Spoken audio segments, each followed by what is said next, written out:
So I don't wanna tell your body so desperately. Yeah, yeah, I know I'm just here to pass the time. Why you grinding up on my waistline? Yeah, I know that you don't really wanna be with me.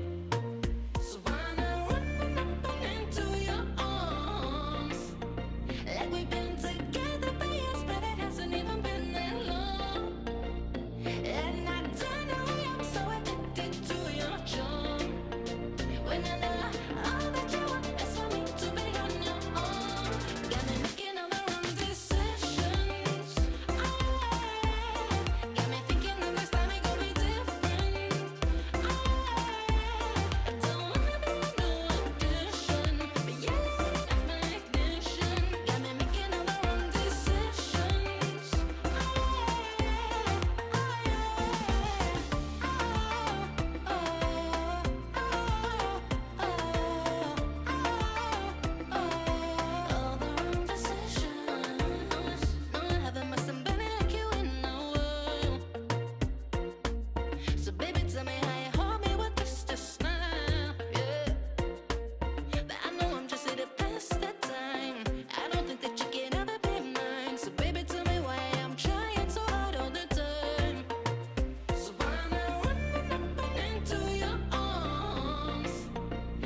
I bounce back with a vengeance. I'm bad, no filler, break records like Thriller, top biller. They call me the Thriller from Manila. I'm boss, ain't something you wanna cross. I'm getting lost in my fate now, a superhero cause. You can set me on fire, you can't hurt me, I'm on. I'll be back in my stride, that's how we design.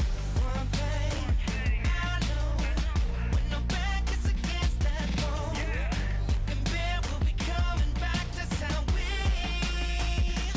roll. We go renegade style, when they do it don't stop. Time to break through, come on free. Look inside and you will find the heart of a champion like me. Go renegade style, live up when we don't stop. Time to break through and come on free. Look inside and you will find the heart of a champion like me. Cold-hearted warrior, I never rest on my laurels. No matter the battle, I come back like I'm immortal. Undefeated air, been this way since I was born. Exhibiting the true mark of a champion. One thing I know, when no back is against that wall, you can bear, we'll be coming back, that's how we roll. Go renegade style, live up when we don't stop. Time to break through, come on free. Look inside and you will find the heart of a champion like me. I'm a champion, I'm a champion, I'm a champion. Heart of a champion, you're a champion. Heart of a champ, heart of a champion. Yeah, stop, don't stop. Come on, keep it going. Go renegade, go renegade style, go renegade style. Time to break through and come on free. Inside you will find the heart of a champion.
My pain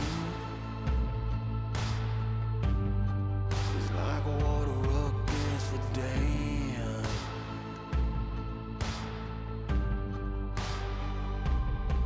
And it's my cross to bear. I can't remember a time it wasn't there.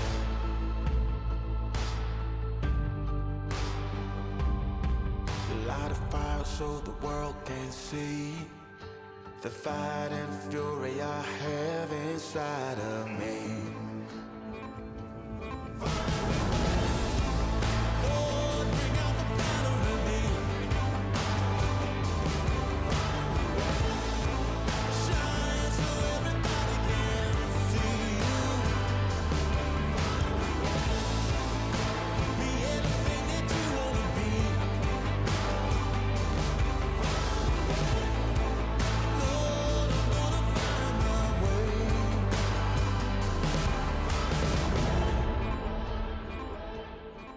Hard times rain down since the day I was born.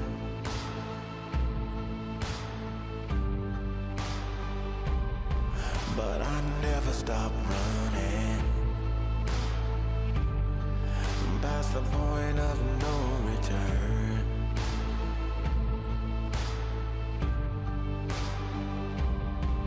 Light a fire so the world can see. There's a fight and a rage deep down in the heart of me. Lord, bring out the fire in me. Shine so everybody can see you. Be anything that you wanna be. Yeah. Lord, I'm gonna find my way. Yeah, yeah, yeah. Hard times rain down since the day I was born. But I never stop around. Time to take my turn. Light a fire so the world can see the fighting fury that I have inside of me. So open your eyes and see the fight I have burns inside of me.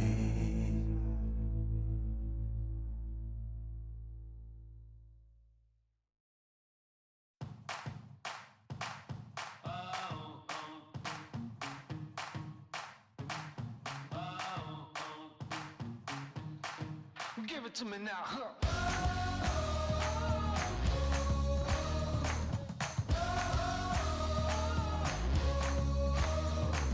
Well, I woke up in a changed place. Felt so good, didn't know my name. Ay, ay, ay, ay, ay, ay, I think I smell smoke. Ooh, hope she don't hold back. Ooh, a little firecracker.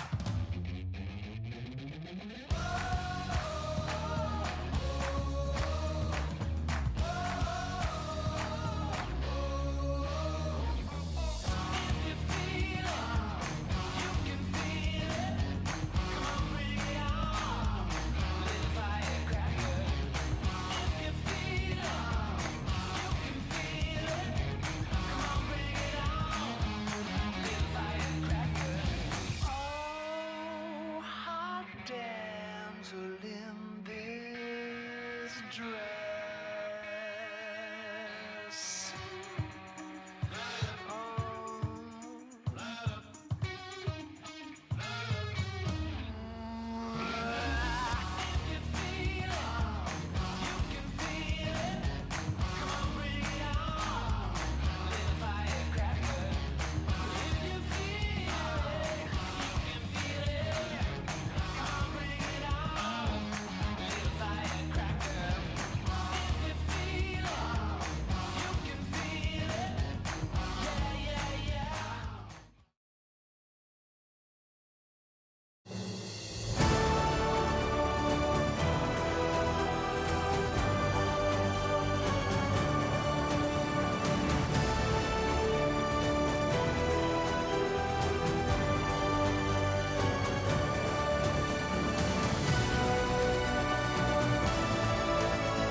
Welcome to day one of wheelchair basketball action at the 2023 Warrior Games Challenge at Naval Air Station North Island in San Diego, California.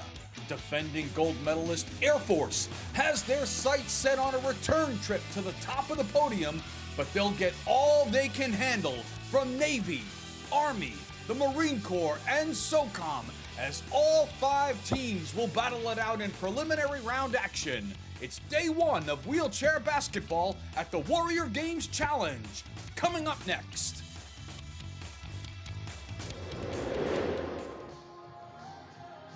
Welcome fans, family, and friends to the Warrior Games Challenge. We are getting ready to kick off here shortly with our wheelchair basketball prelims. We had a really exciting morning today with indoor rowing, but we made it outdoor and it was a great event. So much action still to come. You don't want to miss a thing. We are getting started. You can see the teams warming up behind me. We have Air Force versus Socom and Army versus Marines, with Navy getting into the mix a little bit later on. So lots to look forward to this evening.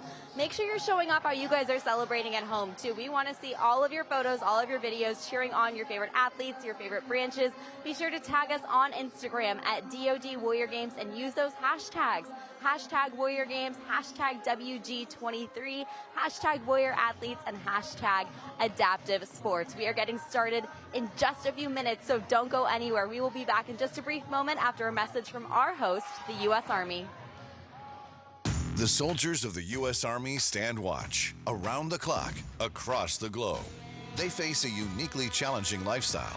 That's where U.S. Army family and morale, welfare, and recreation plays a critical role, with programs designed to enhance their quality of life. Corporate partnerships with Army MWR are a powerful tool to weave your brand into military life experiences of today's well-educated and brand-loyal soldiers. Build your brand with the strength of the U.S. Army. Hello, everyone, and welcome back to the 2023 Warrior Games Challenge here at Naval Air Station North Island in San Diego, California. I'm John Magrino, along with my partner Haley Elwood, and today we bring to you the first day of wheelchair basketball. And Haley, if the last 3 days of competition have given us any indication of what's to come, we're in for an exciting day. I know. I mean, I can't get over the physicality, the speed of some of these athletes out here. I know we're going to have a bit of crossover between wheelchair rugby, which you did, and wheelchair basketball, which we have going on tonight. Should be a fun night.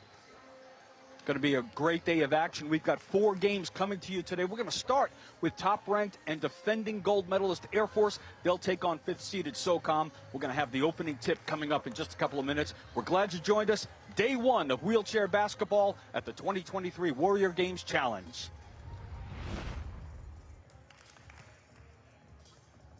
So welcome everybody again to the Vice Admiral Martin Fitness Center here at Naval Air Station North Island in San Diego. John Magrino along with Haley Elwood. It's the first day of wheelchair basketball. Take a look at the rules. Wheelchair basketball is only one of 3 team sporting events here at the DoD Warrior Games. That includes sitting volleyball and wheelchair rugby.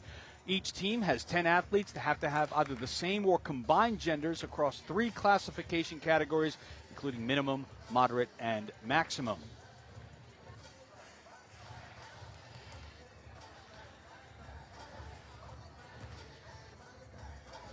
Service teams can also field no more than 5 athletes on the floor, like regulation basketball. No more than 4 of any one classification or category or no classification category on the court at the same time. Our pool, Haley, consists of bracket play. So the first 2 days we'll have pool play here, and that'll determine which teams contest for the bronze and gold medals on day 3.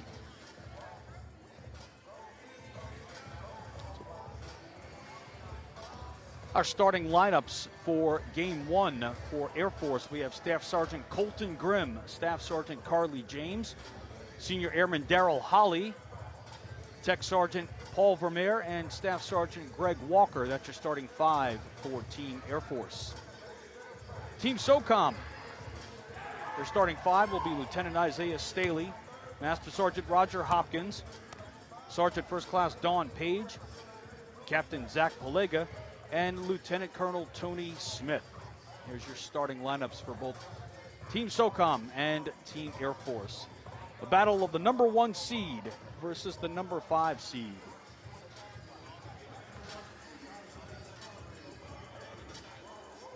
And our officials for our first game will be Ramon Alvarado and Chris Nuance.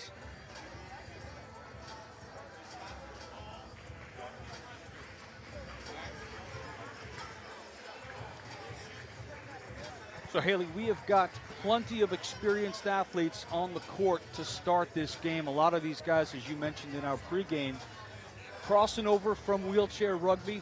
Exhausting finish last night for Team Air Force as they captured the gold. How do you see them coming out here from an energy standpoint? They've got to be tired. They've got to be tired, but I think they're competitive, right? That's the crux of what they do and what this is about. And I think just watching the wheelchair rugby last night, you know, we're out here on the court trying to pair names with faces. Daryl Hawley stuck out to me last night. He's an unbelievable athlete. Team Socom won the bronze medal last night, their second consecutive medal in the Warrior Games. So both teams extremely competitive, and you can see at the start of the game here, these guys all know each other. These players have all competed against each other in and out of competition within the services. Great respect for both sides, but they're going to lay it all out. You know it. You absolutely know it. We've seen them warm up over these last hour or so, and I think they're getting ready to kick it off. I think we're ready to kick it off too. So the opening tip, Technical Sergeant Paul Vermeer will take it for Team Air Force. For Team Socom, it's Lieutenant Colonel Tony Smith. Just moments away from tip-off, day one of wheelchair basketball at the Warrior Games Challenge.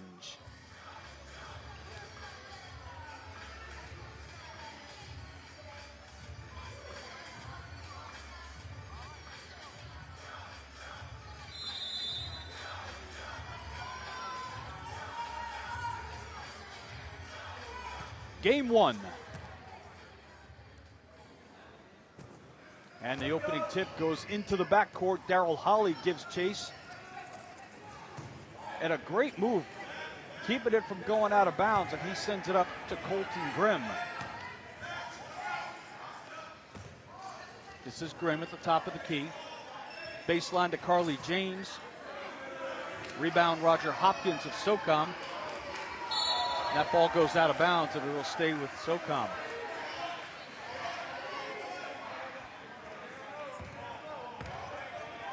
This is Sergeant First Class Dawn Page with the inbounds to Tony Smith. Smith at the top of the key. Daryl Hawley right up there at the free throw line. But Smith is going to go around the outside and look for some inside. We got a 3-second violation called on Socom.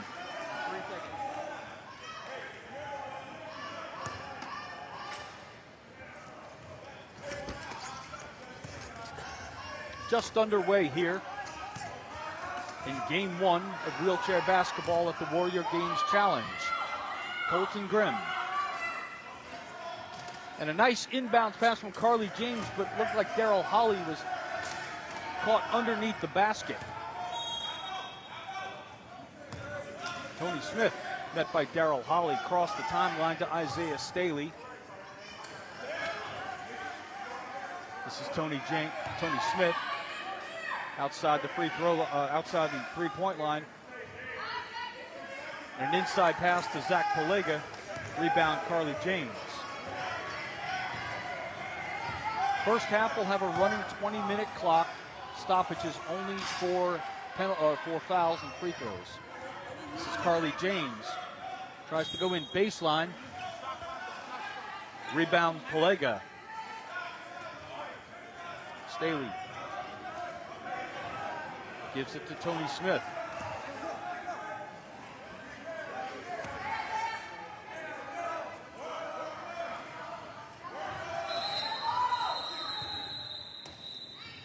Dawn Page, top of the key. Getting boxed out by Daryl Hawley, and Carly James, shot by Page, missed. Rebound Paul Vermeer of Air Force. Carly James with a push. No score here in the opening half. And we've got a whistle. Greg Walker tumbles onto his side, so we'll stop play momentarily.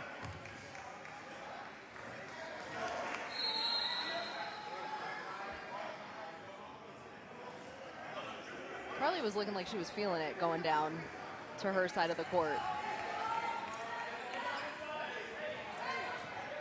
Carly James, an outstanding athlete, participating in 6 sports in total in these games. Also competed in last year's Warrior Games held down in Orlando. Now, one of the things she said, she thought playing basketball in a wheelchair was going to be easy. It is anything but. The coordination she has to do, pretty incredible. Shot by Colton Grimm is rebounded by Zach Palega and out of bounds.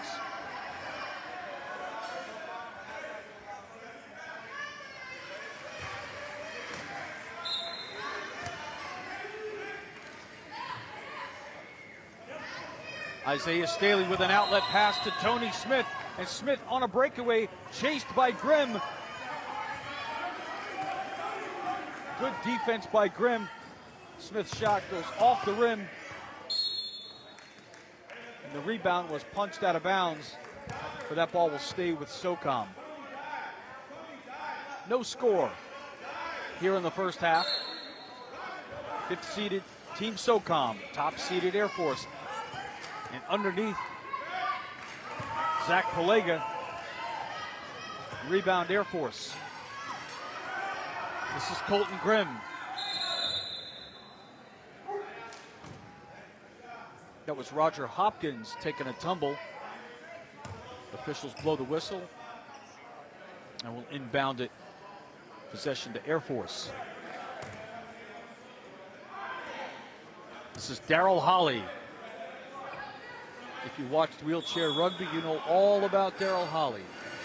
And there's our first basket of the game, Carly James from the baseline.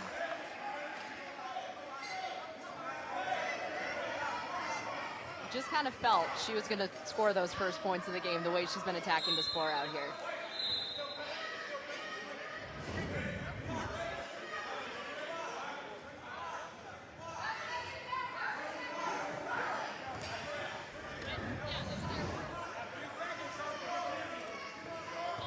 If you watched wheelchair rugby, you know that Carly James was extremely active. And here's Zach Palega, all alone underneath, rebound Daryl Holly, outlet to Colton Grimm. He's got Paul Vermeer on the outside, a nice bounce pass to James in the lane. And punched away inside by Tony Smith.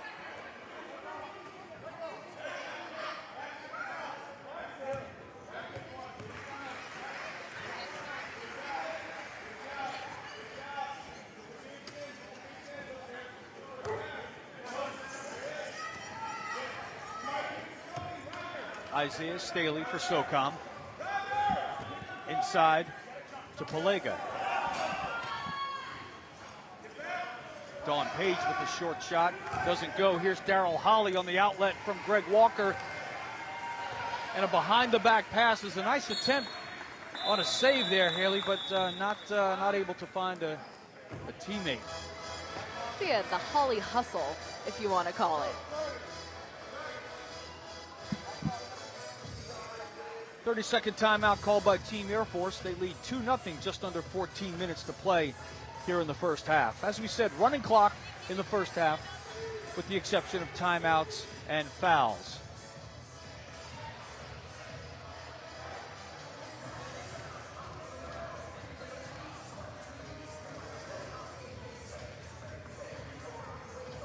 We've got 2 games in action here at the Vice Admiral Martin Center over on Court 2. We've got Marine Corps doubling up Army 8-4. They're inside 15 minutes to go in the first half.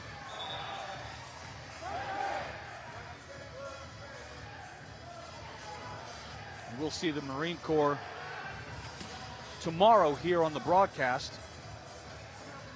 Army will be taking on Navy in our next game coming up right after game 1.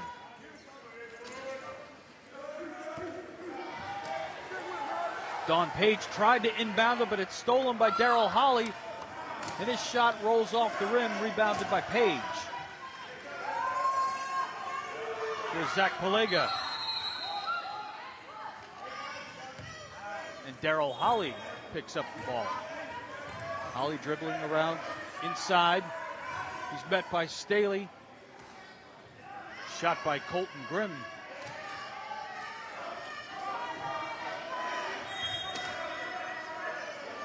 Staley looking for somebody. He's got Palega. And the pass out to Staley rolls out of bounds. Haley, you gotta believe that right now, you know, a lot of these players coming off of wheelchair rugby, that was their focus. A little bit of a slow start here in wheelchair basketball, but they'll pick it up. Yeah, I mean, you talked about it. These guys are tired. They played late last night, too. You were up late last night as well, calling the games, but you're not tired. We're good. Well, yeah, I'm exhausted. And a nice shot on the baseline by Colton Grimm. Air Force with a 4-0 lead.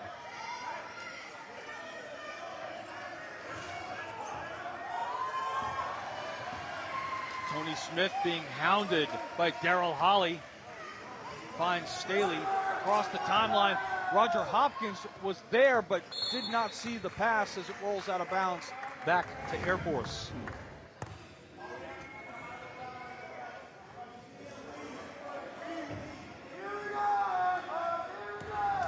Good pass from Holly to Colton Grimm on the baseline. Shows you, even though Holly hasn't scored yet, he is certainly making his presence felt out here, getting his teammates in good positions to score. And here's Holly. Baseline shot. Rattles home. It is.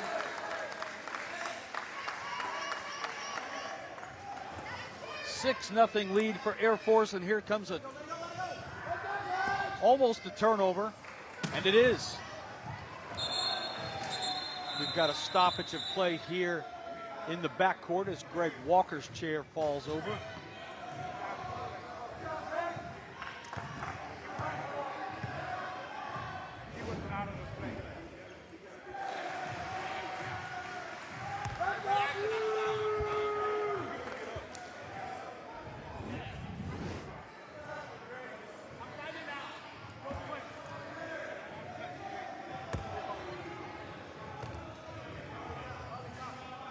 Holly takes the inbound.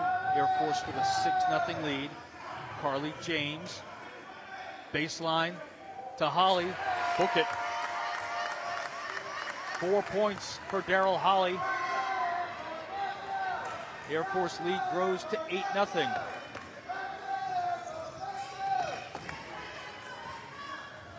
Tony Smith. And here's Hopkins in the lane. Layup falls short. Carly James with the rebound. He's being harassed by Isaiah Staley. And she gets it back over to Daryl Holly.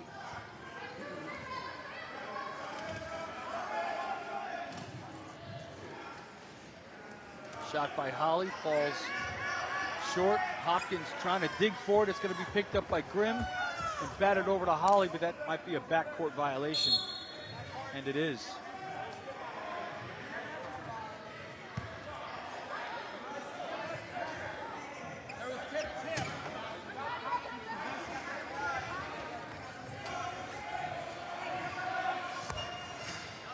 Dawn Page inbounds to Isaiah Staley. Back to Page. She hustles forward on the left side. Gets it beyond the three-point line. She is pressured by Greg Walker. Gets it into Tony Smith. Looking for position in the lane. And there's the bucket for Tony Smith. That Socom is on the board.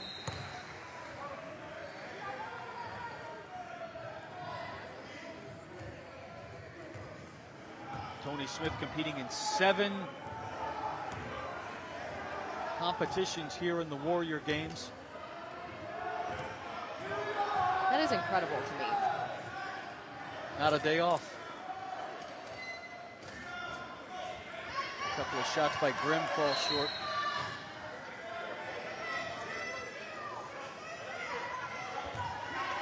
Tony Smith met by Daryl Holly at midcourt. We've got a 10-second violation on Socom. Checking into the game, number 24, Moses Nebraska. He had one heck of a showing at wheelchair rugby last night in the gold medal game. 11 tries for Nebraska.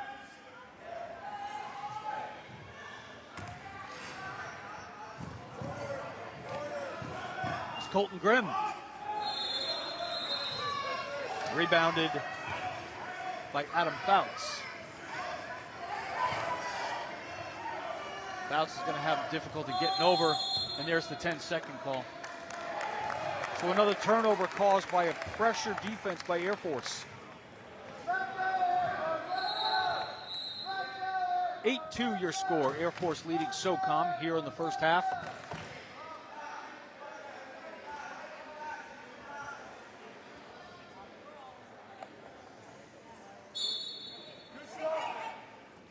Inbound to Carly James, baseline, in and out.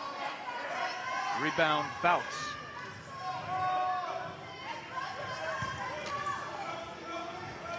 Eric Lewis for Socom. Gets trapped back there, but he finds a way out. And Knox. Back to Justin Radbill, and he loses it. The ball's picked up by Daryl Holly.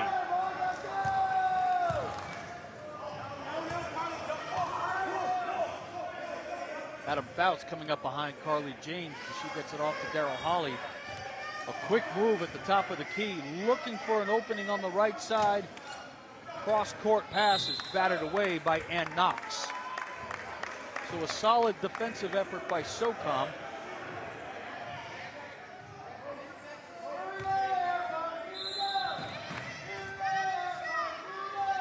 James inbounds to Daryl Holly.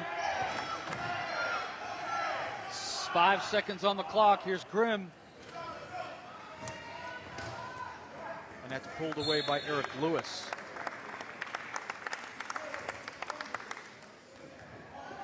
Obviously, Socom needs to score here, but the defense has been really good as of late in what they've been doing holding Air Force.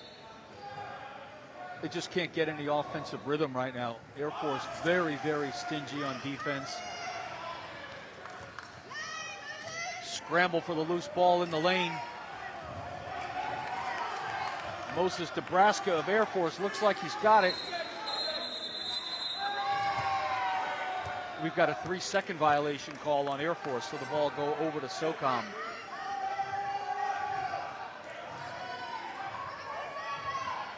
So the rule is in wheelchair basketball, if you have a 3-second violation, as long as you're making an effort to get out of the lane, there's a little bit of flexibility there. But as you can see right there in that last little scrum there, nowhere for anybody to go.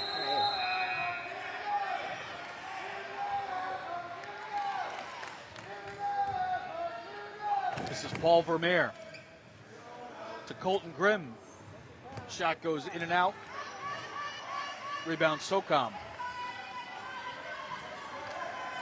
Knox looking for an outlet pass, can't find anybody. And we've got another 10-second violation, Haley. Unbelievable defense by Air Force. Absolutely unbelievable. It is really, really incredible to watch them play as good as they are offensively, but defensively at the same time, too.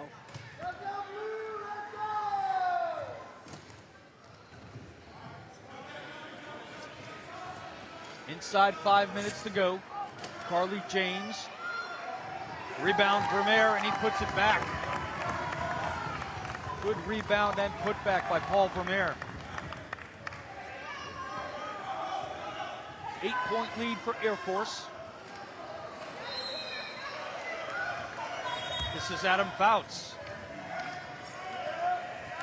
And the pass is intercepted by Colton Grimm. Tries to throw it ahead to Vermeer, but Ann Knox is there for the steal. Can't give it Air Knox Force any extra opportunities. Yeah, Knox tried to find somebody in the front court, but nobody there, so it goes back to Air Force. Up by 8, 4 minutes to go here in the first half.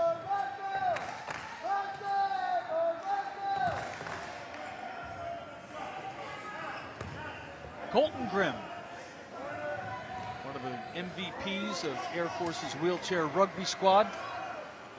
Daryl Holly with the rebound, and he puts it back in off the glass. 4 points for Daryl Holly.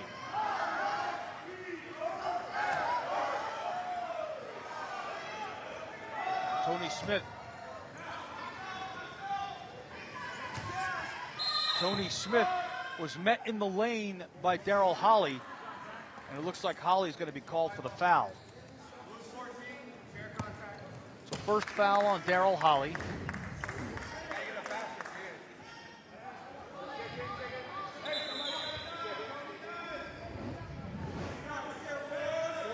See Daryl Holly, yeah.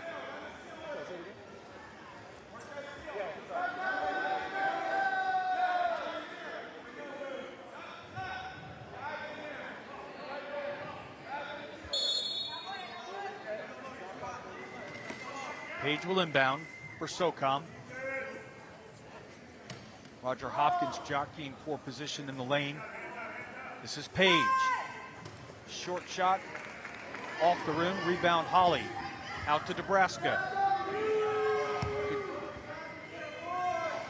John, did Holly set a record last night in rugby for tries? It might have been a personal record. Yeah. I don't have the official records, but I believe he had 16 tries. That was definitely the most that he's had in this tournament. You know, we talked about whether some of these players that are crossing over from rugby had any signs of fatigue, and I don't think you're seeing that from Team Air Force. Nope. Here's Vermeer. Air ball rebounded by Zach Polega. So that's going to be a foul called. It's going to be a foul called on Moses Nebraska, and he came in a lot like he would have done in wheelchair rugby last night, Haley. But that's a foul in wheelchair basketball. That is it. We're learning so many things here out here on the court. It is awesome. I still can't get over the physicality. Take a look at that. You see Polega with the ball, and Nebraska still having that rugby blood running through him. Yeah. Nebraska's okay. He's back up on the chair. 1:15 to go here in the first half. Air Force with a commanding 12-2 lead over Team Socom. Socom having their difficulties getting the ball over the timeline, and there's another turnover.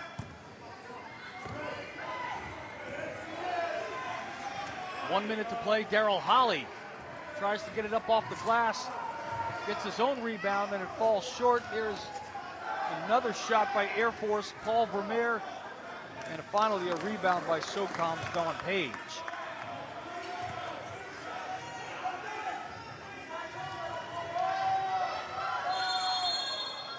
We've got another 10-second violation. Air Force just relentless defensively. They're not going to give you anything free.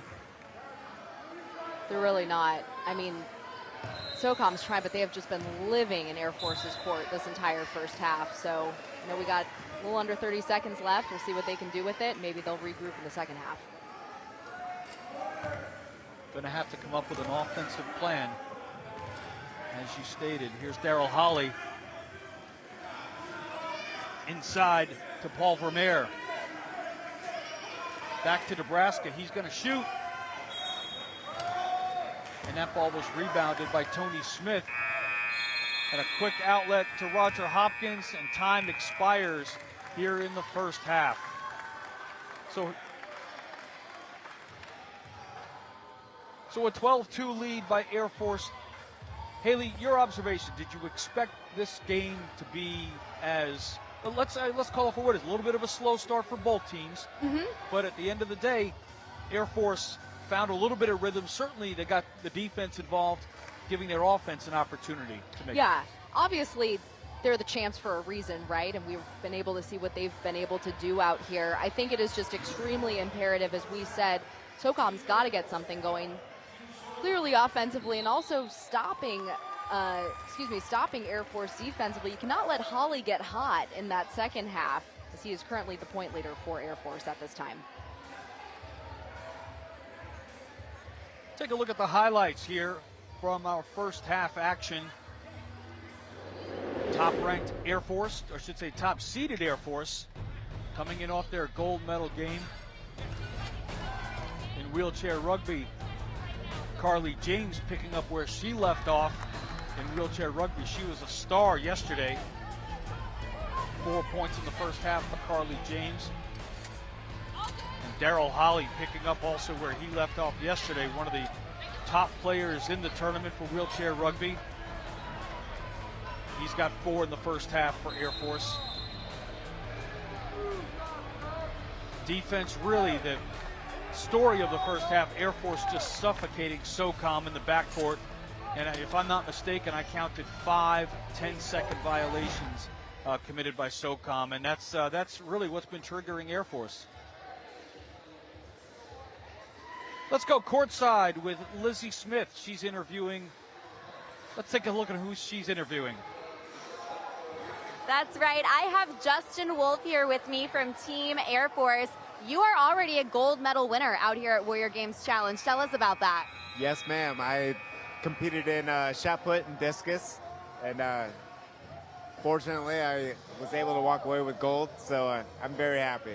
Team Air Force not doing too bad out here. Got gold in wheelchair rugby yesterday too. We talked a little bit about how this kind of reinvigorated that competitive side for you. Do you feel that with Team Air Force? Oh, Team Air Force has pulled it out of me. Everybody's supporting each other, and just the positive attitudes, good vibes, and it reminds you of what we were when we were younger. I'm an old man now. I'm almost 40, so I'm ready for this great experience. It really is. Well, you won gold. You seem pretty spry and sprightly to me, but to each their own. Now, how do you think Team Air Force is going to do out here at wheelchair basketball? Oh. Team Air Force, not only do we have the best crowd, but we have the best team. Our team is phenomenal. Our coaches are phenomenal, and everybody plays with heart. It's really cool. Lots of pride out here for Team Air Force. We're wishing you guys luck, and we will be back briefly with a quick message from our host, the U.S. Army. The soldiers of the U.S. Army stand watch around the clock, across the globe. They face a uniquely challenging lifestyle. That's where U.S. Army family and morale, welfare, and recreation plays a critical role, with programs designed to enhance their quality of life. Corporate partnerships with Army MWR are a powerful tool to weave your brand into military life experiences of today's well-educated and brand-loyal soldiers. Build your brand with the strength of the U.S. Army. Back here at the Vice Admiral Martin Fitness Center at Naval Air Station North Island in San Diego. John Magrino along with Haley Elwood here on day 1 of wheelchair basketball. And Haley, right out the gate, Team Air Force with a commanding 12-2 lead. Socom's got to figure something out here on offense. They got to get the ball out of the backcourt. They do. As we said, they were living in Air Force's side of the court. Mentioned it though, no fatigue from Air Force, but when it comes to Socom, it's obviously playing a more offensive-minded game and cleaning things up. You talked about the violations that they had. They need to play a cleaner game of basketball in order to try to come out with a win, try to at least get some more points on the board here. So 4 points each for Carly James and Daryl Holly. They're the leading scorers for Air Force. Tony Smith with the lone bucket for Socom.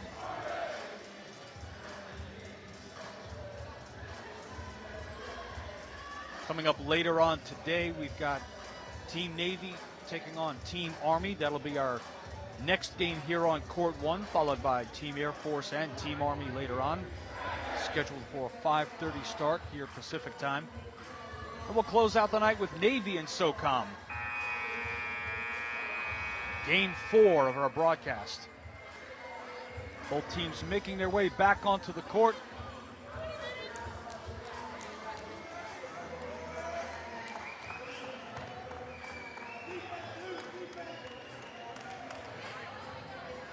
New face on the floor there for Team Air Force. That's Josie Arevalo. She was also a wheelchair rugby gold medalist yesterday.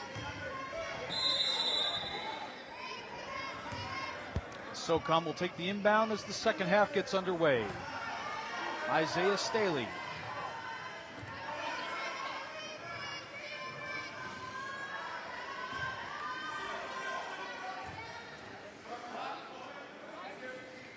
Good pressure by Colton Grimm. 10 seconds to shoot. Tony Smith pressured in the lane by Vermeer. bounces off the rim and out. And the rebound goes to Greg Walker.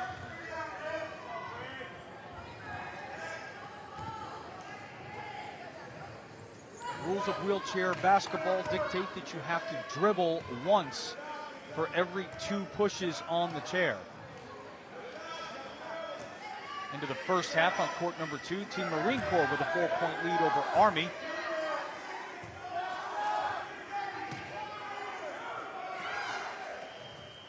This is Vermeer. An effort there to rebound by Greg Walker, but it goes off his chair out of bounds.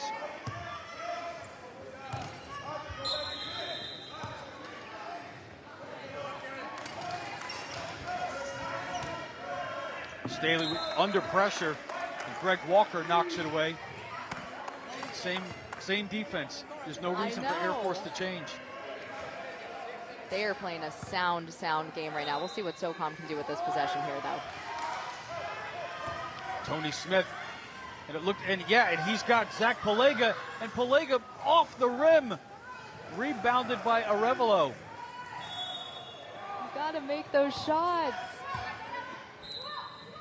Yeah, they're not coming. Those opportunities are few and far between with this Air Force defense. Got to make them. This is Walker. Off the backboard, rebounded by Smith.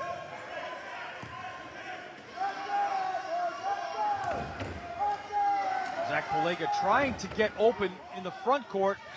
And there's the outlet pass to Roger Hopkins, but the ball did not cross the timeline in the 10-second allocation.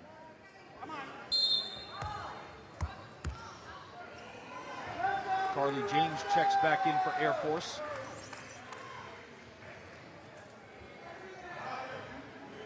She replaces Paul Vermeer.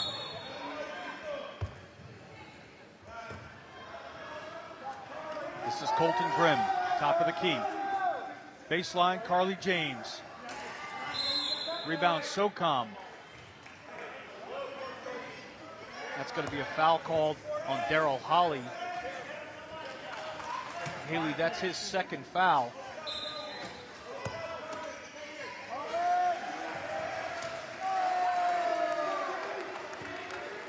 And a steal by Holly to James, and that's off the backboard.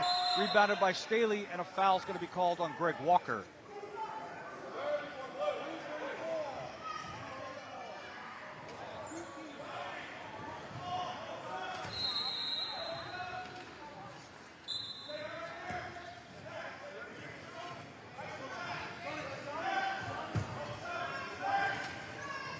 Smith pressured by Walker.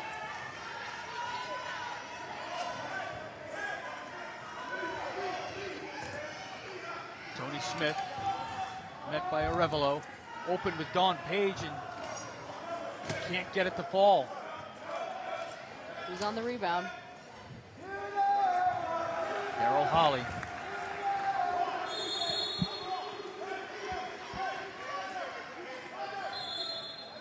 Ten-second violation called on Socom. James Phelps checks in for Air Force. Moses Nebraska returns. 16 minutes to go here in the second half. Air Force with a 10-point lead. And here's a steal by Holly, and he's got Nebraska on the breakaway.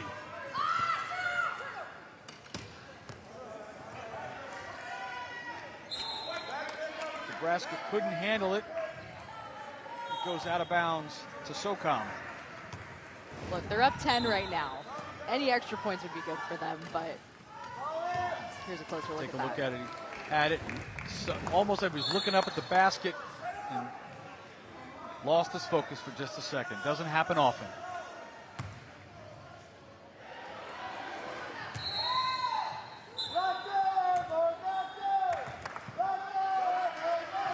Colton Grimm. Baseline shot. Off the rim, rebound Page.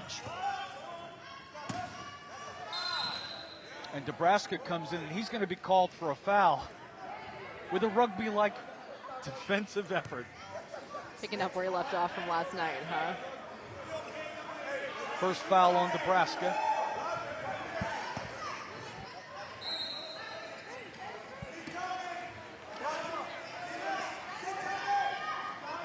trapping defense by Air Force in the backcourt. And Smith is able to get it out to Pelega. Bounce pass to Staley. He's met by Grimm.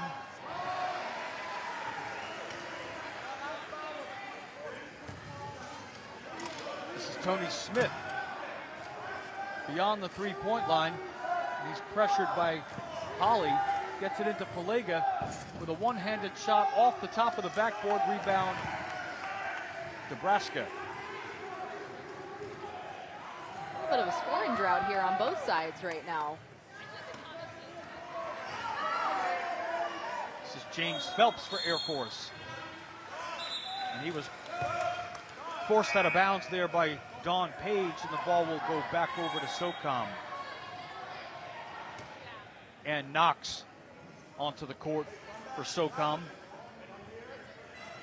Knox, a two-time gold medalist in field events, and picked up a bronze medal in the team in wheelchair rugby last night. Pelega to Staley, boxed out by Grimm with the steal. Another forced turnover by Air Force. Defense, we've seen it all day long here.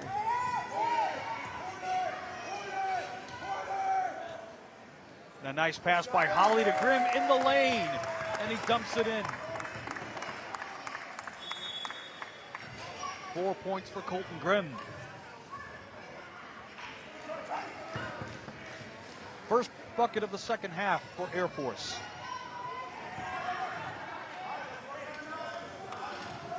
Commanding 14-2 lead on Socom here in our opening game. In the lane for Staley.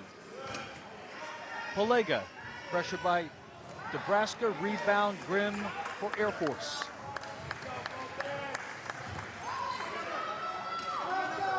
A lot more difficult to score in wheelchair basketball than it is in wheelchair rugby.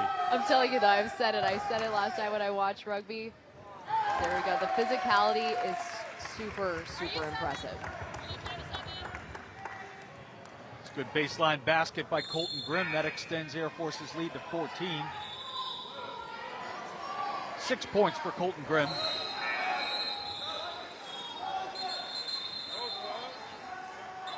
Air Force scrambling to get some substitutions in. Let's take a look at Colton Grimm's shot. Great job by Carly James setting the pick for him, and an easy bucket for Staff Sergeant Colton Grimm. Holly feeds Grimm, and he feeds James, and she buries it from the baseline.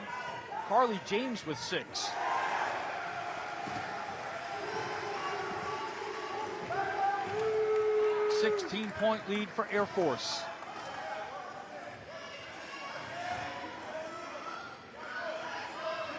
Smith looking for an open teammate. Gotta find somebody. Stifling. 4 to shoot. Smith's shot. Rebounded by Jess Durhammer.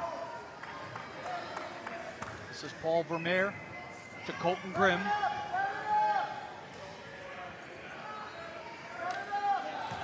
Grimm circling around the three-point line, looking for an open man. He's got Holly.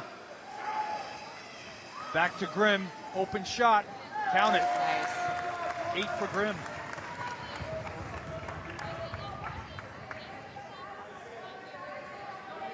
A 20-2 lead for Team Air Force. Officials timeout on the floor. 10:35 to go here in the second half. All Air Force. All Air Force.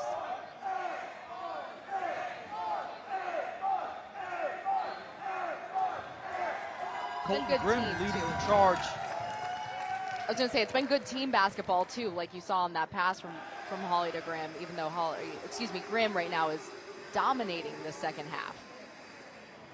And that's one thing that we saw from Team Air Force in wheelchair rugby. And a lot of these players today competing in both events. And that's one thing that we always noted in the rugby competition was that the teamwork was exceptional. Players knowing where each other are on the floor, unselfish play, blocking, passing, everything that you have to do is the little things that you have to do in order to be successful. And they're doing that today as well.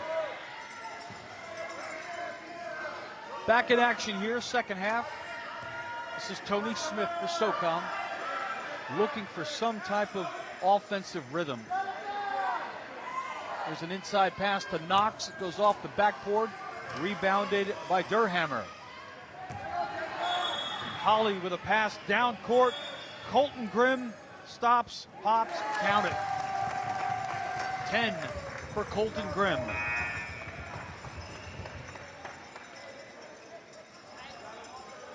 Inside 10 minutes to go here in the second half.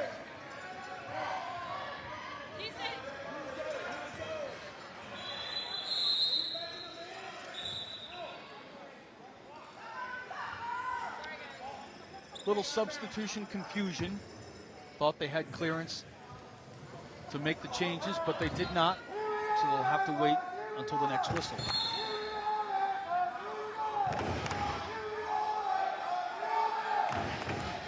Pass by Tony Smith sails out of bounds. And now we'll get the Air Force substitutions.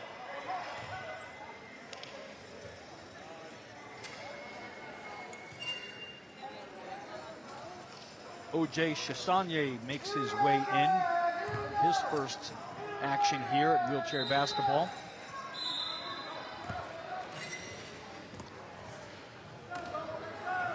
This is Colton Grimm. Cross midcourt. He's got Chassagne on the left side, setting up on the left baseline. Grimm goes to the right, behind Walker, and he hits it again. 12 for Colton Grimm. You have orange slices at halftime, man. This has been an impressive second half performance by him.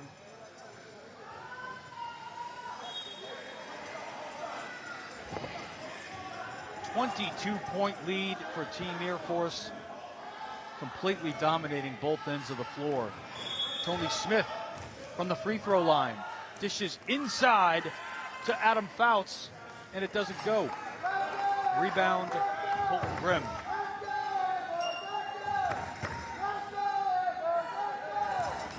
Air Force crowd behind their team.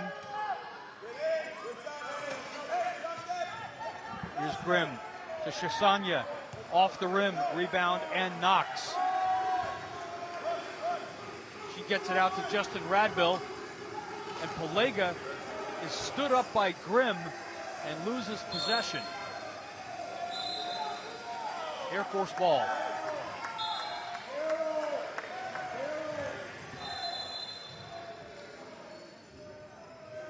That'll bring Moses Nebraska back in, as well as Josie Arevalo. Daryl Holly gets a well-earned break.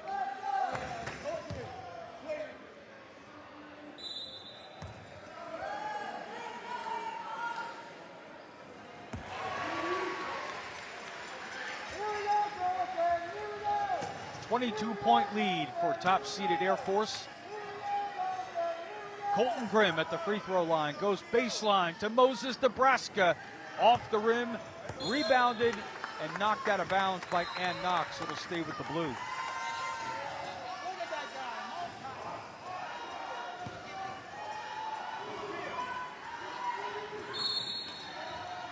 Over on court 2, we've got an upset brewing as fourth-seeded Marine Corps doubling up second-seeded Army, 22-11. We've got about 9 minutes to go in the second half. Our first upset of the tournament, potentially. A lot of basketball left, though.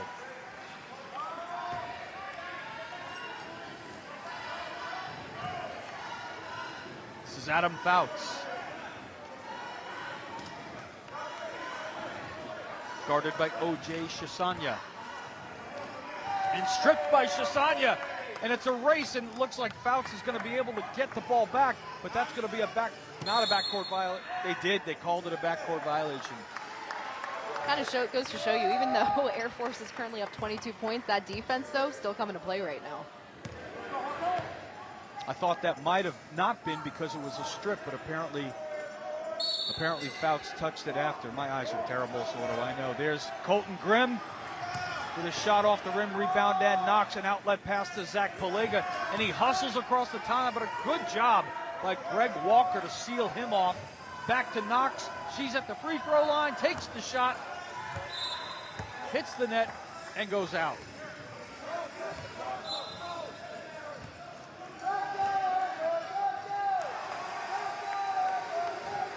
Colton Grimm leading Air Force with 12 points here in the opening game. Pulls up behind Walker with a nice feed inside, and Walker drops it home. First basket of the game for Greg Walker. 26-2 Air Force.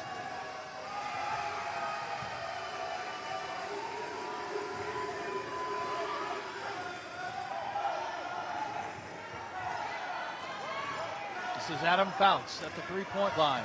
Inside to Zach Palega. Can't get it to go. Rebounded by Nebraska. Nice shot setup they had there. Just didn't pay off in the end, but Had an open look, you're right.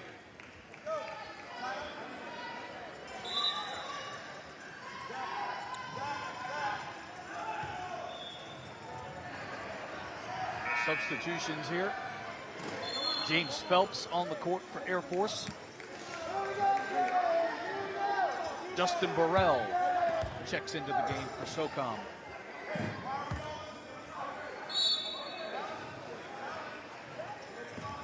.4 lead for Air Force.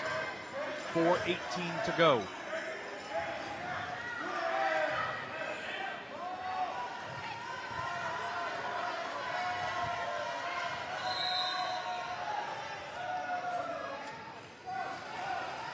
Shot by Eric Lewis falls away.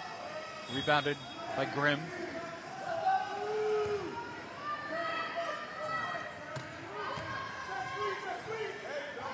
This is Grimm looking for an open lane, and it looks like he's got it. Takes the shot, count it.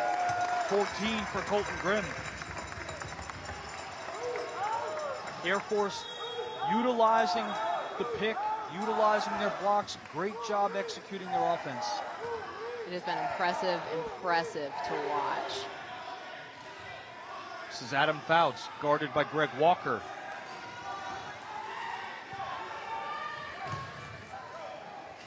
Ten to shoot.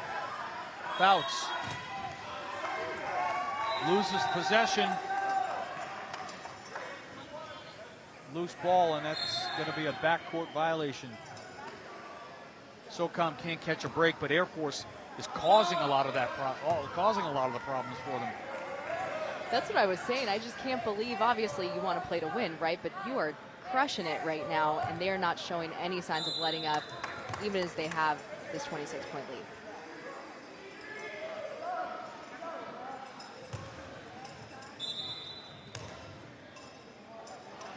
Phelps inbounds to Grimm. 2:30 to go here in the second half. Grimm sets and shoots off the rim. Rebound Socom. Dustin Burrell to Adam Fouts. Eric Lewis with the shot.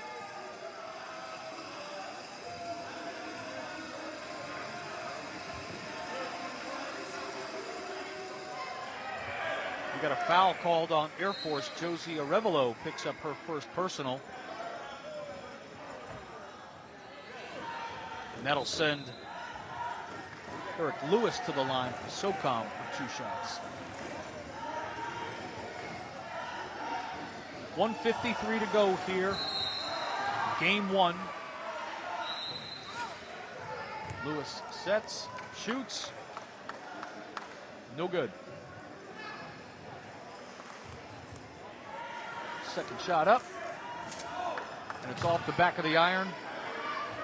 Rebounded by Air Force.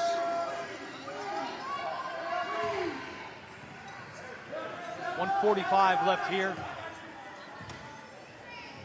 Air Force with a 26-point lead. This is Greg Walker. Shot falls short. And Socom will get an opportunity. Domination on both ends of the floor by Team Air Force, the defending gold medalists. You said it. As we said, they are defending gold medalists for a reason. It's very, very evident and on display here this afternoon.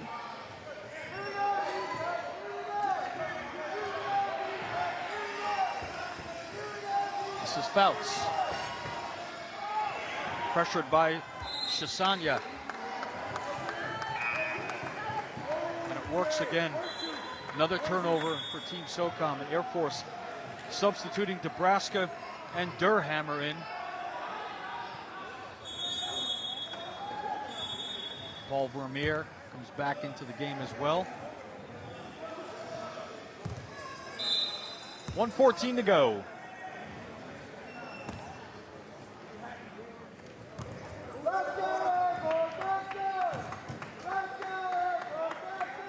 Colton Grimm going around the back, looking to set from the pick by Durhammer, and that's perfect execution. Nice job, Colton Grimm with 16. Credit Jess Durhammer with a sensational block. It's making it look so easy out here. And as we've seen, it's anything but.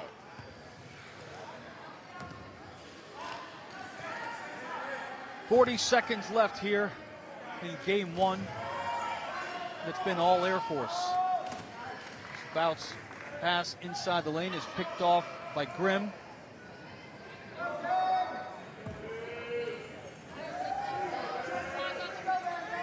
.5 seconds separating the game clock and the shot clock.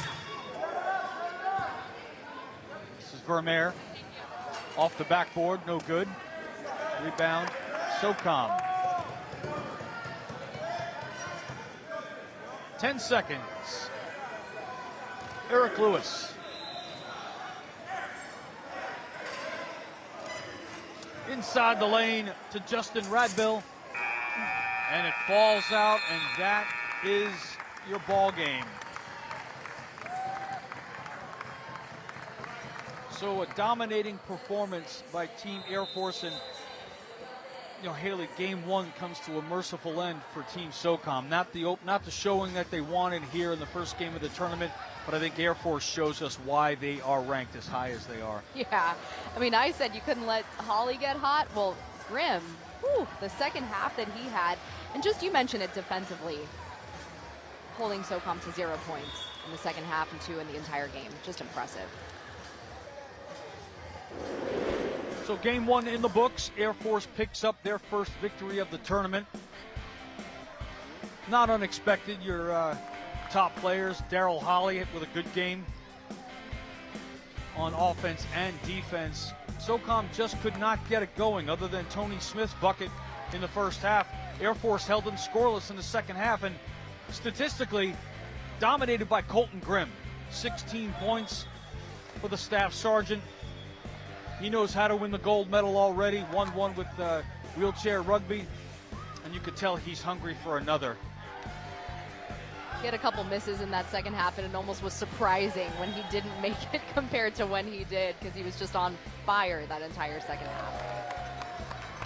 We focus on how attention to detail that Air Force is. Everything that they do, their plans are well laid out. They execute them perfectly. So a dominating victory by Air Force in game number one. They improve to 1-0. Team Socom obviously falls to 0-1, and Air Force will see them back in a couple of hours as they'll take on Army in our third game of the broadcast. Let's send it back to the sideline with Lizzie Smith. Interview.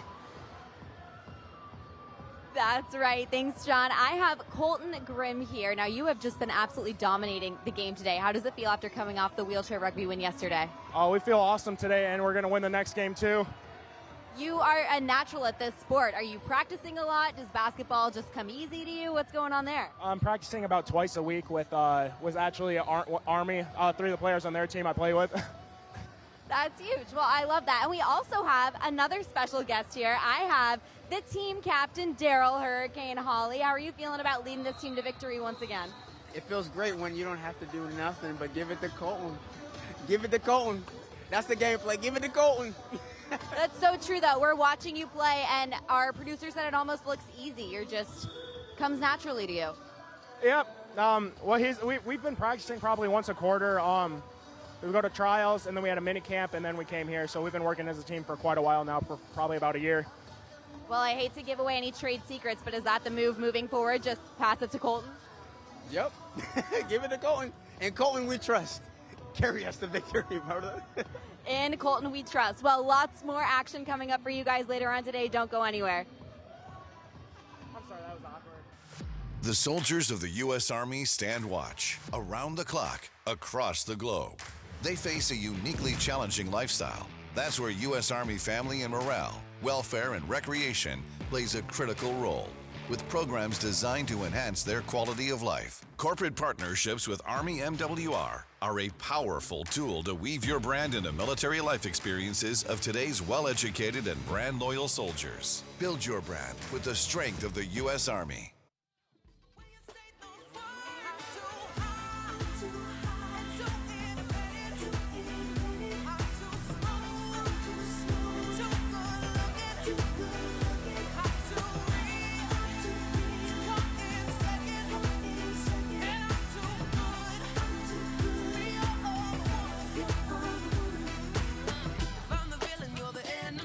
When you treat me like the victim, boy, it's sick as me. The only thing it should be mine.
My pain is like water against the dam.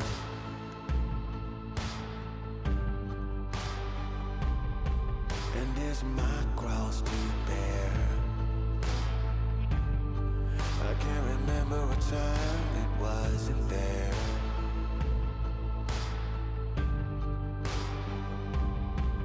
Light a fire so the world can see the fight and fury I have inside of me. Lord, bring out the fire in me. Shine so everybody can see you. Be anything that you wanna be. Lord, I'm gonna find my way.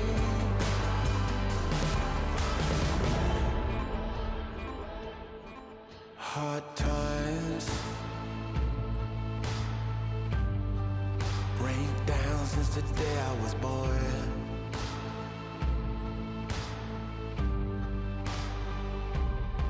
But I never stop running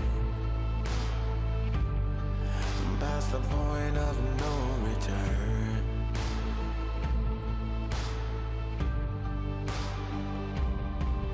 Light a fire so the world can see. There's a fight and a rage deep down in the heart of me. Lord, bring out the fire in me.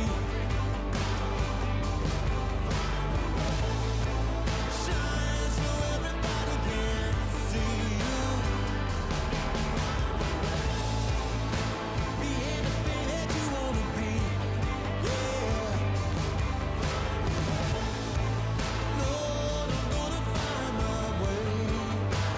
Yeah, yeah, yeah. Hard times rain down since the day I was born, but I never stop around. Time to take my turn. Light a fire so the world can see the fighting fury that I have inside of me. So open your eyes and see the fight I have burns inside of me.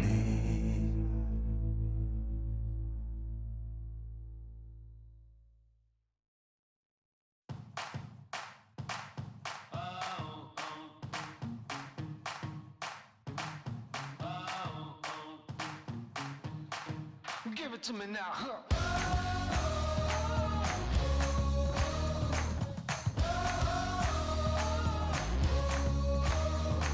Well, I woke up in a changed place. Felt so good, didn't know my name.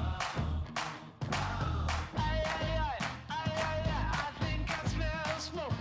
Ooh, hope she don't hold back. Ooh, a little firecracker.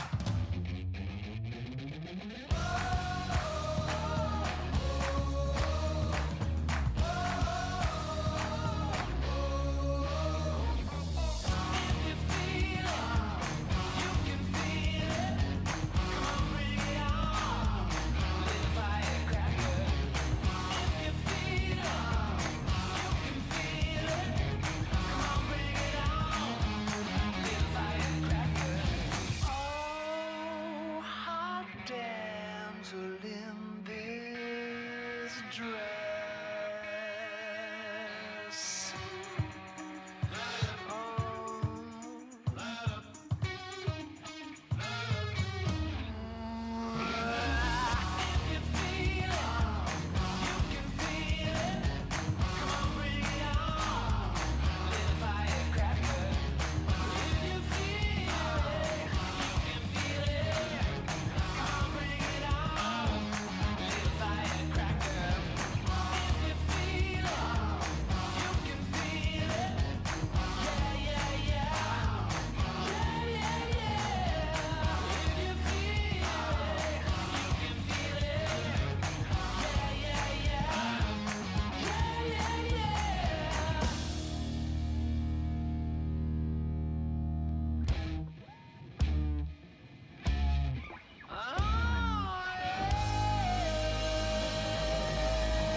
There's a black cloud hanging over us.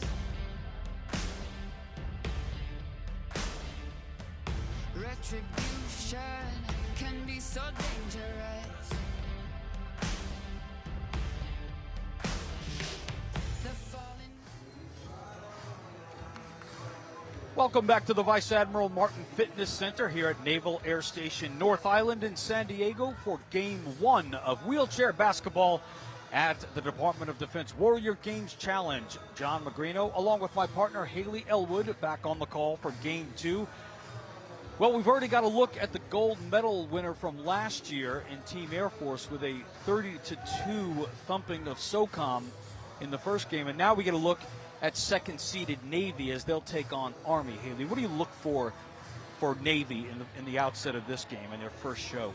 You know, if it's anything like we saw in the last game, we just need anyone, I guess I should say, it really comes down to just playing a very, very clean game of basketball. And we saw that with Air Force in the first game. They were as equally clean offensively as they were defensively.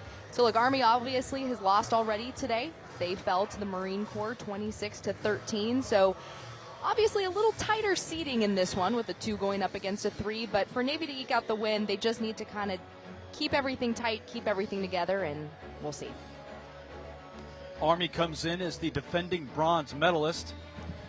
But they fell in their opening game, as you can see, to the Marine Corps, who is no stranger to upset victories in this event. Or actually in most events, the Marine Corps. That's what you've said, right? You talked about their wheelchair rugby. What did they do in that one, in that sport?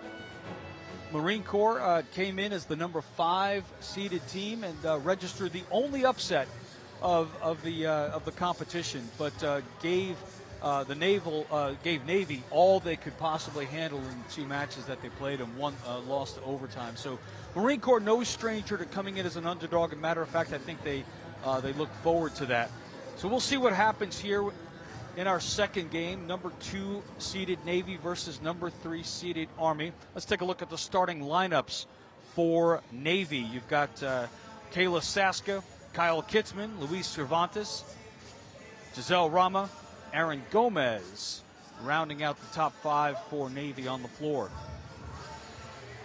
Got some experience there. 4 of the 5 actually coming over from wheelchair rugby. Army starters, Sergeant Bill Anderson, Sergeant Dalton Apodaca, Staff Sergeant Tyler Will, Specialist Colin Matthews, and Staff Sergeant Adam Proctor. There is your starting 5 for Team Army. Navy's first game of the tournament, so they're going to be rested. This is the second of 3 consecutive games for Team Army. So coming off a tough loss to the Marine Corps, now you got a well-rested Navy. Army's got to get something going and really play solid defense. It could get behind them pretty quickly. Absolutely. I mean, you mentioned even as we called that first game, the fact that Air Force was coming in, playing late last night wasn't an issue. Army playing 3 straight games, that's tough sledding out here, but we'll see what they can do.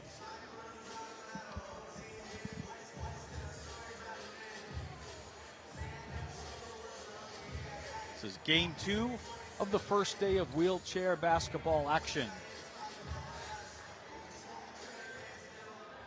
Air Force looking as dominant as expected in their opening game. Navy looking to put on a similar performance to validate their seeding. And there's the buzzer. Teams will be heading onto the floor momentarily.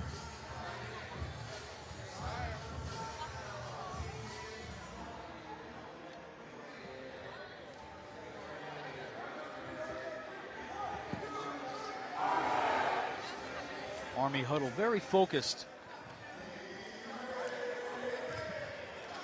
Navy coming in with a little bit of confidence.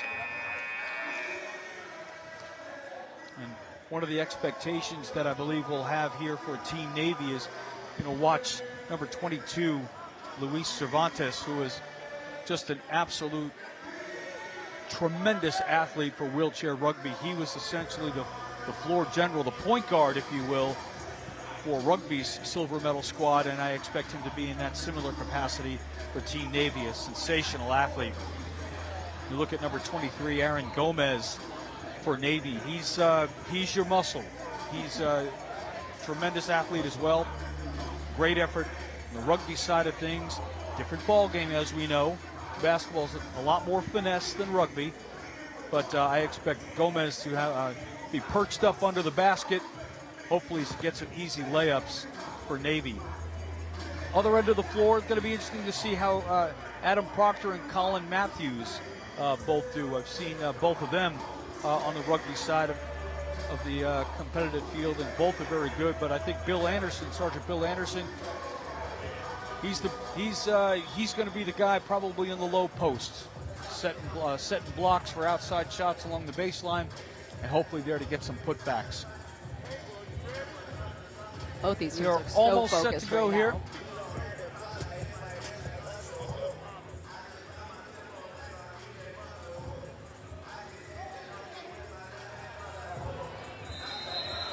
You look up and down the roster of Team Navy, you've got a lot of athletes that have already medaled here at the games, so they are no stranger to success.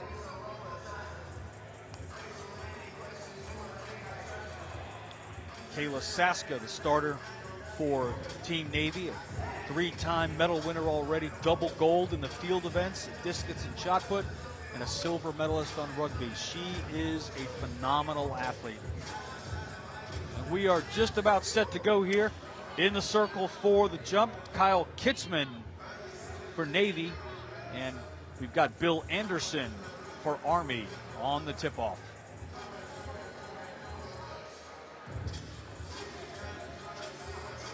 So Navy will be the home team on the scoreboard. They are the higher seed. Number 2, Navy. Number 3, Army.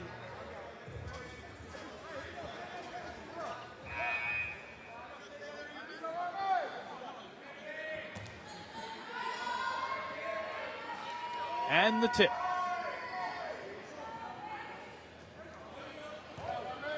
And it goes to Army. Adam Proctor.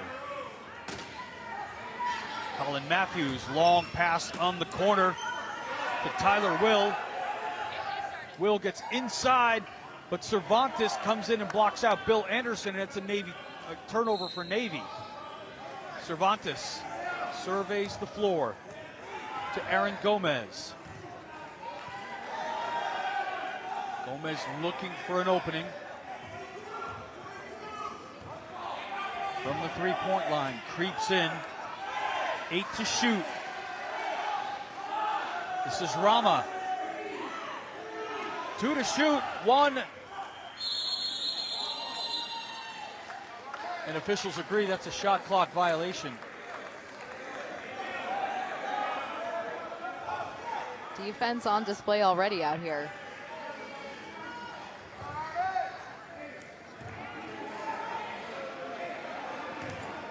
Sergeant Bill Anderson on the throw-in, 5-sport competitor in the Warrior Games.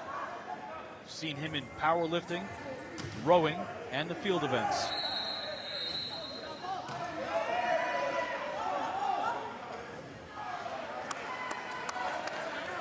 Shot by Tyler Will goes off the glass, rebounded by Kayla Saska. Will be brought off the court by Luis Cervantes. And we've got a whistle, 10-second violation call on Navy. Had a little bit of trouble getting across the timeline. The ball would go back over to Army.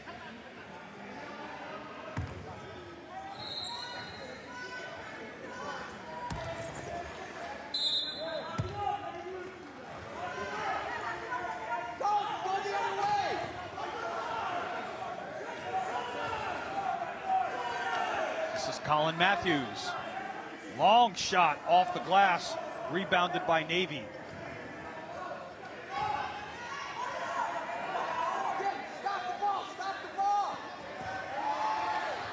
And there's a steal. Dalton Apodaca, and a long pass over to Adam Proctor, and it gets away from him. It's a real physical game already we're seeing out here.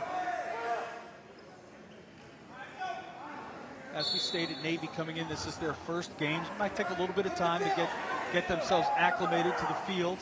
This is Anderson for Army. Off the glass, rebounded by Army again. Up and in, that's Tyler Will. So Army takes the early lead. This is Luis Cervantes.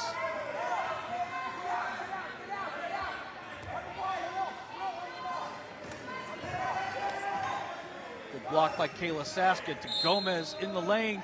Count the basket and a foul. Aaron Gomez.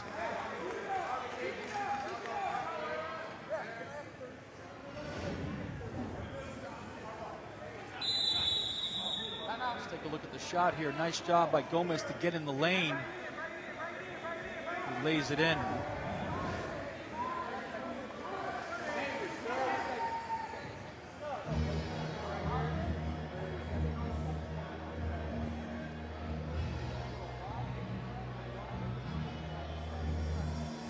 Let's check over into court number 2, where we've got the Marine Corps taking on Team Socom. Marine Corps with an upset victory over Army in their first game, 26-13, as they doubled them up. Socom still in search of their first basket in over a full half. They are trailing Marine Corps 4-0 over on court number 2. 2-2 game back here on court number 1.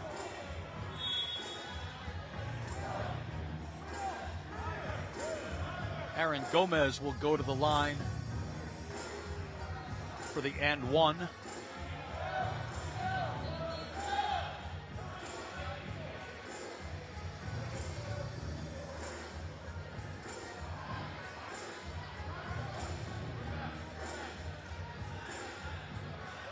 Gomez, a double bronze medalist in the field events, discus and shot.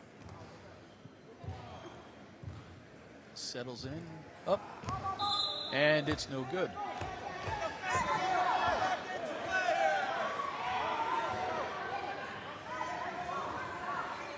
Two-two ball game.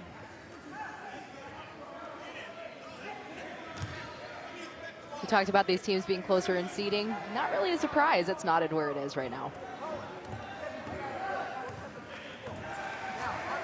Dalton Apodaca for Team Army. Looking inside for Anderson. Pass is too high and out of bounds.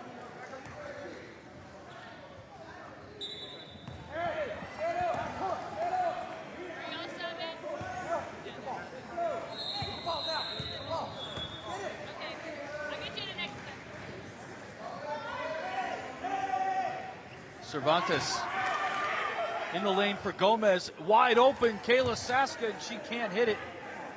Rebound Army. Didn't have quite the angle on that to get that up and in. Good effort, though. Oh, there's a steal by Saska. She waits for help, throws it up to Rama, and she can't handle the pass, and that's going to be picked up by Army. Apodaca crosses the timeline, looking for an open teammate, can't find it, but he's got Anderson in the lane. Anderson inside. Will can't get it to go. Rebound Gomez.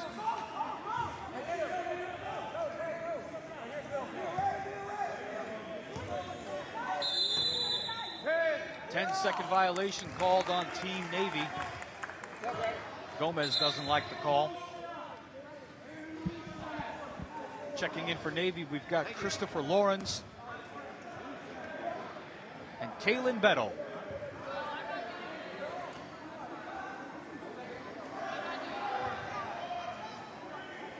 Levi Moore onto the floor as well for Navy, making his first appearance. Plenty of experience by Team Navy. Here's Colin Matthews for Army. Sets up behind Anderson, can't get it to go off the glass. And that ball's going to bounce out of bounds over to Navy.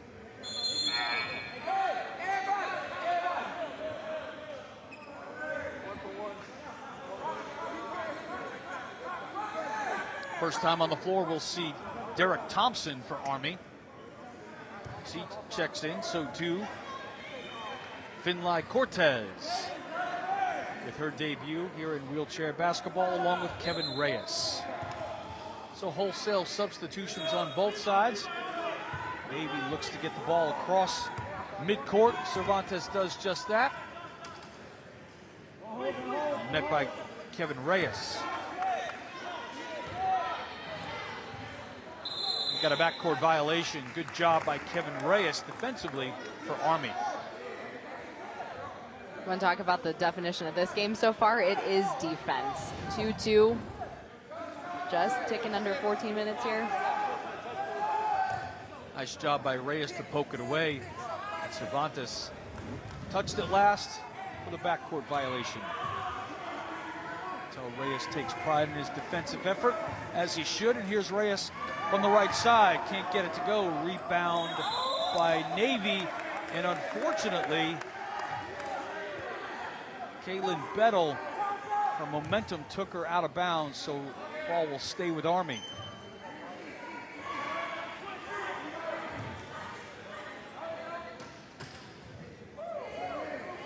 This is Derek Thompson to Kevin Reyes. Michael Rayford can't get it to go. And it goes out of bounds to Navy. 13:05 left here in the first quarter. Army and Navy knotted at 2.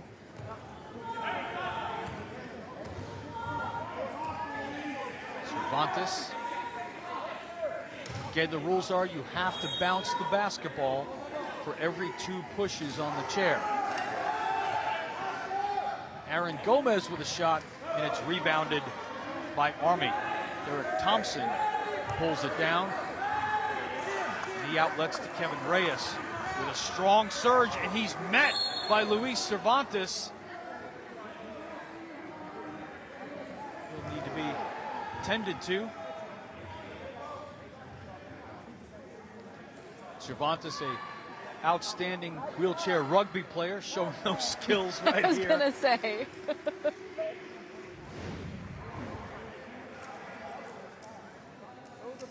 You see Reyes with a head of steam, but you know Cervantes really didn't come into him with any type of momentum. He just parked himself there.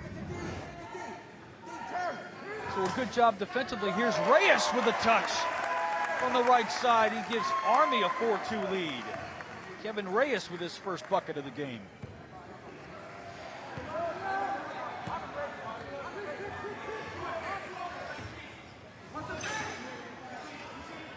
A nice block there by Kaylin Bettel, opening the lane for Luis Cervantes. Over to Christopher Lawrence, who dumps it over to Aaron Gomez. And Gomez can't get his shot to fall, and it's rebounded again by Derek Thompson.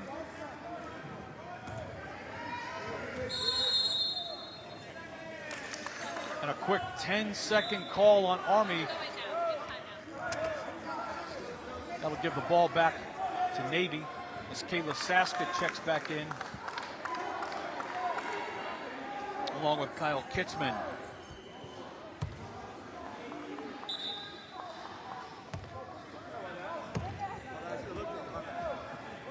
Cervantes met by Reyes.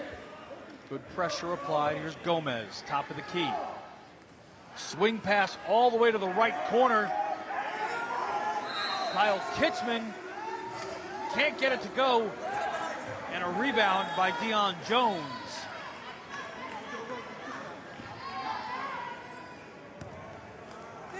This is Michael Rayford to Kevin Reyes. And that's an offensive foul called on Kevin Reyes. You see there how Kayla Saska established position in the lane. Easy call for the official.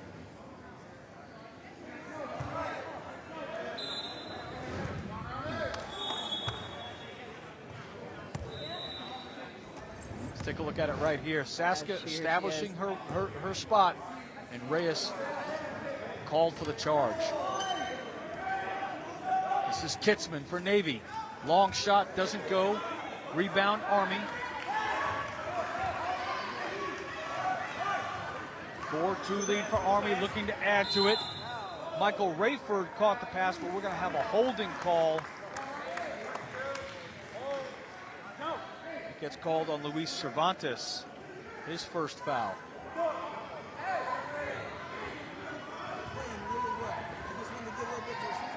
.9:20 to go here in the first half.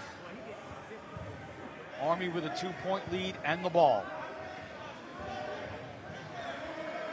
Reyes inbounds to Michael Rayford.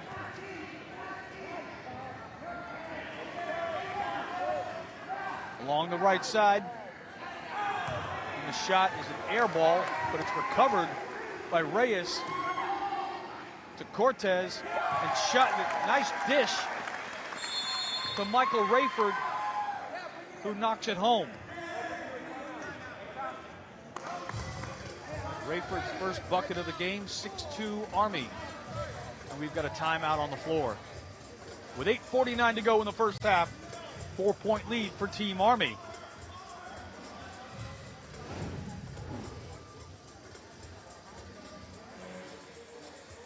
See the good ball movement. Finlay Cortez with a sweet pass into the lane to Rayford and a quick shot by the specialist. He knocks it home to give Army the 6-2 lead. And I know it's early, Haley, but we've got an upset brewing here, right? Team Army coming in third off a tough loss in their first game, and they're giving second-seeded Navy a little bit of trouble. Something to think about. They are, and I think the one thing you've seen about Army too, they're spreading the ball around, doing a good job getting everyone involved at this point. Got an updated score over on court number 2, the Marine Corps all over Socom, blanking them 12-0. Still 8.5 to go there in the first half, but Team Socom having their problems here in wheelchair basketball as we get into action on day 1. Not so for Team Army, 6-2 lead here in the first half. Navy pushing it across the court. Here's Luis Cervantes. He's guarded by Kevin Reyes. Kayla Saska trying to take Reyes out of the equation, but a nice defensive play by Reyes. And we've got a loose ball, and he's got possession, but Cervantes is able to get back and recover. And there's a nice dish to Michael Rayford. And the shot doesn't go off, doesn't count, but we've got a foul on the play.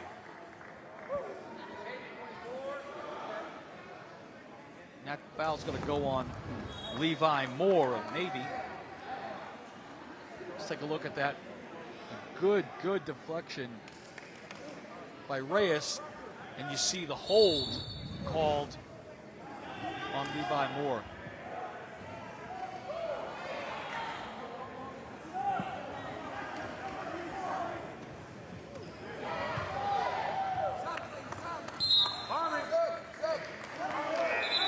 Ball will stay with Army. They get a substitution coming in. Kevin Reyes goes out of the game, and Army bringing in the muscle.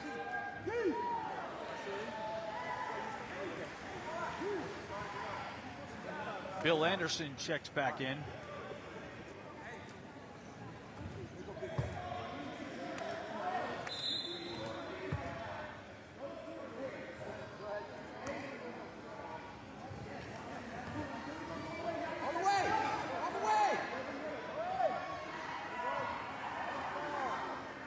Colin Matthews inside the lane, and we've got a 3-second violation call on Army.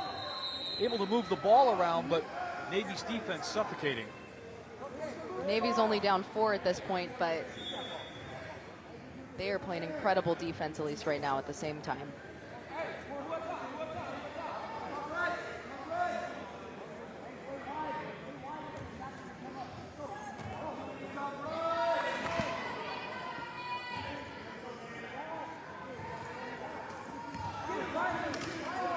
So Cervantes bringing it across the timeline for Navy. He is met by Michael Rayford, and again, Saska providing an outstanding pick to give him an open shot. He's at the top of the key, and he launches it, and it's going to be off the iron, and Bill Anderson could not come up with a rebound as it bounces off his chair out of bounds.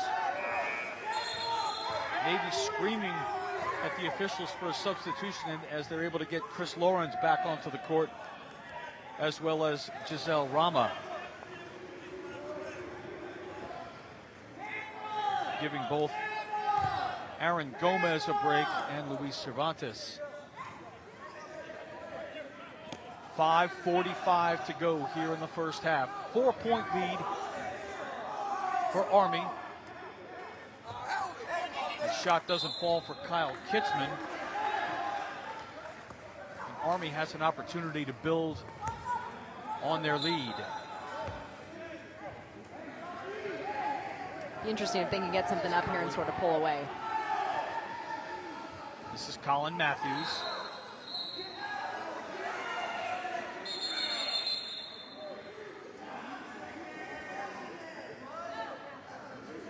We got a 3-second violation in the lane. One more time for Army, so Navy has an opportunity to cut into the lead with 5 minutes to go.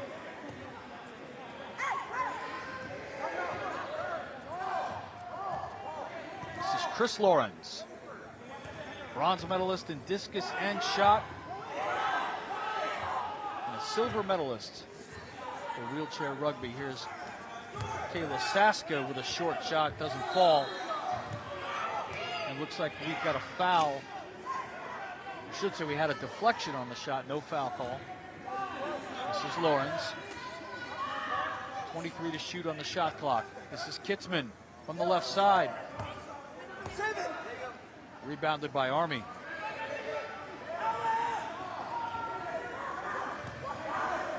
Michael Rayford throws it over to Kevin Reyes, charging hard down the lane.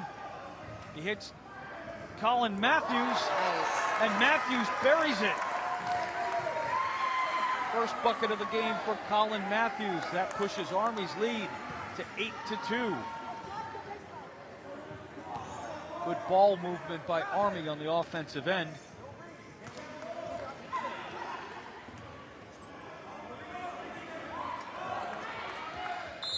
Michael Rayford looks like he might have gotten away with a foul there. Kind of clipped Giselle Rama. I think Rama was a little upset that it wasn't called. Take a look at the bank in. I was going to say, this was my favorite part. He was feeling it afterwards right here. Colin Matthews. This is Kevin Reyes for Army. Inside pass to Bill Anderson. And he gets the shot off, but he's fouled.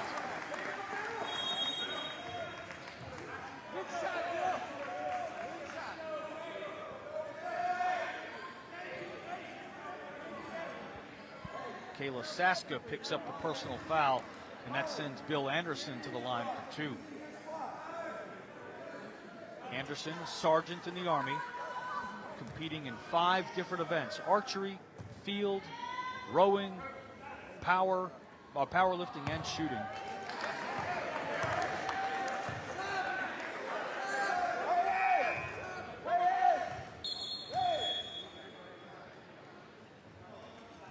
Dalton Apodaca checks back in for Kevin Reyes.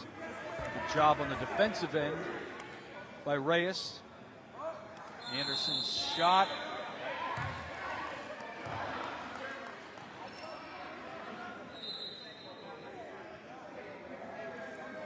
Referees reminding everybody what the expectations are for a free throw. It looked like Anderson tried to deliberately cause them to jump through into the lane to get the lane violation, but it didn't work, and that's going to be ball's going to go to Navy. Anderson laughing about it on his way down.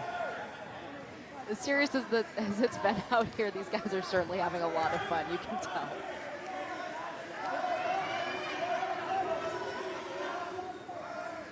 This is Kyle Kitzman.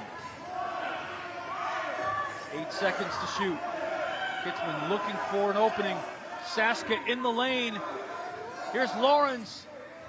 Off the iron, rebounded Army. Outlet pass to Colin Matthews. He's chased by Lawrence. Inside the paint, up, and no.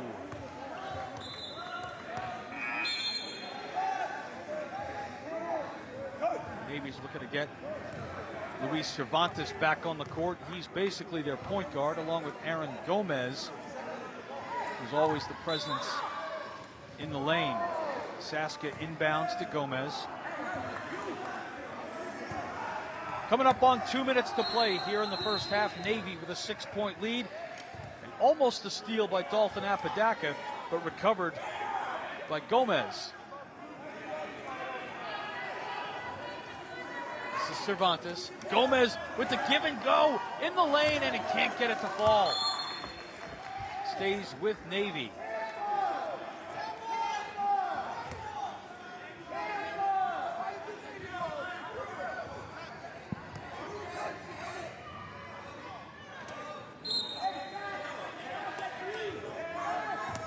Saska bounces it in to Gomez with the shot off the iron. Rebound by Proctor. Navy certainly had their chances.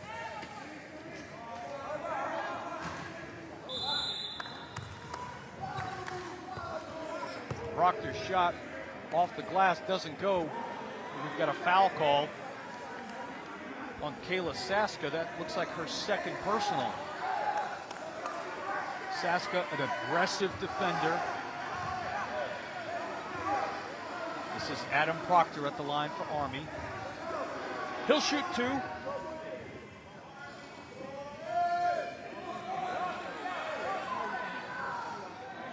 .112 to go here in the first half. Seems like Army's got a commanding lead, but it's only 6. It's a great way of putting it. Proctor's first free throw unsuccessful as they've reached the halftime over on court 2. Marine Corps all over Socom, 20-4. So the Marine Corps on their way to going 2-0 here in pool play, which will be huge for the Marine Corps. Socom in danger of falling to 0-2. Back here on court 1, still 8-2 Army. This is Kayla Saska to Kyle. Kitzman had a little bit of problem there with the bounce pass.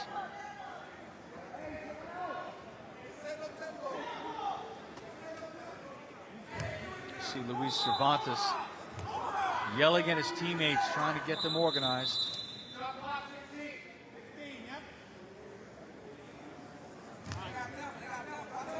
On the inbound, Navy will have 16 seconds to shoot.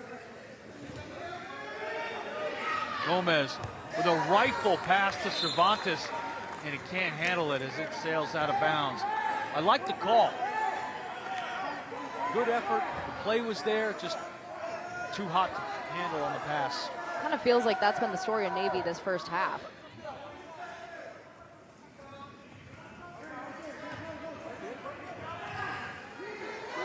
Dalton Apodaca to Anderson, and Anderson can't handle it as it sails out of bounds. We've got 5 seconds left here. Clock winding down, and that's the end of the first half. So not a particularly strong half for both teams. A little bit sloppy on offense. Defensively, obviously, when it's 8-2, it's got to be a defensive game. But Army with a 6-point lead. Like you said, it kind of feels like that is a large lead at this point. Only 6, but it feels competitive right now.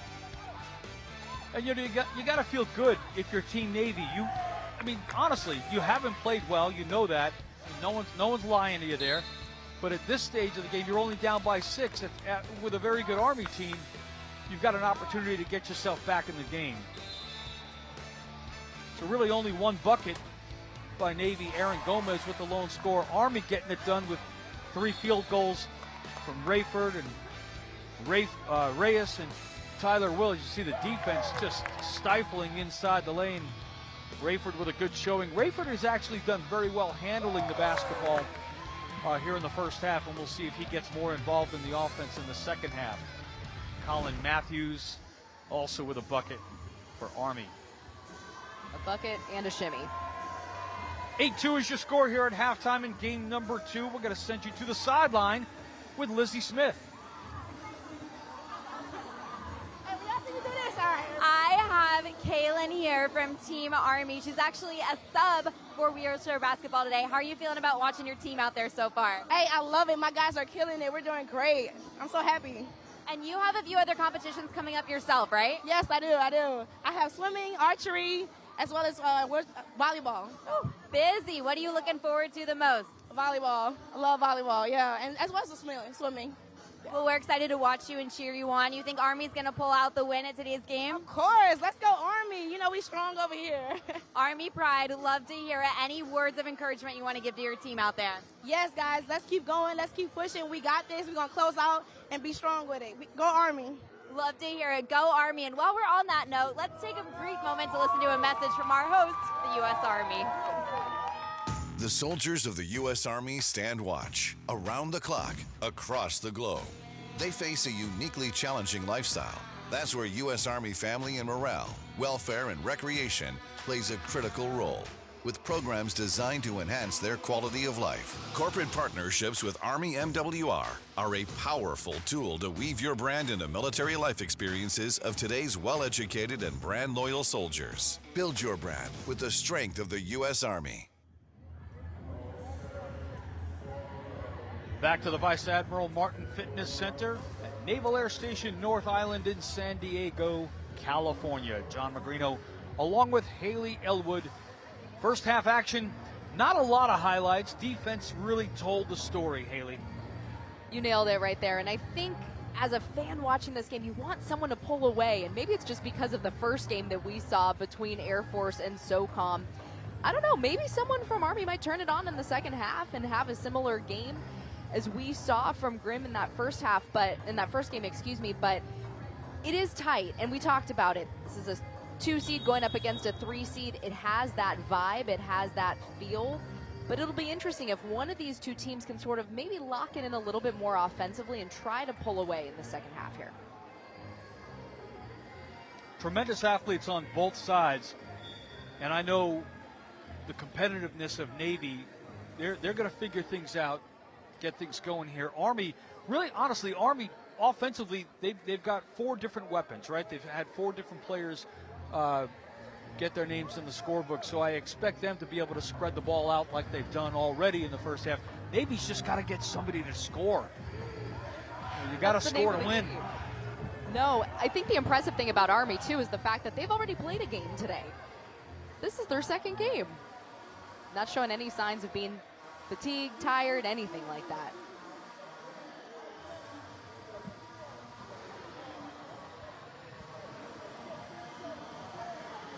Plenty of Warrior Games action coming up for the rest of the week. We've got archery coming up. We've also got track. I know indoor rowing has been taking place already. Sitting volleyball coming up in a few days as well. Indoor rowing took place this morning, and archery will get underway tomorrow as well. We'll be back tomorrow as well with second day of prelim action for wheelchair basketball, as well as the medal round beginning in the afternoon. For more information, you can check DoDWarriorGames.com. That's DoDWarriorGames.com. Full schedule of action here at the 2023 games. Second half action about to get underway. Army's got to feel pretty good about themselves, despite the fact that they're sitting at 0-1 here in the tournament with a 6-point lead over the second-seeded team Navy. And Navy has got to figure this out, get some offense going, get themselves back into the game here.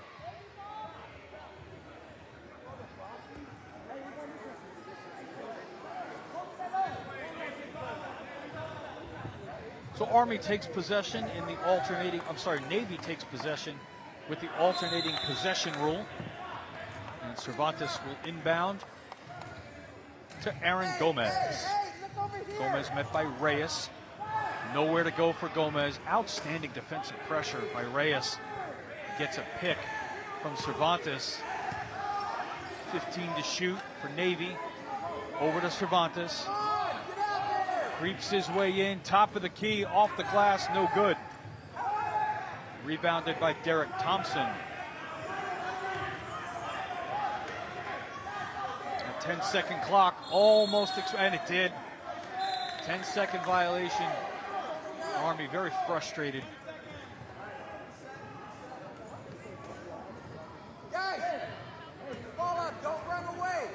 Probably not the start they wanted. coming out here in the second half, but a lot of ball game left, as they say. We've seen a little bit of frustration on the 10-second for both teams, and I'm not sure it doesn't result because you get 12 seconds in wheelchair rugby to cross midcourt, and here it's only 10 seconds. Maybe I'm speculating. I probably have no idea what I'm talking about. But there's been so many 10-second violations. There's got to be some sort of common thread there. And a lot of these athletes are coming off from wheelchair rugby. We've got a 30-second timeout called by Army.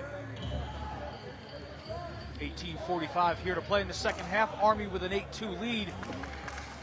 Let's take a live look over at court number 2, where they got under 17 minutes to go in the second half, and with Marine Corps just putting on a clinic against Socom. They're up by 20, 24-4. The good news is Socom scored more points in this game than they did in their first game, but just getting... Isaiah Staley puts Socom back on the scoreboard. Cuts the lead to 18.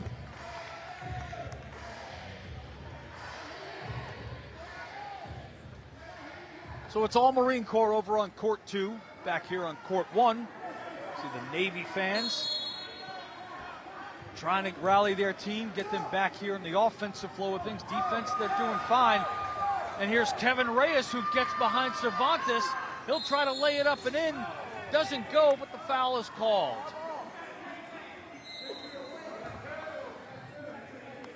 Kevin Reyes will go to the line. Luis Cervantes gets hit with his second personal foul of the game. Let's see, Reyes on the way to the basket, almost uncontested, but Cervantes' wheel kind of clipped him, and the referee's got to call that. Not a hard foul, but a foul nevertheless. Sergeant Kevin Reyes at the line for Army.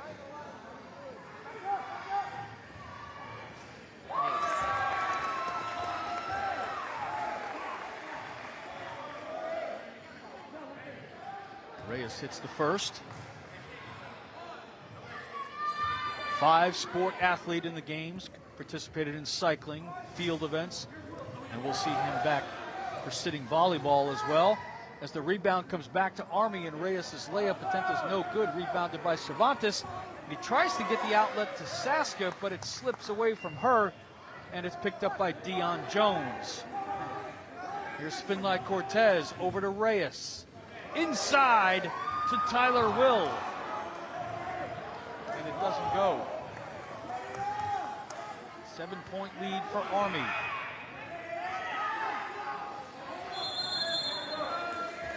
Ten-second violation on Navy. There it is again.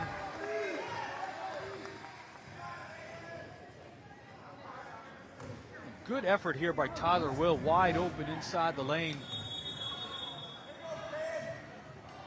Just couldn't get it to go.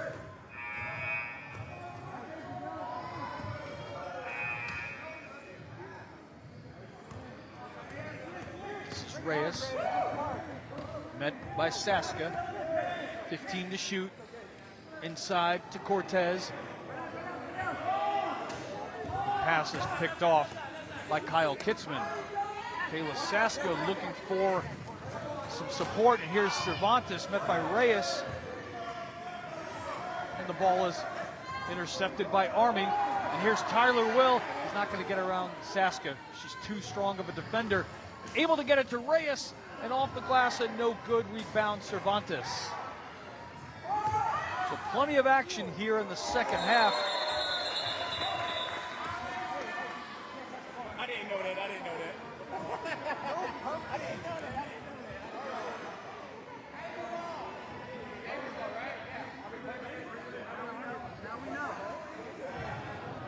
Got a whistle on the play, and it looks like Navy is going to be awarded possession. Dion Jones having some fun with the official. Jones, a two-time participant in the Warrior Games back in 2020 and 2022. A little bit of a run here by Navy. Cervantes hit Saska, but Saska couldn't get it to go. And a steal by Aaron Gomez. keeps possession for Navy.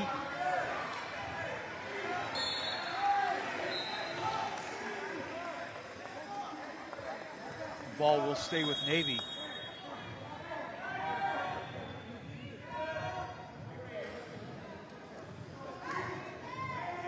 Here's Cervantes.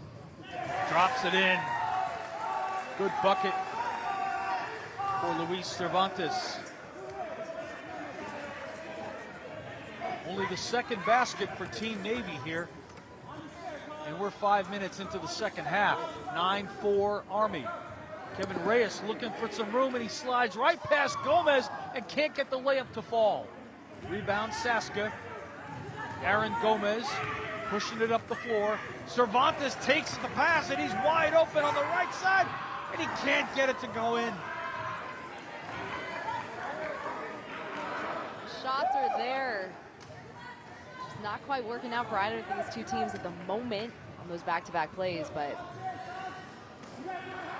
Here's a steal by Saska. You said it correctly, Haley. The shots are there. They're getting the looks. Just got to get it to fall. Here's Saska.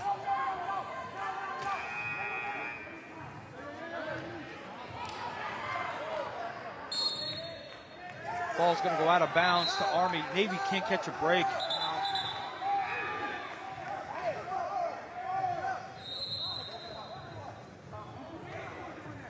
Five new players on the floor for Army.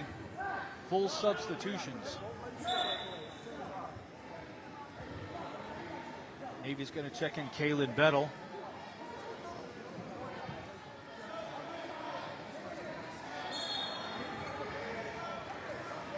This is Dalton Apodaca.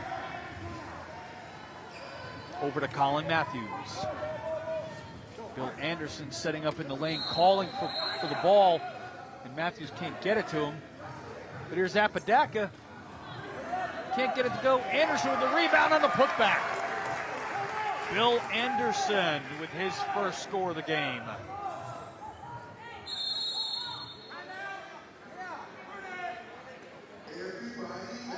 And we got a timeout on the floor. Navy got to figure something out here, down 11-4 with under 14 minutes to go. it's been a real physical game so far in this second half. See Anderson in perfect position for the rebound, gets the easy putback. Bill Anderson putting his name in the scorebook for the first time. Army Sergeant competing in archery, field events, rowing, powerlifting, and shooting.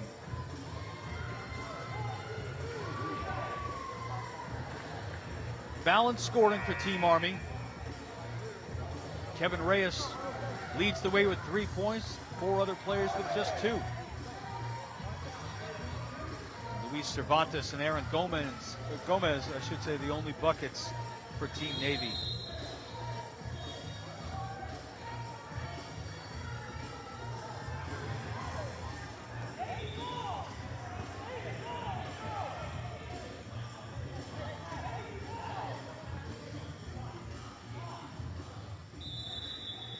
Navy will inbound. This is Kalen Bettel. Pushing up the floor to Aaron Gomez. He's met defensively by Michael Rayford. Now Apodaca inside to Ketchman. Cervantes with the shot. Can't get it to go. Bill Anderson hauls in the rebound. And Apodaka's got an open lane to the goal. And he lays it in. Dalton Apodaca with his first bucket of the game. Army getting contributions from everybody. 13-4 lead. Spreading it around. And now getting something going offensively.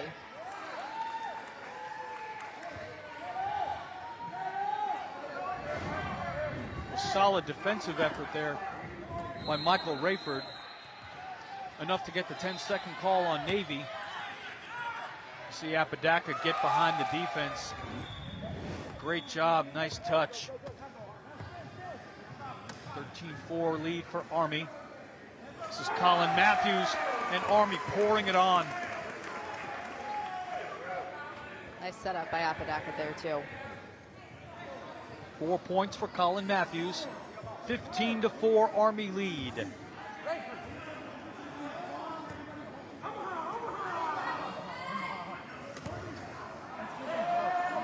Cervantes in the lane to Gomez. Boxed out by Anderson. Anderson giving him, hey man, I'm here on defense. That's my job. Nice work by Anderson.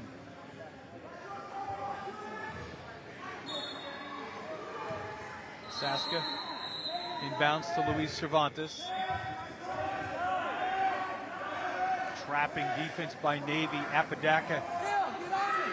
This is Gomez with the shot. Shot clock winds down. Can't get it to fall. And Adam Proctor brings it in. Rayford hauls it down court. Apodaca looking to get there, but it's going to be just out of his reach. A little too much mustard on that pass.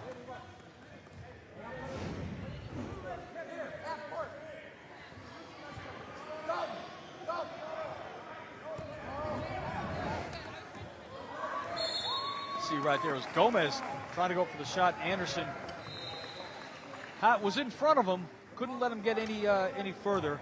A good job defensively by Army. 15-4 and the ball. This is Rayford. 3-point line inside to Bill Anderson. In the lane back to Rayford. Call the foul, count the bucket, Michael Rayford. Oh, change that call, offensive foul on Michael Rayford, and Rayford can't believe it. Let's take a look at that again. Rayford had a full head of steam. Yeah, Kayla Saska was in the lane. She had possession, or I should say she established position.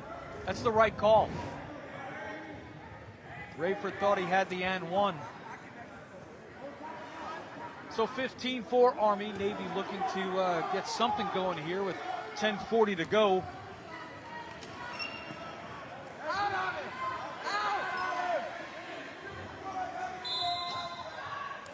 Shot by Levi Moore, won't fall, but we've got a foul call.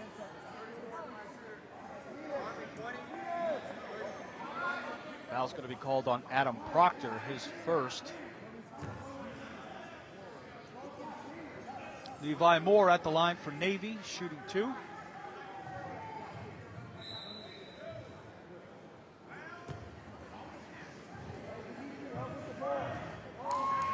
Shot goes off the backboard, no good.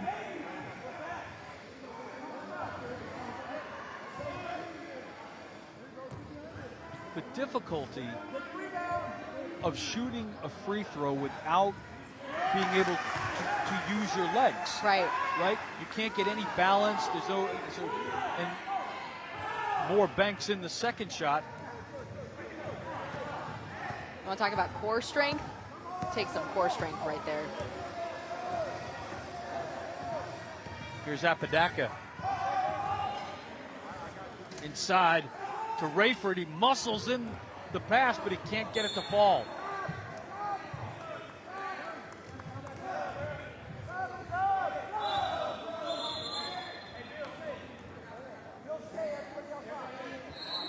Got some substitutions here for Team Army. Been like Cortez back on the floor. We've got a shout out again to her family and friends watching over in Germany. She mentioned that specifically to us yesterday in wheelchair rugby.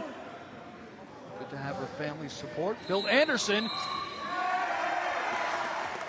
And a nice layup by Bill Anderson. His second bucket of the game. Force underneath. Let's take a look at that one more time. Long pass, Anderson's right there, outstretches, and in one move puts it back. Tremendous ability. 17-5 Army as we approach the 9:05 mark in the second half.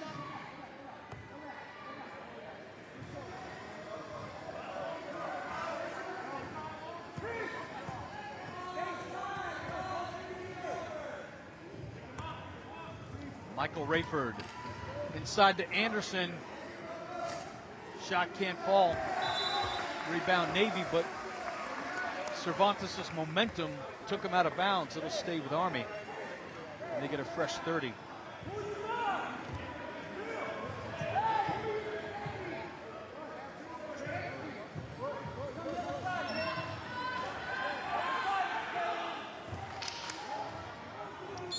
Rayford and Anderson tried to do that inbounds play one more time, but it was just out of the reach. So Army checks back in. Kevin Reyes, get a shot of instant adrenaline with Reyes.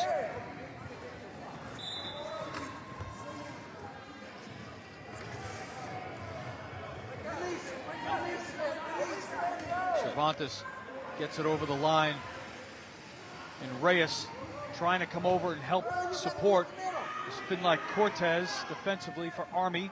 Cervantes inside the lane, can't get it to fall. Rebound Anderson, and he bats the outlet pass out to Reyes, and he's got to beat Cervantes, and it rattles home. Kevin Reyes, 19-5 Army lead. Kitzman with a long shot, no good. Rebound Cervantes.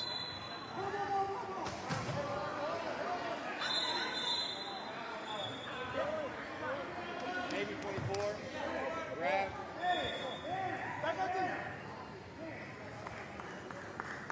Kyle Kitzman gets called with the offensive foul for Navy.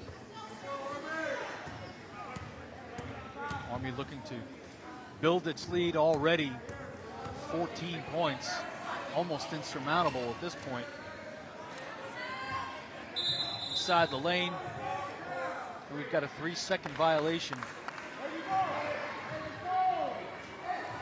Talked at halftime about the possibility of one of these two teams pulling away. Very, very evident now that team is Army. We'll see what Navy chooses to do here, though, with just a little over 6 minutes left. Navy has done a better job of moving the ball around. They're getting the open shots, just can't get them to fall. Here's Kitzman in the lane. Does not get a clean look, but the rebound goes to Levi Moore, and he pushes it back in. 3 points for Levi Moore. Cuts the deficit to 12. Under 6 to go here in the second half. Reyes inside to Anderson.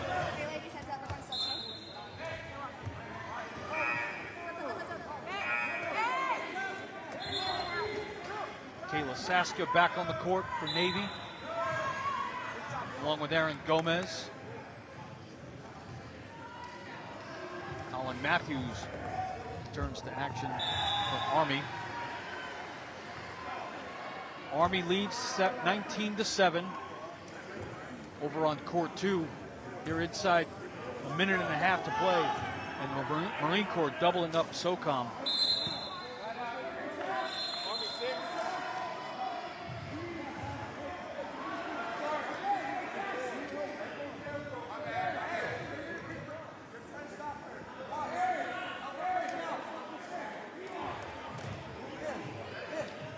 It looks like a foul was called on Kevin Reyes of Army. Navy possession here with 4:50 to go. Gomez to Cervantes. And a long shot by Christopher Lawrence. Can't get it to go. And everything going Army's way. I was going to say, that's been the story of the game. They have opportunities, they just haven't been able to capitalize. It's been hard to get stops on Army in the second half. Kevin Reyes leads all scorers with 5, 15 to shoot. Inside, looking for Jones. Deion Jones couldn't reel it in.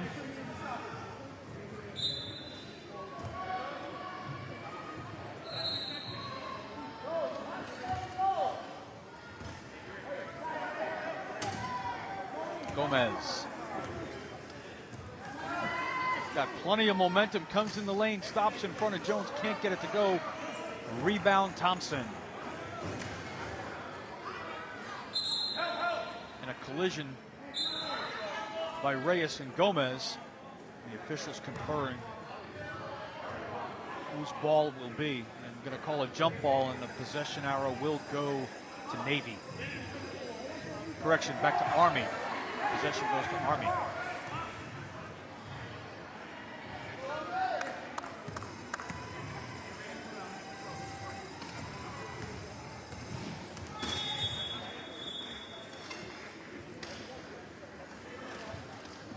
Ball's deflected away by Kayla Saska. Another strong defensive effort. Chris Lawrence.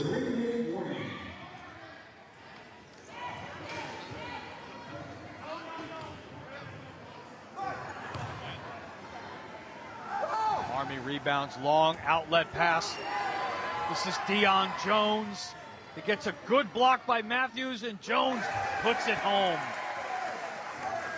First basket of the game for Deion Jones, and Army builds its lead to 21-7.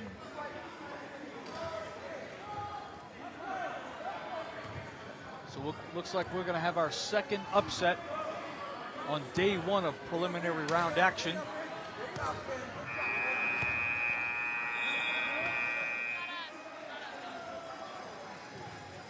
And we've got a final score over on court 2 as the Marine Corps improves to 2-0 with a 30-17 victory over Socom. Better effort by Socom. It looks like they got their offense rolling a little bit better, but Team Marine Corps looks like they might be the team to beat.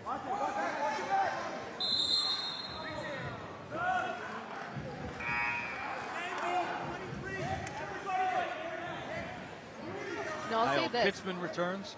I'm sorry, go ahead.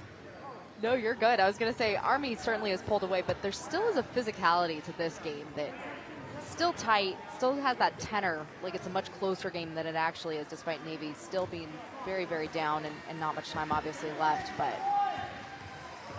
as we've said, they've had shots, they just haven't made the most out of them. We got a 3-second violation call on Army. 1:48 left here in the second half.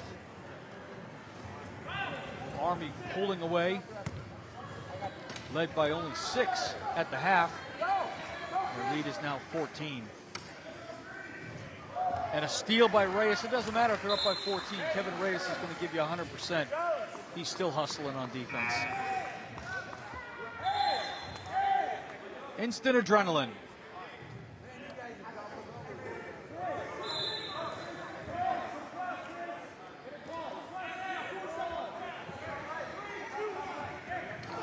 Gomez pressured by Finlay Cortez. And effective defense as the ball goes back over to Army. 14-point lead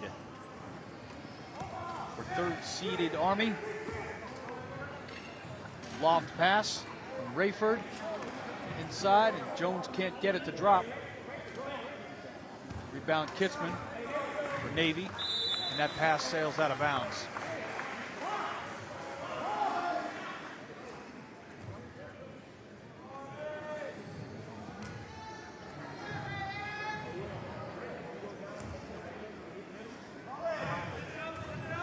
One minute to play. Kevin Reyes. Inside.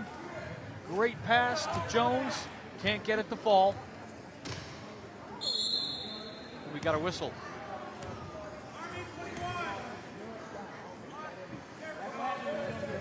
That's Michael Rayford called for the foul on Army.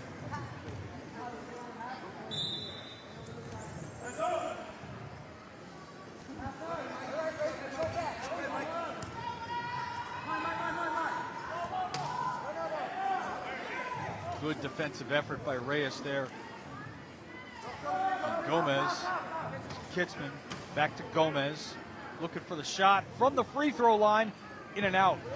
Rebounded by Army. This is Reyes. shot by Reyes, and it's an offensive foul. Shot clock is done for the evening.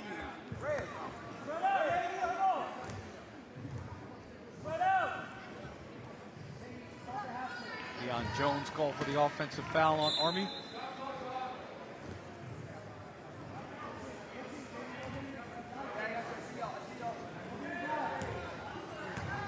As the clock ticks under 10 seconds to go, 14-point lead for Army and another steal. And let's see if Michael Rayford can cap the scoring.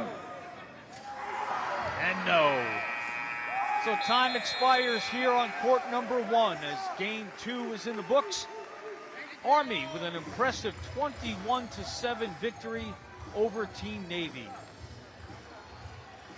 Army improves to 1-1, and Navy falls to 0-1.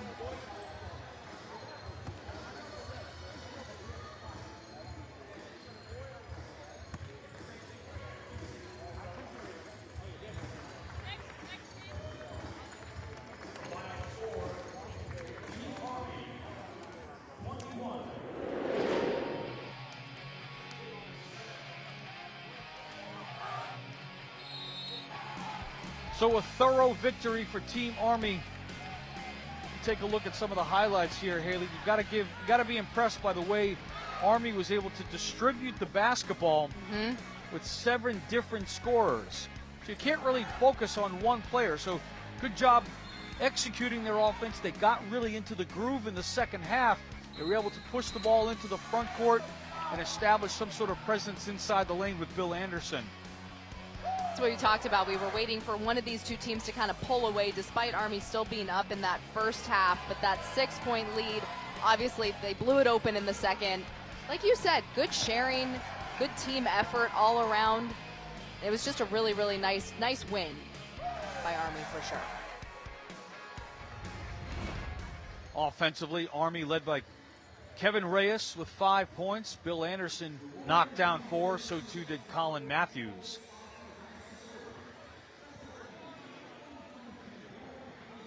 Let's check in courtside with Lizzie Smith.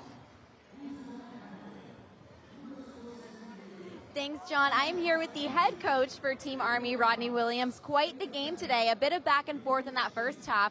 What changed in the second half for you guys? You really hit your stride. Well, we're starting to figure out our lineups and how they work well together with each other. I think I found a good combination, and they really came together out there. How are you feeling moving forward in preliminaries? I'm feeling great. Honestly, I didn't have very high expectations. We didn't have many practices, and they seemed to listen and learn and actually put it to work on the court. Sounds like a lot of teamwork then, as well as much training as you could get. Is that right? Yep, and they like each other, and that helps a lot. That definitely does help. Well, we will be back shortly with more action, but let's take a brief moment to listen to a message from our host, the U.S. Army. The soldiers of the U.S. Army stand watch around the clock, across the globe. They face a uniquely challenging lifestyle. That's where U.S. Army family and morale, welfare, and recreation plays a critical role, with programs designed to enhance their quality of life. Corporate partnerships with Army MWR are a powerful tool to weave your brand into military life experiences of today's well-educated and brand-loyal soldiers. Build your brand with the strength of the U.S. Army.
My pain is like water against the dam.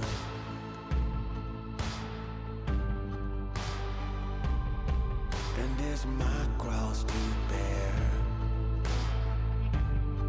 I can't remember a time it wasn't there.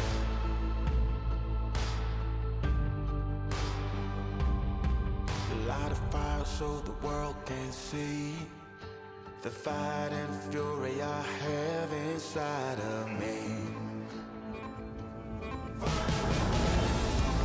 Lord, bring out the fire in me. Shine so everybody can see you. Be anything that you wanna be. Lord, I'm gonna find my way.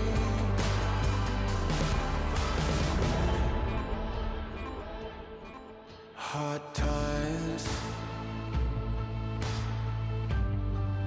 rain down since the day I was born.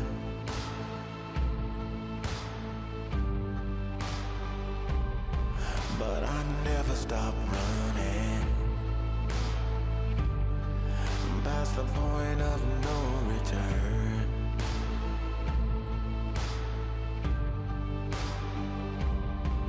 Light a fire so the world can see.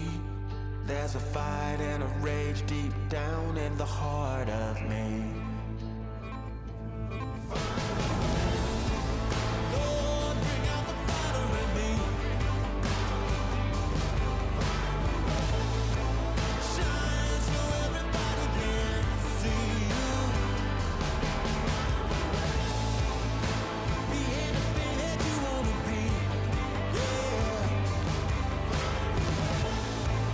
Lord, I'm gonna find my way. Yeah, yeah, yeah. Hard times rain down since the day I was born. But I never stop around. Time to take my turn. Light a fire so the world can see the fighting fury that I have inside of me. So open your eyes and see the fight I have burns inside of me.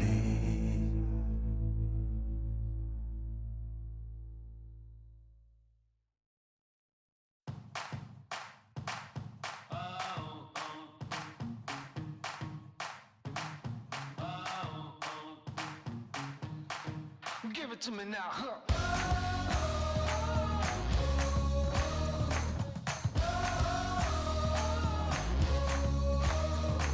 Well, I woke up in a changed place.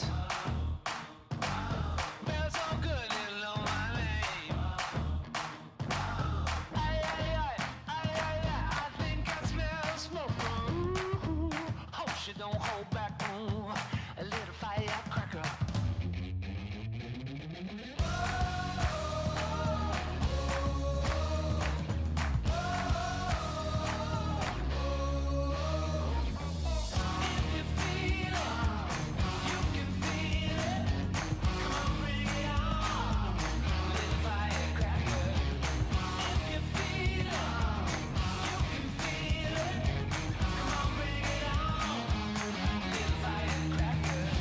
Oh, hot damsel in this dress.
Back at the Vice Admiral Martin Fitness Center here on Naval Air Station North Island in San Diego, California. We are getting ready for Game 3 of our 4-game set here at the wheelchair basketball preliminary round.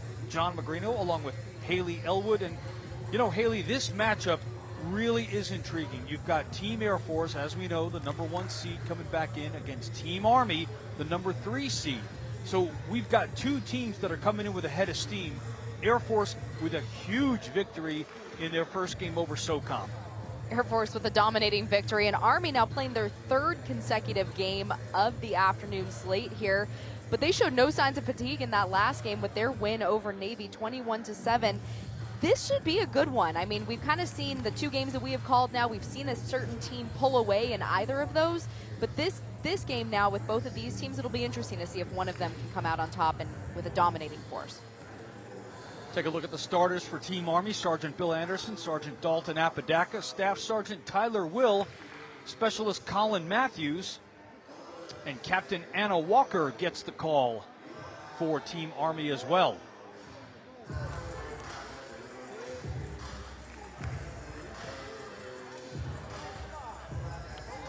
Team Air Force, your 5 starters other than Technical Sergeant Paul Vermeer. It's the gold medal winning wheelchair rugby team. Staff Sergeant Carly James, Staff Sergeant Colton Grimm, Senior Airman Daryl Holly, and Staff Sergeant Greg Walker.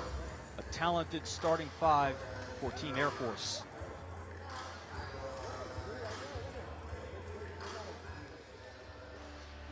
Bring you up to speed on the scores so far through the first 4 games.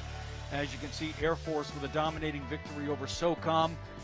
Marine Corps shocking everybody. The number 4 seed coming in with a pair of impressive victories over Army and Socom. And Army with a 1-1 record did not look strong in their first game against the Marine Corps, but bounced back to defeat a very athletically talented Navy team. So this is going to be an interesting contest to see how they shore up against Air Force. Absolutely, and just again to piggyback off of that, the fact that they are now playing 3 straight games, and this being the 3rd one, like we said, showed no signs of fatigue in that last game after playing their first one. So hopefully they can kind of keep that going, keep that domination going, if you will. They spread the ball around nicely, though, in that win over Navy. So this, in my opinion, it'll be interesting to see how Team Air Force handles that ball movement that Army really started working to perfection in their second half against Navy. Army really relying on the defensive pressure of Kevin Reyes. And down inside, Michael Rayford and Bill Anderson, outstanding job in the paint. So that might be something that Team Air Force might take some time to get adjusted to. We'll see what happens.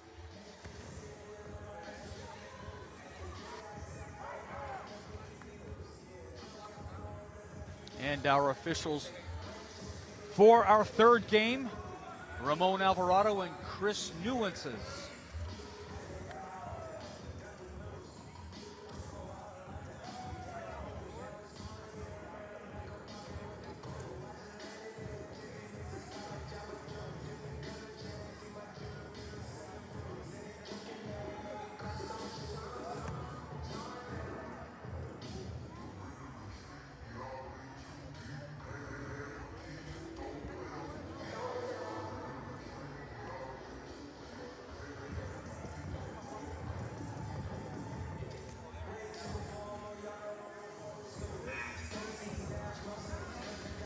Top-seeded Air Force taking on 3rd-seeded Army. Game 3 action here.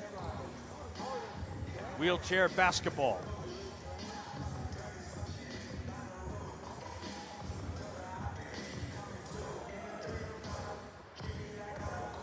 We talk about Air Force's offensive domination in their first game win over Socom.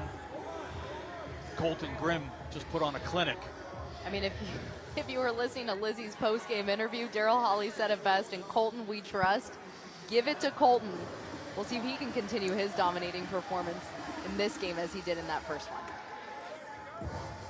He's getting ready. I'm watching him here in the Pre-game stuff right here. He's bobbing his head. You don't see a lot of emotion from him on the court during the game. He's all business.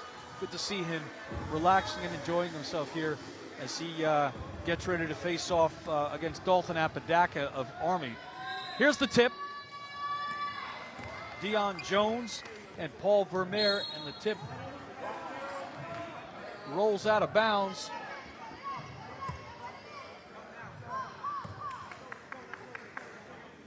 And possession is awarded to Army. Colin Matthews behind Apodaca. Set shot doesn't fall. Vermeer rebound.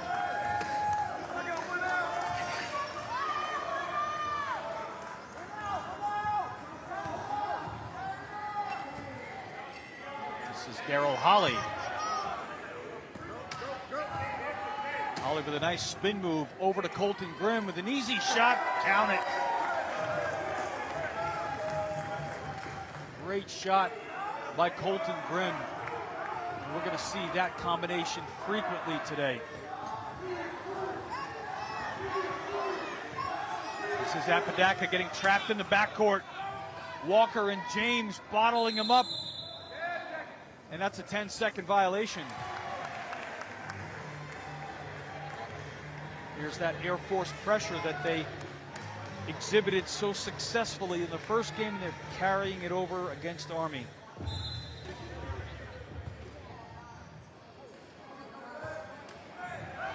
Harley James giving direction to Daryl Holly. Here's Holly behind Vermeer. Shot doesn't fall. Rebound for Deion Jones.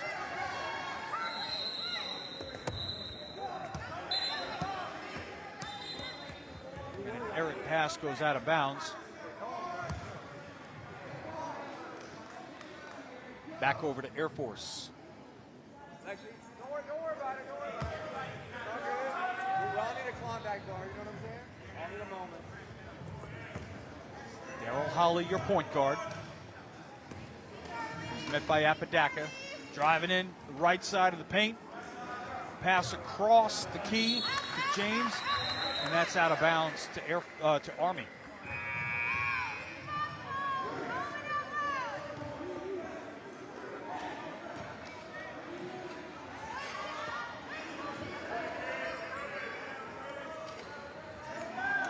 Apodaca running out of time.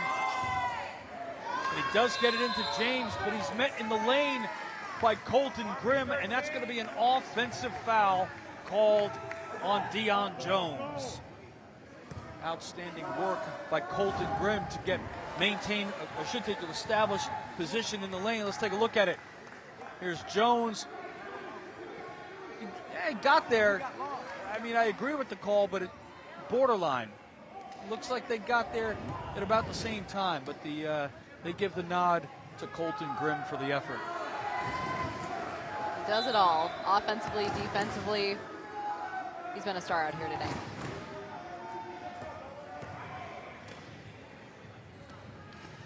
Here's Daryl Holly. Air Force with a 2-point lead. Over to Carly James. Shot doesn't fall. Rebound Tyler Will. Ball slips out of bounds and it'll stay with Air Force. Holly looking, can't find anybody. Gets it back to Grimm. Off the iron and a rebound to Colin Matthews, and he's got a head of steam, but he's going to be boxed out by Colton Grimm, and Daryl Holly meets up with Apodaca.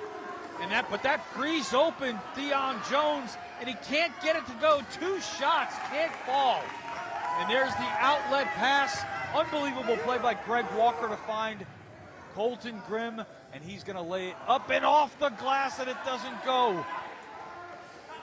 Prime opportunity doesn't pay off for Air Force. And here comes Army.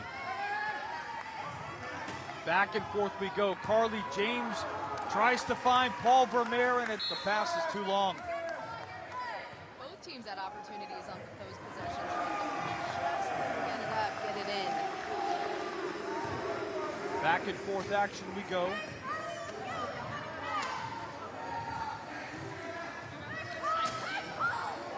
Air Force running that backcourt trap. It's just swallowing up, and there's the 10-second call again.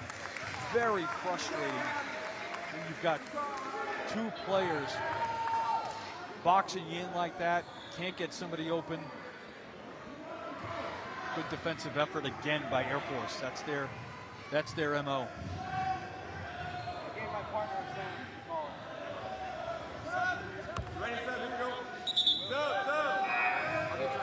Derek Thompson and Kevin Reyes check in for Army. We're going to need Reyes on that defensive end, no doubt.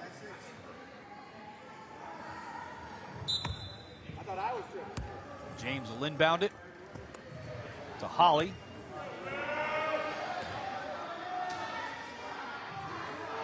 Air Force leading by 2. 20 seconds on the shot clock. Grimm trying to set a pick for Holly, and it's the pick and roll, and Grimm can't get it to fall. Rebounds his own shot, and that's blocked out of bounds by Jones, so the ball will stay with Air Force. It's our first look at Kaylin McClendon for Army. She checks into the game for the first time. And the inbounds pass is swatted away. Nice work there by Derek Thompson. Here's McClendon, and she throws it right to Greg Walker. Holly to James. And neither team can really get into any offensive rhythm. No, this has been a tough defensive battle right now. Only 2-0. These seconds tick away here, these couple minutes in this first half. Vermeer with a shot, airballed. Walker gets the rebound. And we've got a foul inside.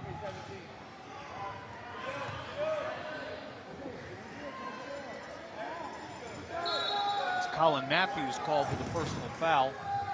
And James will inbound to Grimm in the paint to Vermeer. Soft shot doesn't go. Rebound Holly, his shot doesn't fall. And it's hauled in by Thompson. Reyes gives it to Matthews.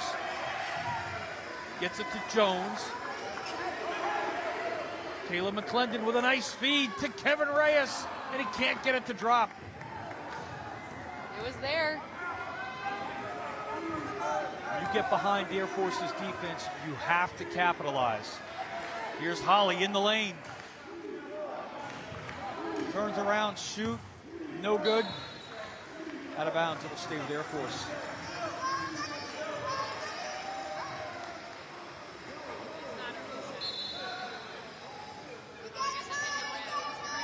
Here's Darryl Holly directing his teammates. Greg Walker with the shot, and it banks it in. Air Force doubles their lead.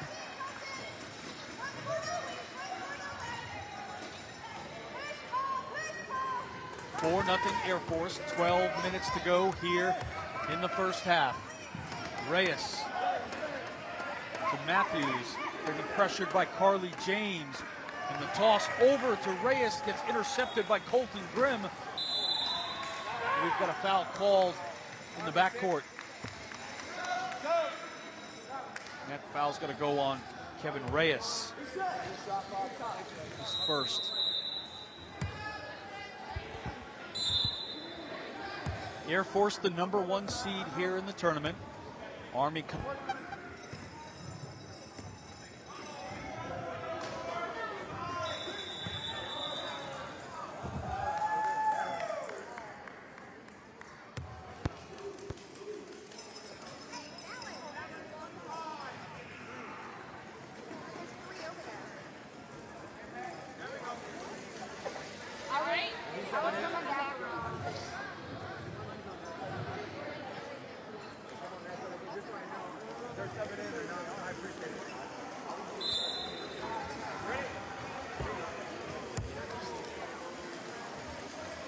.25 to go here in the first half. Air Force with a 4-0 lead, looking to add. Here's Carly James, and she buries the shot from the left side. Carly James with her first bucket of the game.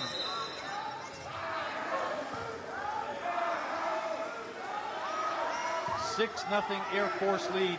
And what you don't want to do is let Air Force get too far away, too far ahead. Here's Reyes, tries to muscle in the shot, and it doesn't fall, but he gets the foul.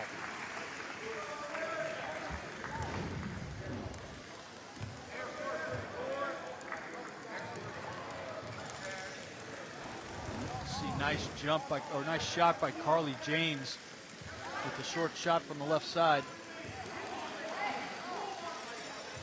6-0 Air Force lead. Army looking for its first basket, and it's going to have to come by way of Kevin Reyes at the free throw line.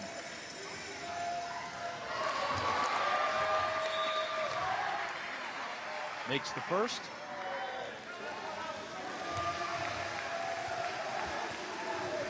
Sergeant Kevin Reyes.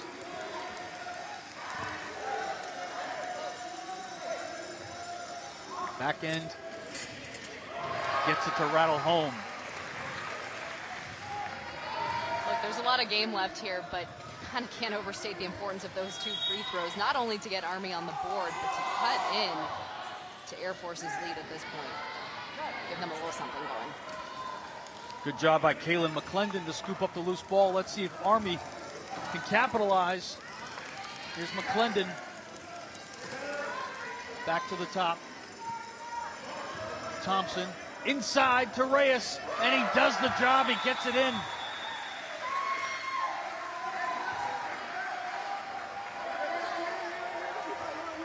Army on a 4-0 run. And a timeout by Air Force. You know, we talked, Haley, about the importance of Army not allowing Air Force to pull away. And just as we do that, they're back on a 4-0 run. They're right back in the game. It was almost like those free throws were just kind of the ammo that they needed to just kind of get going, feel themselves a little bit, not allow Air Force to do anything either. At this point, hey, it was 6-0. It's a 2-point game now. Obviously a lot of time left in this first half, but to be able to have Army get a little something going, working out for them. You know, we also talked earlier about capitalizing on every opportunity that you're given. And one of those is at the free throw line, right? You got to make your free throws, and especially in a game that's going to be this close. Air Force is not going to give you anything for free. So anything that you're able to scratch out, you certainly got to take advantage of.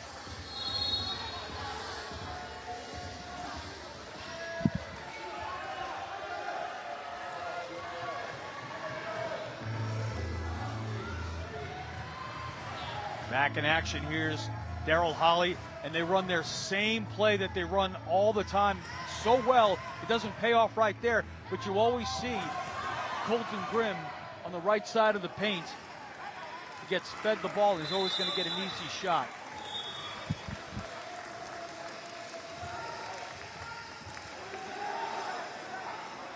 Army had an opportunity there to capitalize, and they couldn't. So Air Force will take back over. 9:40 to go here in the first half. 2-point lead for the defending gold medalists. Here's Daryl Holly. Air Force fans getting behind their team. Here's Moses Nebraska. Shot doesn't fall. And the ball skirts out of bounds, and it'll go to Army. This is a big possession for Army. Opportunity to continue their run.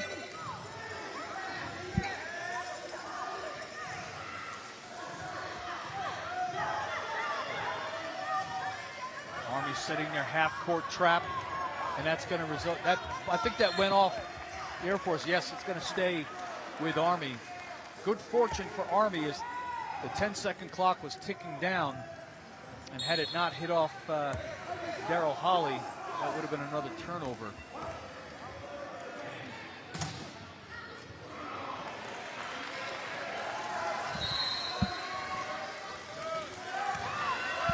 Daryl Holly gets behind the Army defense, and he's fouled from behind by Kevin Reyes, and that is a dangerous foul for Reyes. I believe that's his second.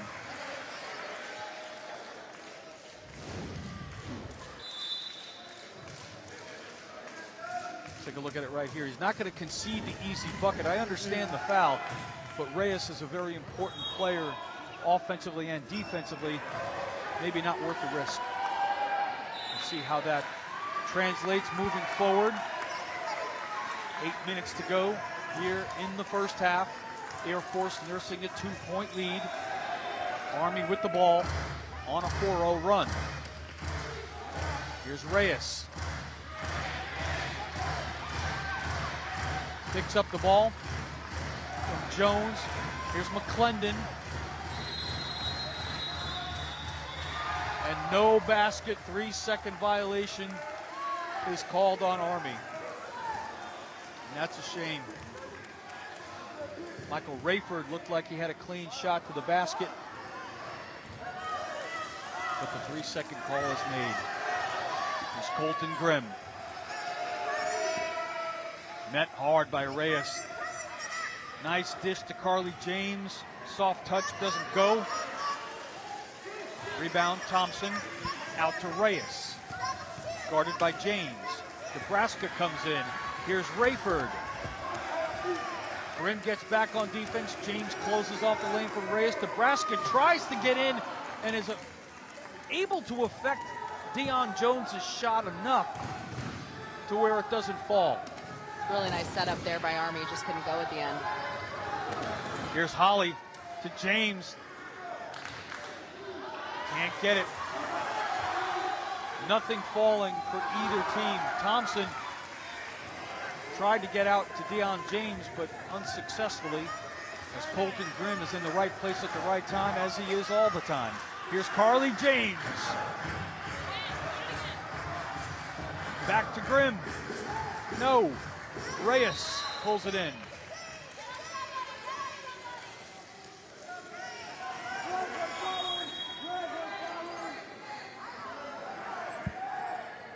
And that ball's going to roll out of bounds and stay with Air Force. Under 6 minutes to play here in the first half. Not the offensive explosion that we were anticipating. Look, we knew both these teams played good defense, but both these teams also put up a lot of points in their 2 wins earlier today. But so far, this has been really, really tight. Daryl Holly. Carly James in the paint, hits Grimm on the right side, and he buries it. Colton Grimm with his second bucket of the contest. He's got 4.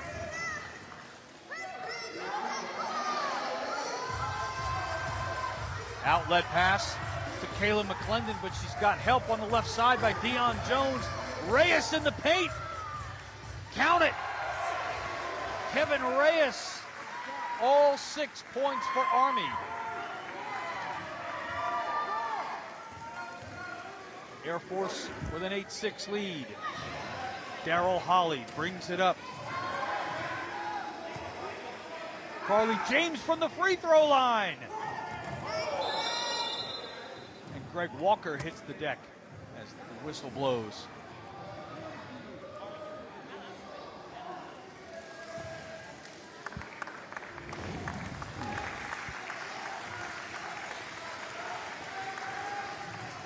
Take a look at Kevin Reyes on the breakaway. Outstanding offensive set for Team Army. Nebraska giving chase, can't catch him. Kevin Reyes, really, really impressive how he can move up and down the court. Ball handling is fantastic, and defense speaks for itself. You mentioned he is such a key piece of this Army team. He has currently more points than he had in their win over Navy in the last game. Nebraska feeds it in to Colton Grimm, to Daryl Holly, and a soft touch off the glass. He can't get it to fall. Army will take it over, and here's a little touch pass looking for McClendon, and Reyes fed her a little bit too long as Greg Walker was there. Here's Walker. Carly James in her spot on the left side. And that pass was just a little behind her as the ball goes back over to Army. 3:35 to play here in the first half. A tight game. Derek Thompson pressured.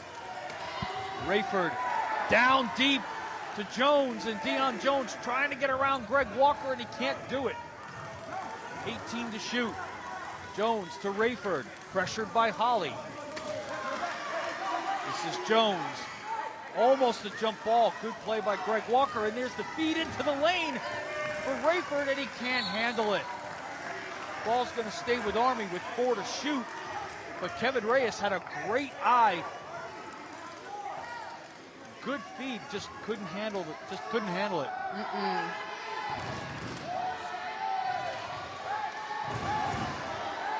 4 seconds to shoot. 2. Reyes launches it. In and out. You wanted that one. I think we all did. Yeah. 8-6 Air Force, 2.5 minutes to go.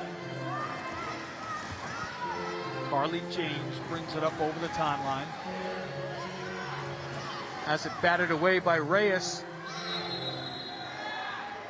And they'll call a backcourt violation, despite the fact that Kevin Reyes knocked it out of James's hand.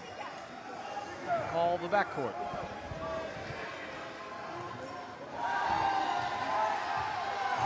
Inside 2 minutes to go.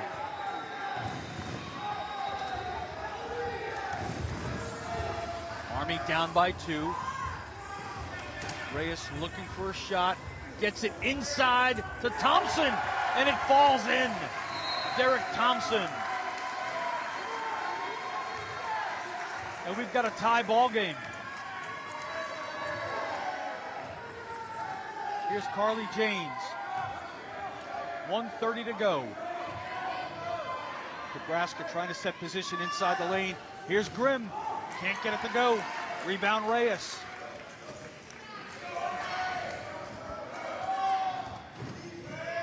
Pass ahead to Michael Rayford. He stops and pops from the free throw line, and it doesn't go.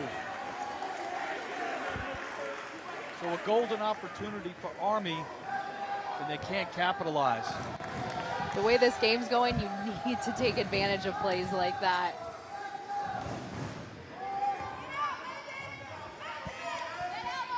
50 seconds to go in the first half. Long pass to Darryl Holly, wide open shot off the front end, and rebounded by Army. Rayford up ahead to Kevin Reyes. To Darryl Holly, you know, Kevin Reyes is phenomenal from a speed standpoint. Darryl Holly matches him. Oh, and here's Holly on the break. To Grimm. In and out, or bounces off the rim. And Nebraska can't handle the rebound as Army's going to get a shot. But that clock is ticking. 17, 16, 15.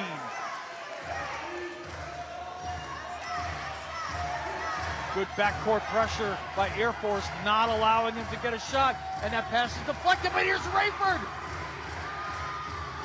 And he can't get it to go as time expires in the first half. So a furious effort in the last 5 or 7 minutes here in the first half, and we're going to head into the break tied at 8. Good job by Army getting their way, muscling their way back into contention, though.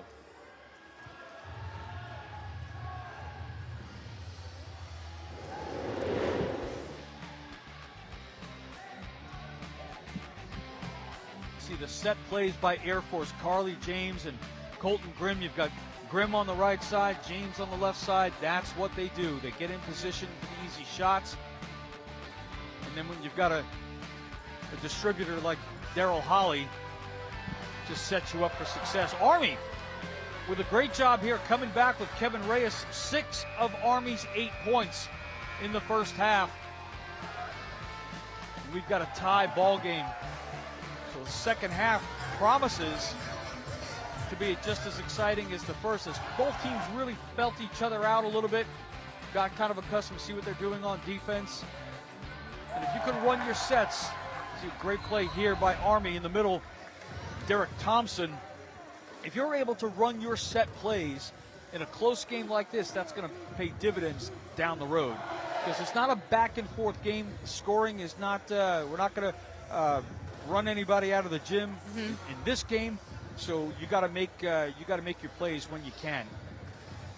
Let's send you over to the sideline with Lizzie Smith. That's right. I am here with Stacy and Team Army. Super excited out here to cheer on their team. We've got a tied game. How are you feeling about it? I can't even hear you because they're cheering so loud. We have a tied game. How are you feeling about it? Oh, this is awesome. We love wheelchair basketball. We got a brand new team, and we're dominating out there. You are out here showing so much spirit. What does it mean to you to have Team Army represented here at the Warrior Games? It's awesome. I'm team captain this year, so I love cheering my team on. Well, speaking of cheering your team on, can you lead us out in a little chant, Stacey? Let's go, Army! Let's go, Army! Let's go, Army! The soldiers of the U.S. Army stand watch around the clock, across the globe. They face a uniquely challenging lifestyle. That's where U.S. Army family and morale, welfare, and recreation plays a critical role, with programs designed to enhance their quality of life. Corporate partnerships with Army MWR are a powerful tool to weave your brand into military life experiences of today's well-educated and brand-loyal soldiers. Build your brand with the strength of the U.S. Army.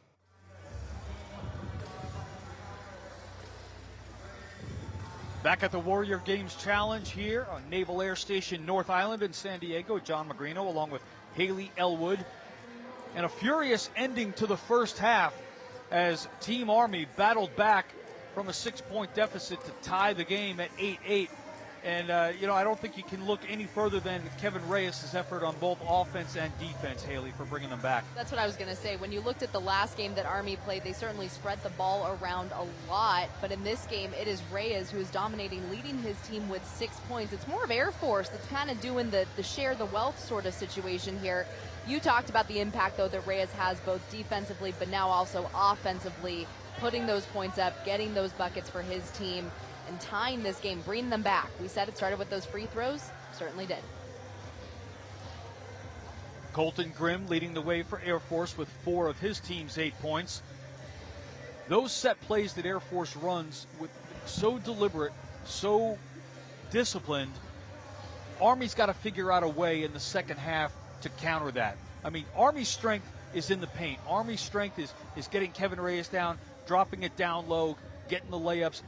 Air Force is better outside the paint. You've got Colton Grimm, you've got Carly James, they're good, strong shooters, and Daryl Holly setting them up. So I think in order for Air Force to get them to assert some sort of dominance in this game, they're going to have to get those set plays working with a little bit more effectiveness. They were fairly effective in the first half, but not as much as they could be. They missed some easy shots.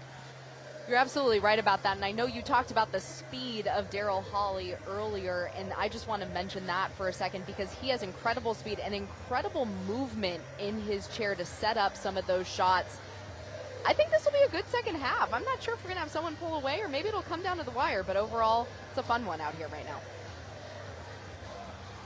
Over on court number 2, they've reached the half as well, and Team Marine Corps holding a 6-point lead over Team Navy. The Marine Corps about to go out of the first day with a 3-0 record if they can hang on in the first half. Very impressive showing from Team Marine Corps. Back in action here, second half. Number 1 Air Force, number 3 Army. Tied at 8.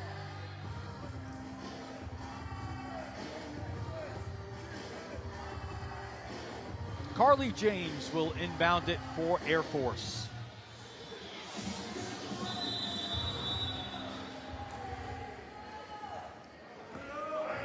Into Daryl Holly and met immediately by Colin Matthews. This is Holly. To Grimm. Doesn't go. Those are the easy shots that we were talking about. That if Air Force wants to win, they're going to have to go with what works for them. 10-second violation called on Army. Michael Rayford disagrees. As they usually do.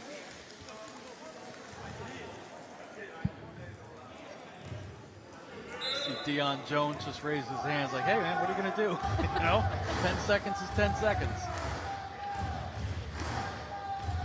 Carly James waits for the offense to get set. Vermeer sets up the pick for Daryl Holly. Can't get it to go, and a rebound to Rayford. And he's bottled up in the paint, looking for the outlet, and he gets it to Matthews. And Matthews can't get it over the 10-second line either. Very, very frustrating for Army when Air Force swallows you up in the backcourt. Look at the game still knotted here, but you mentioned it, those opportunities, you got to take advantage.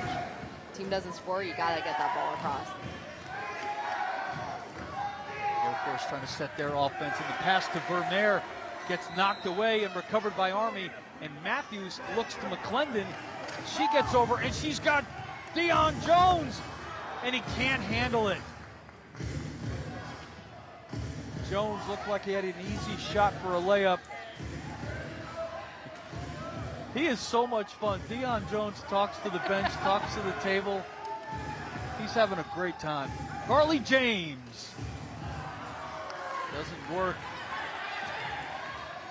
Here's McClendon. Kayla McClendon looking for a pass. Colin Matthews is bottled up by Vermeer and James. And the inside pass from Jones to Rayford draws the foul. Nice ball placement there, movement. Daryl Holly questions that call, but he's going to get hit with the penalty, or with the foul, I should say. That puts Michael Rayford at the line. Specialist Michael Rayford, competing in 3 other sports, field events, wheelchair rugby, and track. And his first shot's off the backboard.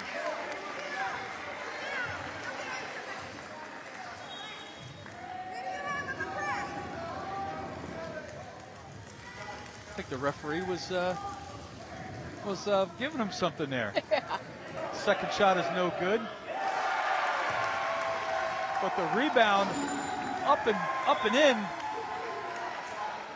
Good job there by Derek Thompson, and he's talking a little trash and having fun with Colton Grimm. Thompson with 4. Army with their first lead of the game. Here comes Daryl Holly. And he's sealed off by Matthews. Gets it to Grimm, and that's off the iron. Rebound, Army. Thompson. Here's Matthews. Long pass off the backboard. And drifting in is Thompson, and he gets the friendly roll. 6 for Derek Thompson, and it's a 4-point Army lead. Thompson doing what he can to silence his Air Force fan contingency out here. Army crowd really making the presence known as Colton Grimm stops the bleeding with a bucket. Pass by Carly James. 2-point lead for Army. 16 minutes to go in the second half. And that's Michael Rayford. A bucket for Rayford. We talked about it. Those are the opportunities you need to take advantage of. Carly James was back there on defense and had an opportunity for the steal, but it just got out of her reach, and Rayford made Air Force pay. There's a shot by Holly that's rebounded by Army.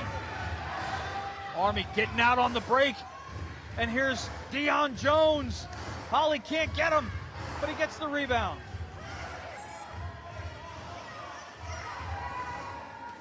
Jones talking to Holly on his way by, and Jones gets another opportunity as he picks up the steal and dishes to Rayford. To Jones, to Matthews from the free throw line.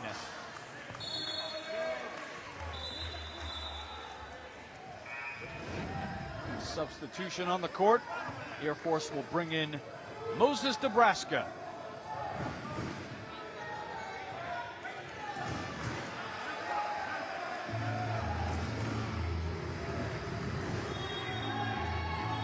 Darryl Holly. Air Force trying to get their plays set, and there's Colton Grimm inside. Great defense by Jones, but James gets the pass to Walker, and he can't convert. It'll stay with Air Force. Army trying to get Kevin Reyes back on the court, and they do. He'll replace Colin Matthews.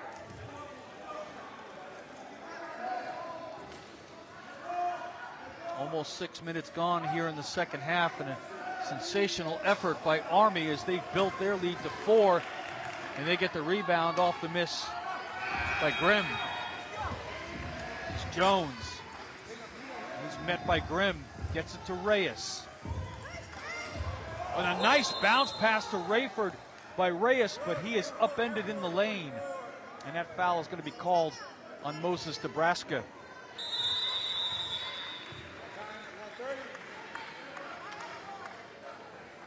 30-second timeout called by Air Force. Army with their biggest lead of the game. Take a look at the hard foul here as Nebraska comes in and practices his wheelchair rugby skills that proved so fruitful the last 3 days. Good aggressive defensive play, but an earned foul. Gotta love his effort. Yeah, and when you mention the impact of Army and their run, you have to talk about the impact that Derek Thompson has made. Obviously, those 6 points, he carried over into the second half after scoring 2 at the end of the first, but this lead, this 4-point lead, something here right now. Good push by Army, really starting to develop their confidence as the game wore on. Not intimidated by Air Force at all. Army coming in as the bronze medalists from 2022 down in Orlando. Air Force, of course, the gold medal winner. Army doesn't care about that. That's history. 4-point lead and the ball.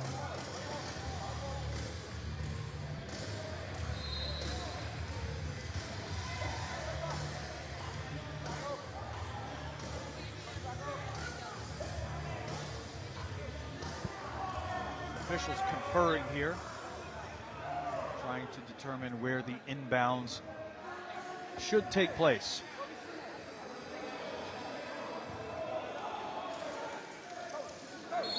And they got it right.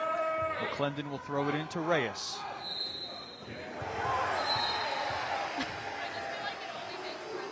And a nice little toss pass inside, but just out of the reach of Thompson. Check that, Jones. This is Carly James. Carly James with a little bit of room into Nebraska, inside the paint with a little soft touch to Colton Grimm, and he can't get it to go. And another big rebound by Derek Thompson. He is a force. This is Kalen McClendon. Deion Jones moving around the left side. Kevin Reyes trying to establish position outside the paint. Michael Rayford at the top of the key. 8 to shoot to Reyes. Gets the shot off, and it doesn't go. Rebound, Walker. 4-point lead for Team Army. Colton Grimm gives himself a couple of pushes.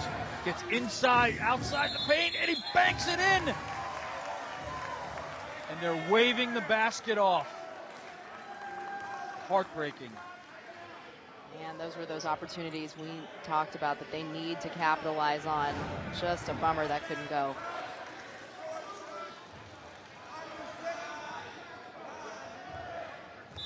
Yeah, they waved it off because they called an offensive foul on Colton Grimm. Grimm sends it over to Daryl Holly on the left side, and he can't get it to go. Rebound, Nebraska. Can't get it. Nebraska again. No. Rebound, Michael Rayford. A long pass, and it's going to go out of reach of Deion Jones. Army with at least 2 chances to extend their lead in the last few plays. They can't do it, so Air Force see if they can cut the lead in half.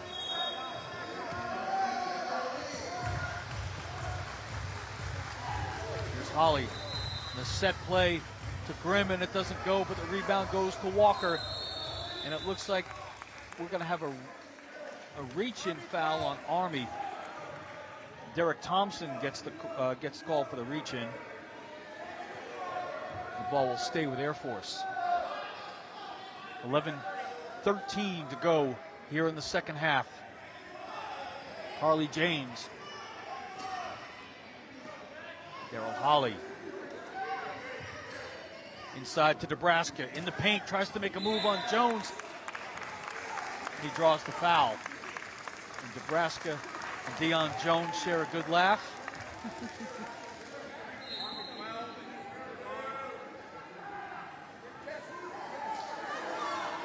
Rayford chatting with the ref over here. Yeah, it never stops. It's fantastic. All of them. So Nebraska is going to get a couple of shots from the free throw line. Try to cut the lead. First one doesn't go. Nebraska looking for his first points here in wheelchair basketball. And he gets it.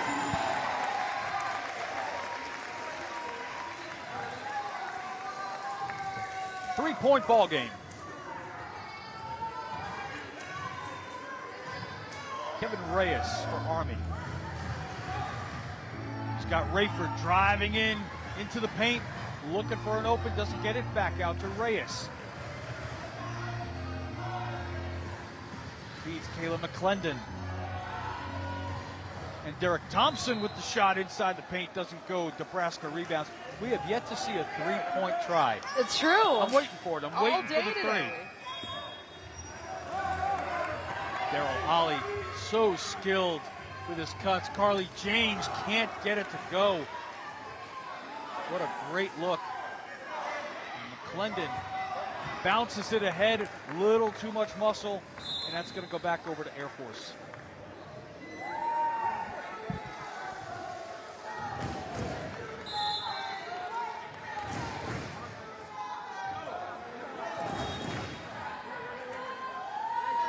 Under 10 minutes to go here in the second half. Three-point lead for Army. This is Grimm. Trying to work a pick from James, and he gets it. Here's Nebraska. Nebraska back to Grimm. Cross court to Daryl Holly. Open shot, doesn't go. And the outlet pass to Rayford. Here comes Kevin James. McClendon to Jones in the lane, boxed out by Walker and Grimm. And inside, there's the steal you're looking for. Daryl Holly gets his hand on it, and it's a turnover for Air Force. Looking to cut the lead to 1. Colton Grimm got Nebraska, and it goes through his hands and out of bounds. Army ball. We go inside of 9 minutes. Seconds ticking away for Air Force. They have not been able to establish the rhythm that we thought they would. That's certainly it. Just some mistakes. Shots haven't been able to go. And at times it's even been hard to stop Army in the momentum that they have.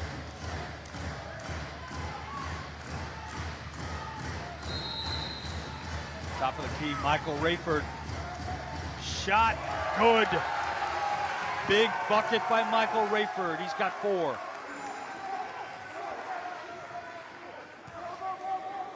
Five-point lead for Army, their largest of the game. We've got a whistle as Moses Nebraska takes a spill. And he'll pop up. Good sportsmanship shown by Kevin Reyes. take a look at this shot by Rayford. In between two defenders, nothing but net. So Beautiful. clean. Michael Rayford. Specialist competing also in field, rugby, and track. I don't know how these guys do it. It's impressive. I got tired walking in here. Here's Daryl Holly. Air Force has to get something going. Their offense, they get the passes in, but there's the Army, just an entanglement of arms. Incredible defense in the paint. Here's McClendon. Up ahead to Jones. He feeds it to Reyes. Back to Jones. 15 on the shot clock. Jones picks up the loose ball. Back to Reyes beyond the three-point arc. 8 to shoot. Reyes getting harassed. And he gets it back to Rayford, who gets the shot off. And it goes. Michael Rayford. Have a day, Michael Rayford. 7-point Army lead. Carly James looking to get Air Force back into contention. Here's Colton Grimm, and off the iron. Walker with the big rebound. He can't get a shot, clean shot off. Vermeer can't get a good look. And here's Rayford again for the rebound. Talked about to those Reyes. chances. McClendon. To Deion Jones. Up ahead to Rayford. Beautiful scoop. And he gets the layup. Fantastic offensive set by Army. Rayford taking control.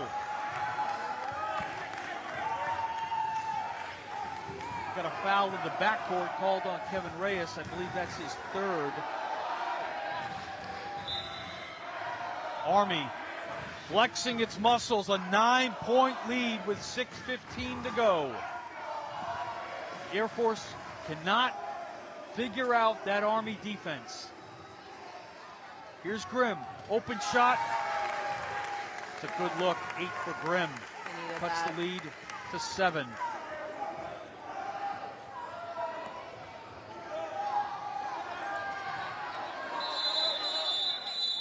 Team Army gonna burn a timeout.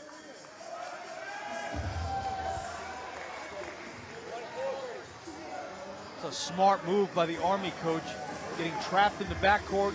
You don't give up the possession for the 10-second violation, and you've got a 7-point lead. You don't want to make any mistakes. All about playing clean basketball at this point, doing what you can to preserve this lead, add to this lead, and come out of this game with a win. Take a look at the fast break offense here by Team Army. Beautiful pass from Deion Jones to Michael Rayford. Rayford leading all scorers for Army with 8. He has just taken over this game. And listen, if it wasn't for Colton Grimm with that big bucket, this lead would be even worse. Grimm keeping Air Force in the hunt, 8 of his own. He's got 8 of Air Force's 13. Now we're going to see how composed Army is. A lot of confidence. You look at guys here in the huddle, just Thompson and Michael Rayford, they are just pumping each other up. Everybody's all smiles. Air Force looking concern on their face coming out. They know they've got to get Daryl Holly involved more in the offense. Holly, one of their top athletes in this lineup, and he's scoreless. I know this is uncharted betting territory man. For Air Force here. Back over on court number 2. Marine Corps really putting it to them. 40 points on the board with 3:03 left to go. They're giving Navy all they can handle. Marine Corps about to be 3-0. So unlike wheelchair rugby, when we didn't see really any upsets, save for one, we've seen a bunch here at wheelchair basketball. Inbound to Deion Jones. Kevin Reyes harassed by Walker, and that's a foul going to be called on Paul Vermeer. And it is. Michael Rayford took the spill.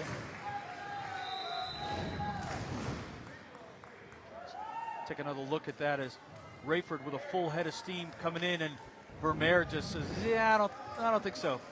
Not yet. Rayford back in action. Gotta try to stop him somehow. Right, I mean, at this point, he's on fire. You gotta do whatever you gotta do. Rayford getting harassed by Holly. And here's a turnover that Air Force needs. Let's see if they can capitalize on it. Holly gets the ball across the timeline, up ahead to Colton Grimm with a beautiful pass and catch, and Grimm lays it in. 10 for Grimm, and Air Force cuts the deficit down to 5. 4:40 to go here in the second half.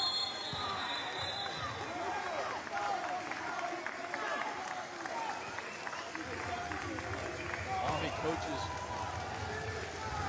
yelling direction to their players. You gotta do it this way. You gotta get it in. Unbelievable pass to Colton Grimm for Air Force, and well, you don't want Colton Grimm to heat up. 16 points in his first game. And he's on track with 10. No one loves the second half like Colton Grimm does today.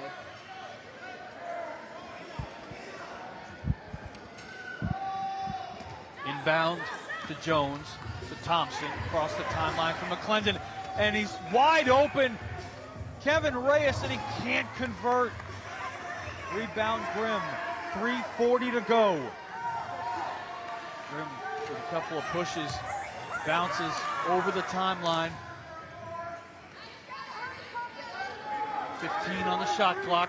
Colton Grimm glides in. He's got Walker. Soft shot doesn't go. James can't get the rebound. It's pulled in by Thompson. And Thompson out ahead to McClendon on the right side. Good effort by Colton Grimm, and it pays off as the foul is called on Colin Matthews of Army. Second foul on Matthews. Air Force trailing by 5, 2:52 to go. This is Colton Grimm. He shoots from the corner, and it rolls away.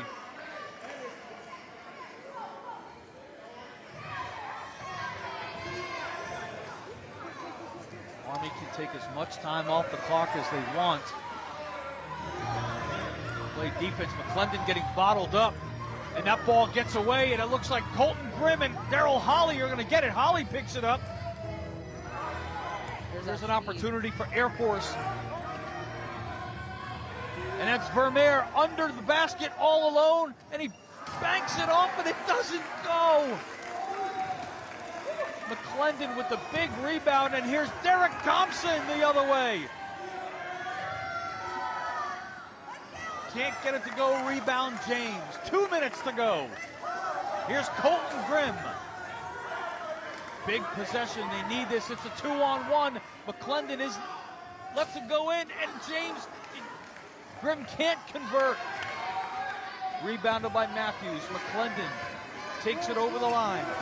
And that ball is stripped away by Vermeer and picked up by Holly. 1:37 to go. Down by 5. Here's Holly to James to Grimm. Grimm shoots, doesn't go. Vermeer can't handle the rebound. Seconds ticking away, we're under 30. Boy, Air Force just had opportunity after opportunity to close this deficit. Just not getting those shots set up the way that they want. They're not capitalizing on them. You know, you saw Grimm do it off that one turnover, but these last couple shots, man, just not gone their way. So 10 seconds left. Army's going to pick up the victory. They're going to move to 2-1, and Air Force will drop to 1-1. 3 seconds to go. Vermeer will toss it into Holly, but it's academic at this point.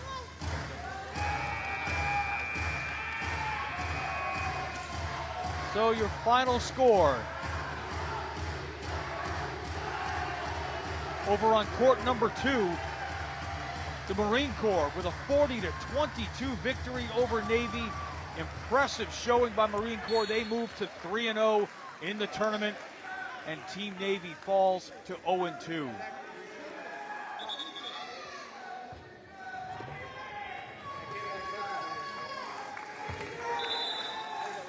Colton Grimm will inbound it here as we are 47 seconds left here on court 1. There's Daryl Holly. Grimm with a long three-pointer. Can't get it to go, but the rebound underneath by Vermeer doesn't fall, but there's a foul. We almost had it. Army foul is going to be called on Derek Thompson. His second personal. That'll put Paul Vermeer at the line for Air Force. 5-point Army lead, 39 seconds left.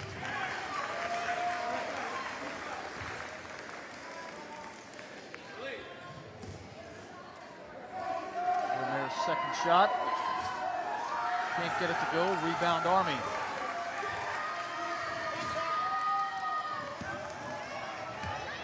An errant pass. Kevin Reyes able to secure it, but it goes to Daryl Holly. And here's Colton Grimm. Over to Greg Walker, out of bounds. Back to Army. 21 seconds to go.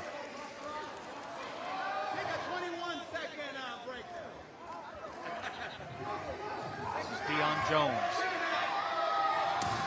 Heaves it ahead, and a big collision by Daryl Holly and his teammate Greg Walker.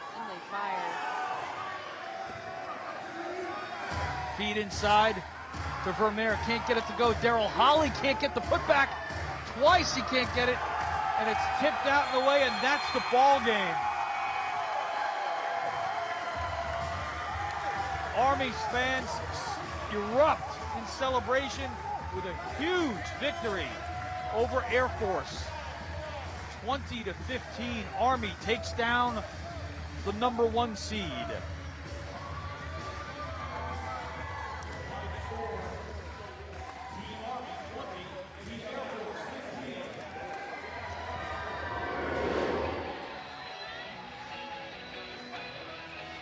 You know, a tough loss for Air Force, but look at the laughing and the camaraderie in the line. You'd love to see it. Big victory by Team Army coming in. You know, they suffered the setback in their first game against the Marine Corps, and then they battled back for 2 consecutive victories, highlighted by the major victory over the top-seeded Air Force. No fatigue. We didn't see that in this one.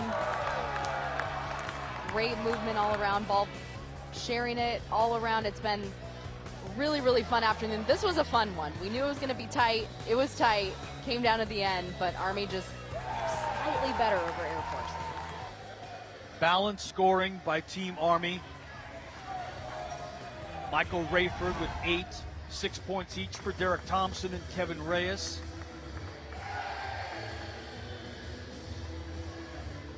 Air Force led 10 points by Colton Grimm. He's been the leading scorer for 2 games. Just not enough here against Army. Air Force moving forward has got to figure out a way to get a little bit more scoring out of the rest of their starters. So far, Colton Grimm has been the shining star. Let's go down to the sideline.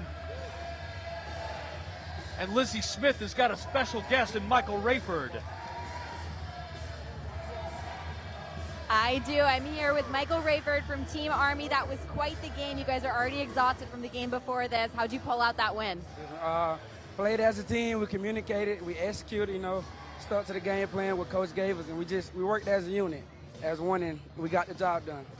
Sounds like you really got that momentum going in the second half. You were putting a lot of points up on the board. Does that help with the teamwork? Yes, it does. You know, we feed off each other, so when one doing great, we all doing great. You know, we push each other, we motivate each other, and we stay as a unit. What are you looking forward to heading into the next day of wheelchair basketball? To bring it home for Team Army. We're trying to bring it all home for Team Army. Well, we're wishing you luck. We'll let you go celebrate with your team. Thanks for your time today. And don't go anywhere. We have one more game coming up for wheelchair basketball prelims tonight. We'll be right back. The soldiers of the U.S. Army stand watch around the clock, across the globe. They face a uniquely challenging lifestyle. That's where U.S. Army family and morale, welfare, and recreation plays a critical role, with programs designed to enhance their quality of life. Corporate partnerships with Army MWR are a powerful tool to weave your brand into military life experiences of today's well-educated and brand-loyal soldiers. Build your brand with the strength of the U.S. Army.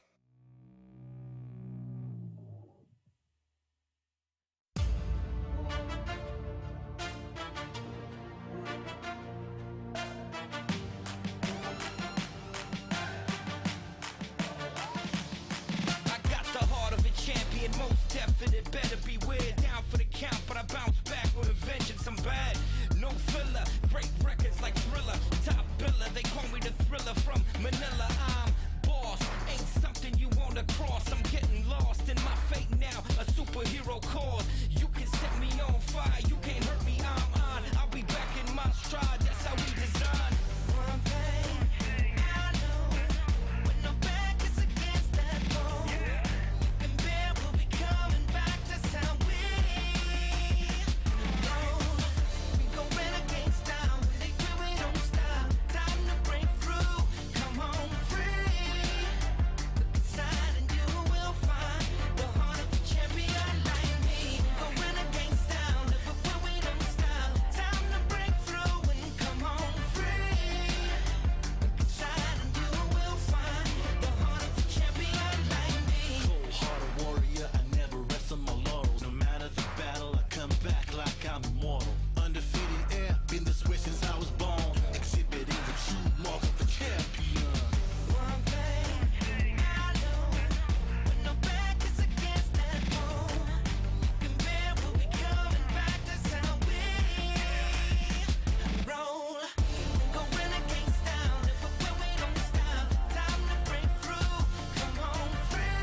My pain is like water against the dam.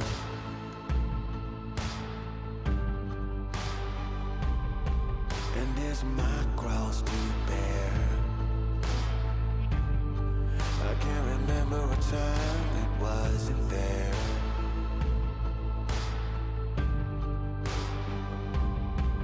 Light a fire so the world can see the fight and fury I have inside of me. Lord, bring out the fire in me. Shine so everybody can see you. Be anything that you wanna be.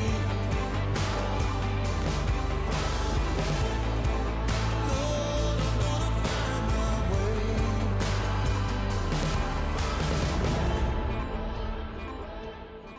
Hard times rain down since the day I was born.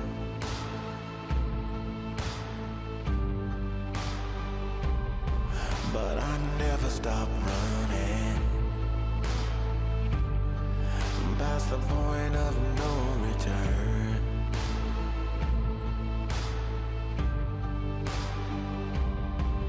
Light a fire so the world can see.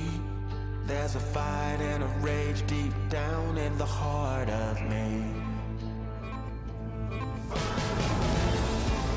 Lord, bring out the fire in me. Shine so everybody can see you. Be anything that you wanna be. Yeah. Lord, I'm gonna find my way. Yeah, yeah, yeah. Hard times rain down since the day I was born. But I never stop around. Time to take my turn. Light a fire so the world can see the fighting fury that I have inside of me. So open your eyes and see the fight I have burns inside of me.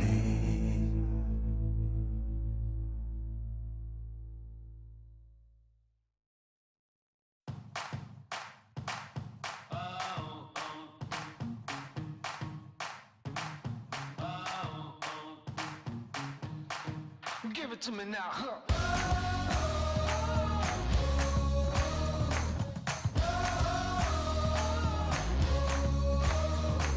Well, I woke up in a changing place. Felt so good, didn't know my name. Ay, ay, ay, ay, ay, ay, I think I smell smoke. Ooh, hope she don't hold back. Ooh, a little firecracker.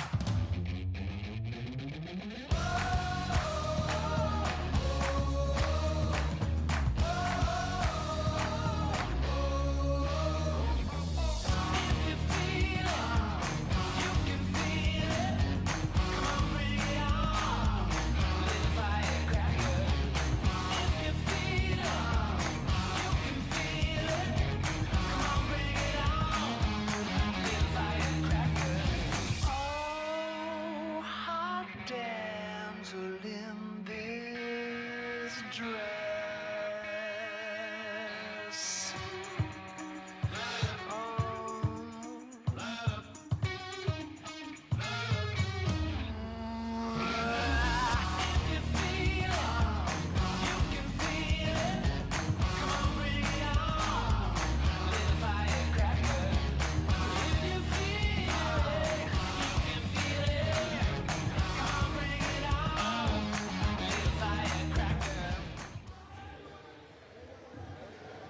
And we welcome you back to the Vice Admiral Martin Fitness Center here at Naval Air Station North Island in San Diego. John Magrino, along with my partner Haley Elwood, back on the call for our fourth game of the day. It's going to feature Team Navy and Team Socom. And, you know, so far, Haley, I know in Game 4, you've got Navy and Socom both desperate to get their first victories of the tournament, give themselves something to be happy about as they go into day 2 of the preliminaries. But let's first talk. This has been a tournament of surprises so far. Things that we expected have not happened, and things that are flat out crazy. Yeah, one of those things, the Marine Corps 3-0 as the number 4 seed, upset special. They have wins over a number 3 and a number 2 seed. They have looked impressive. And then when you want to talk about Army, they finished the day 2-1. There was an upset of Air Force, and Michael Rayford said it best to Lizzie after that victory. They played as a unit and communicated well, and you certainly saw that. We mentioned it. They've played 3 straight games today, so to finish with a positive victory column, if you will, 2 out of 1, to take 2 out of 1, they can build on that as they head into tomorrow. So this game in front of us right now, Navy versus Socom, is incredibly important because, as you know, all of these teams are competing for seedings in the medal round. And right now, with Marine Corps looking unbeatable at this point, what you don't want to do is go into tomorrow without a victory, because then you run the danger of running into them in the first round of medal play. And so you got to figure that Navy and Socom are really going to put it all on the floor today. As you see the standings, Marine Corps sitting up top undefeated. Army with 2 huge victories after stumbling in the opener to the Marine Corps. Air Force 1-1. They're in good shape so far. Navy and Socom, almost desperation mode at this point. You mentioned it. This could be a barn burner, if you will. I think it's going to come down to who can score, who can get some offensive firepower to get their team the victory in this Navy-Socom game.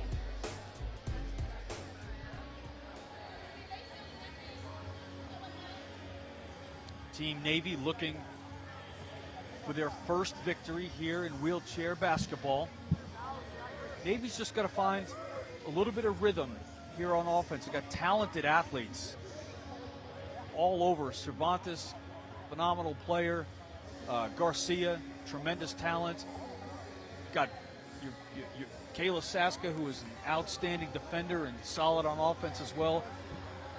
Just got to get some offensive flow going. I mean, they're averaging under 15 points a game. That's not up to their standard.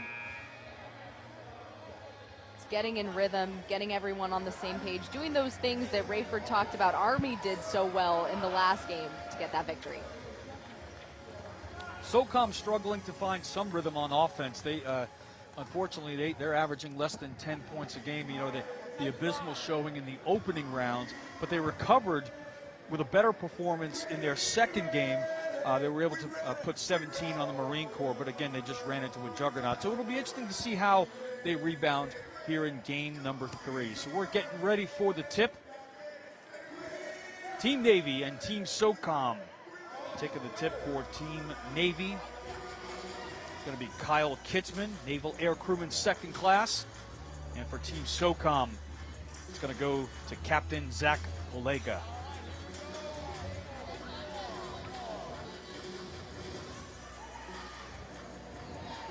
Give you a starting 5 for each team. Team Navy is going to go with Kayla Saska, Kyle Kitzman, Luis Cervantes, Giselle Rama, and Aaron Gomez. Team Socom, Isaiah Staley, Roger Hopkins, Dawn Page, Zach Polega, and Tony Smith. And we've got a quick whistle on the floor.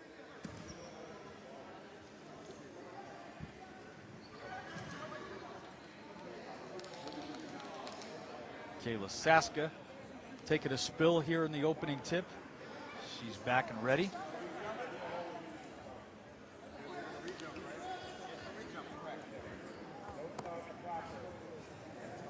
So a pair of 8s in the center for the tip. Roger Hopkins for Socom and Kayla Saska for Navy.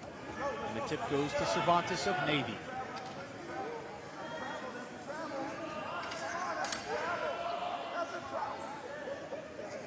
Kayla Saska moving away around. The shot goes off the glass. Rebounded by Socom. And that 10-second clock comes into play again, but Smith does a good job of getting it over to Polega. It's a block by Isaiah Staley. And Pelega can't get it to go. Second effort, no good. Rebounded by Giselle Rama. Loose ball on the floor.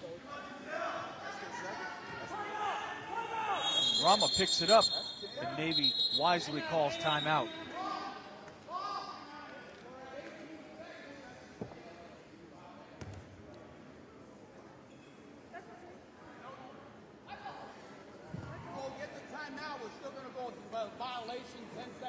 Official trying to explain the rule to the bench.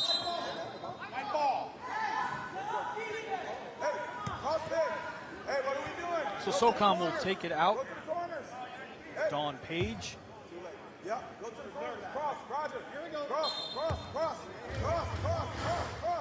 Isaiah Staley. Staley at the top of the key. Feeds it in to Roger Hopkins, and that ball trickles away over to Navy.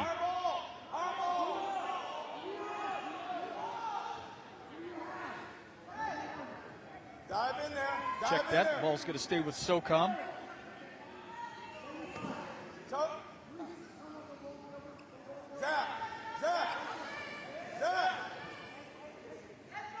Game 4 of today's preliminary round action.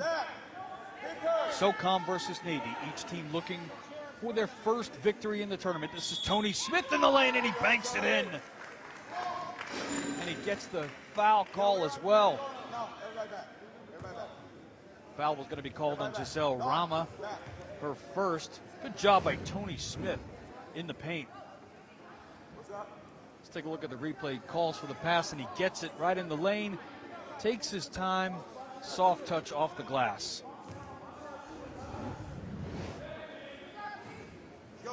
Can't get the free throw to convert. Navy takes over. Here's Kayla Saska. Saska looking, driving into the paint, leaves it back for Cervantes. He can't get it, picked up by Roger Hopkins, and Hopkins is on his horse. Let's see if he can get through past Cervantes, and he can't. He's got to pull back up. He leaves it for Tony Smith. Back to Staley, up and off the glass and in. Nice movement there by Socom. Whistle gets blown as Kayla Saska has to get help to back up. Nice fast break there by Socom to get on the put their lead to 4-0. Let's take a look at it again. Nice, patient. Good touch, gets a friendly roll.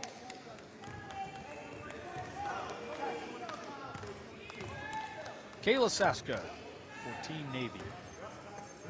Moves it up the floor.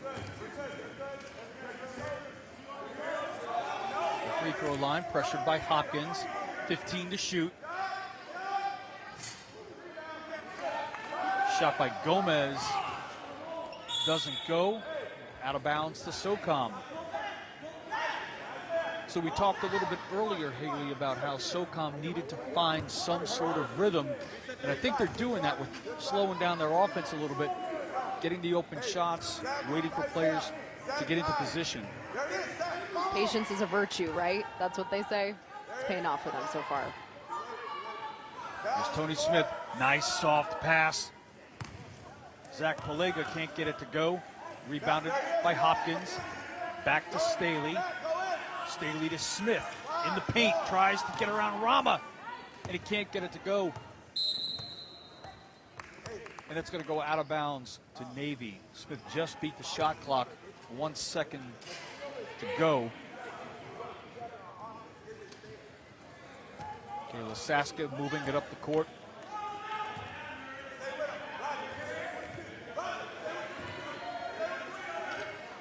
Hopkins cuts Saska off.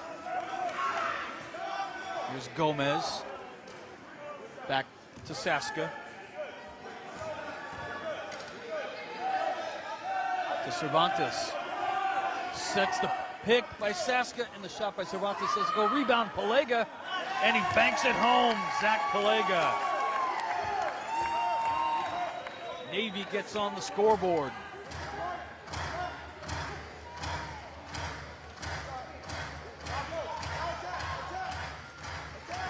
14-15 to go here in the first half. 2-point lead.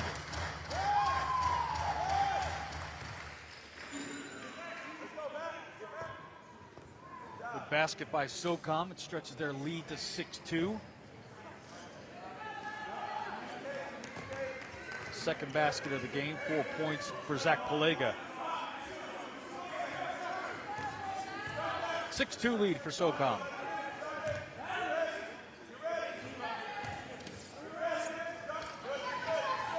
Here's Gomez, muscles his way into the lane. Can't get it to go. Tony Smith with the rebound out to Roger Hopkins. Hopkins trying to coast in and get a clean layup. Saska comes around to the right side of him and cuts him off and alters the shot. Navy gets the rebound.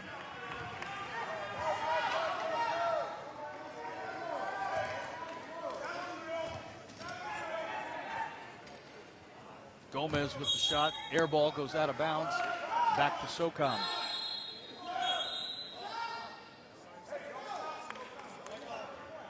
Kalen Bettel checks in for Team Navy. 6-2 lead for Socom. Under 13 minutes to go in the first half. This is Tony Smith.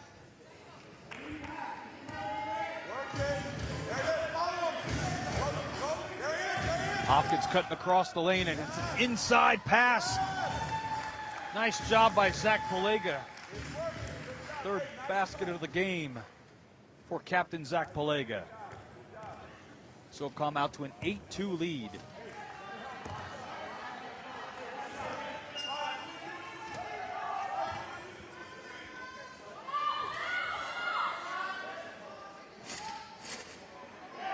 Soft touch shot.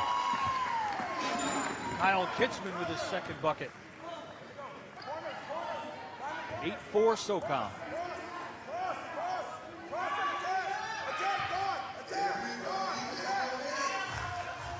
Staley to Smith. Over to Hopkins in the lane. Gets his own rebound. Struggling against Saska. And a timeout by Socom.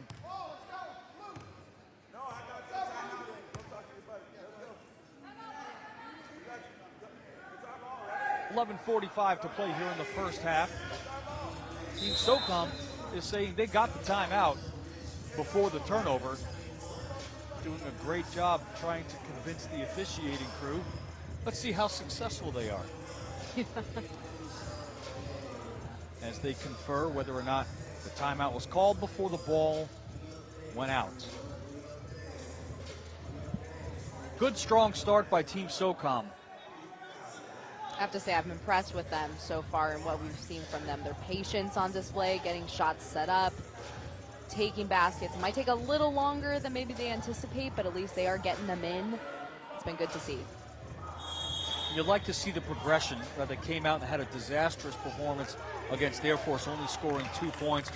Improved substantially in a loss to the Marine Corps, picking up another 17. And right now, they've got almost their scoring average, and we've still got over 11 minutes to go in the first half. So good improvement by Socom moving forward. Navy still trying to get into some sort of a rhythm here as Socom inbounds. Here's Tony Smith. Smith inside, back in the lane. Nice pass to Dawn Page, and she drops it in. 6-point lead for Socom. Luis Cervantes.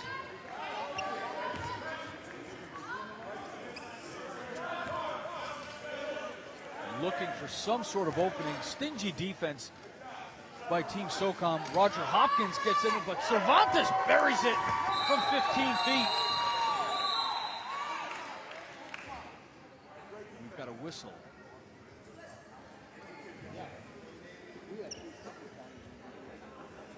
Officials conferring.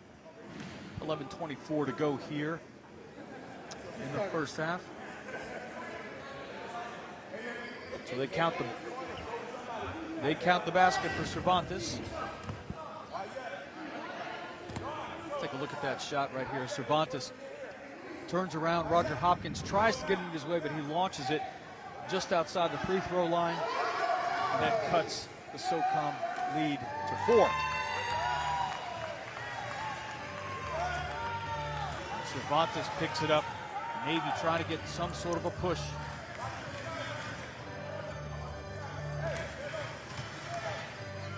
Cervantes from the free throw line. Open shot, can't get it to go.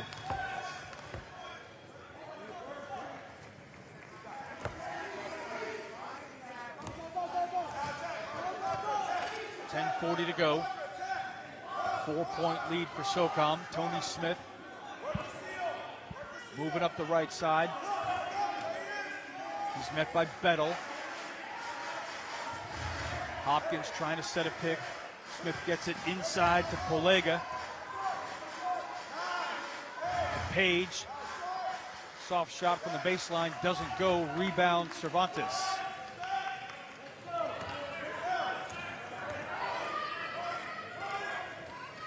Cervantes, the point guard for Navy. Not only in basketball, but also in wheelchair rugby. Lofts the pass.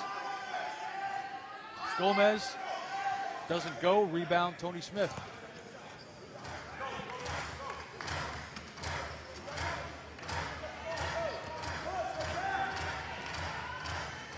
Staley.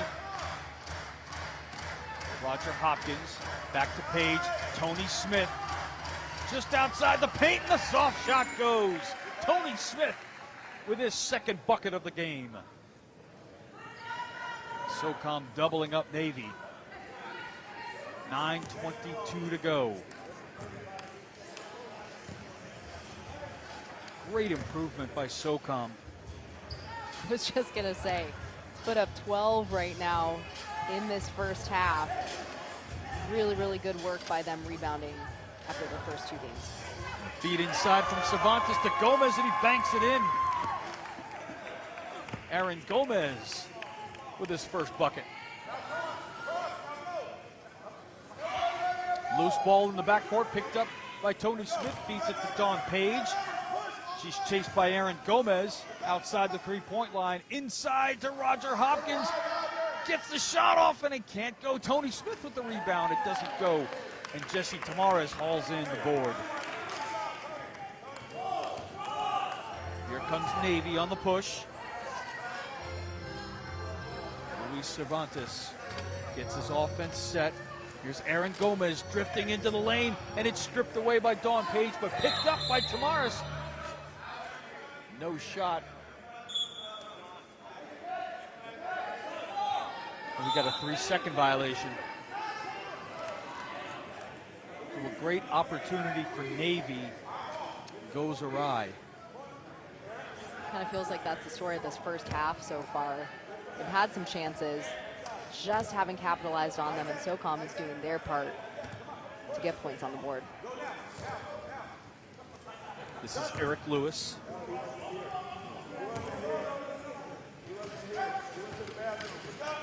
Pushes it up inside the paint to Staley. Here's Lewis off the glass. Rebound Navy.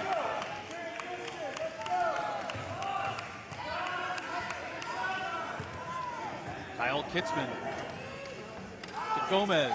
Gomez with a good push. Almost loses possession. Wheels around, tries to get a little bit of position, and he can't get the shot to fall.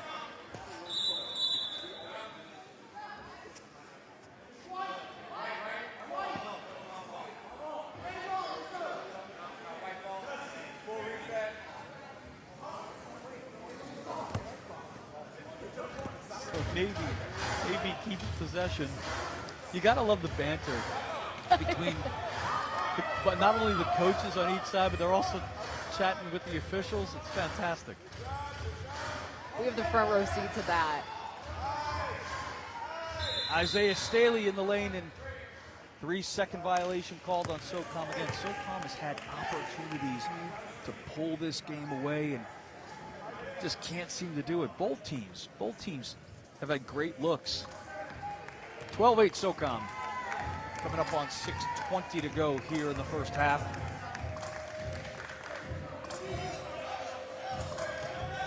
Navy's got some muscle in the lineup. Got Aaron Gomez and a nice shot. Kyle Kitzman.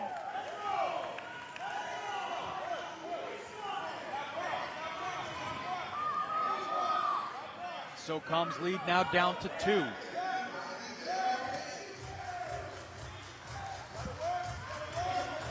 Here's Staley at the top of the key.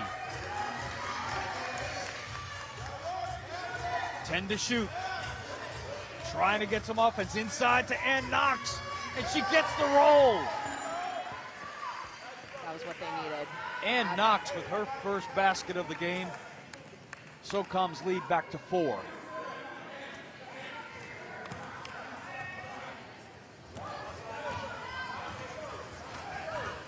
Aaron Gomez inside the paint, wide open for Jesse Tamaris.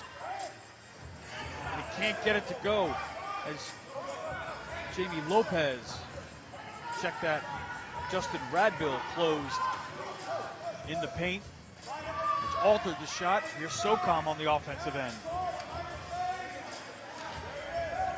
Staley into Radbill. Back to Knox. Off the iron. Rebounded. And a push by Navy. This is Christopher Lawrence. He's got Gomez. Inside. Good pass to Levi Moore. And Levi Moore cuts the Socom deficit to 2.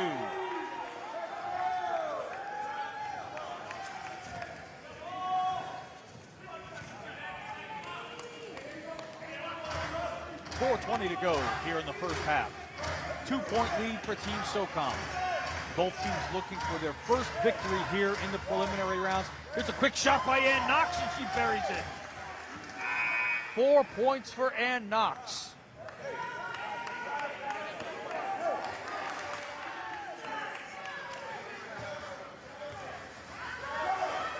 Christopher Lawrence bringing it up the floor.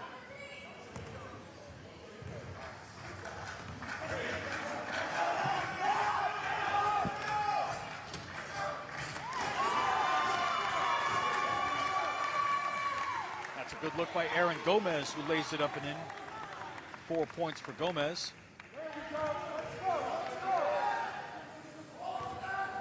Isaiah Staley. Outstanding performance in wheelchair rugby by Staley. Shot off the glass by Justin Radbill. Here's Lawrence for Navy. 3:12 to go. 2-point lead for Socom. And a nice bucket by Christopher Lawrence ties the game. Socom looked like they had Navy's number. Navy battles back, and we are tied at 16 with under 3 minutes to go in the first half. No lead is safe in this one. And a deflection. Kyle Kitzman with a great defensive effort there to give Navy possession. Substitutions come on the floor. Check that ball will stay with Socom. Wholesale substitutions by both teams.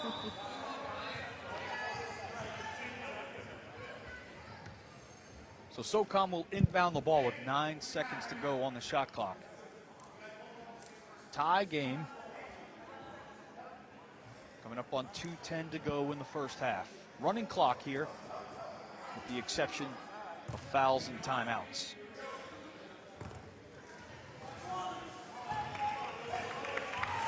This is Adam Fouts to Roger Hopkins. Can't get it to fall. Rebound, Cervantes.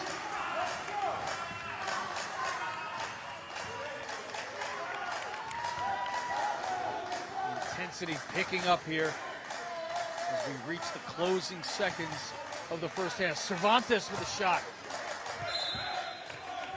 And that goes out of bounds to Socom. Tied at 16, 1:30 to go.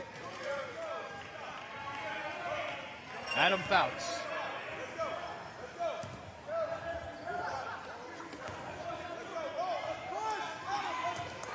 .18 seconds to shoot. Fouts looking. Top of the key. And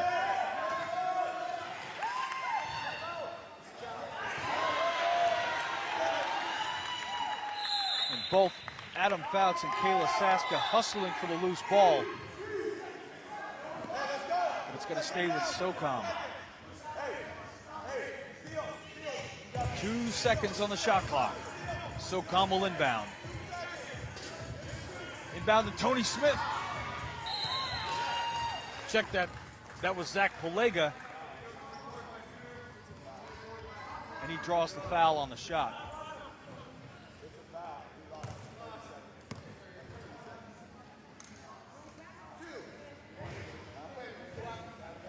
Zach Palega at the line. He'll shoot 2. Looking to give Socom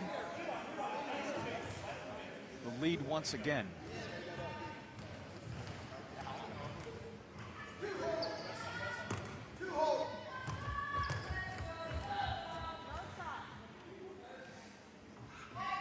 Palega's shot is up and off.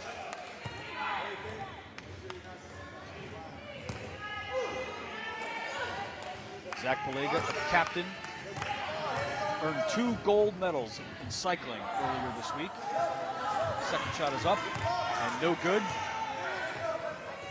And Palega hustles to get his own rebound. Shot is up and off, and that's going to go out of bounds. Possession to Navy. 23 seconds on the game clock.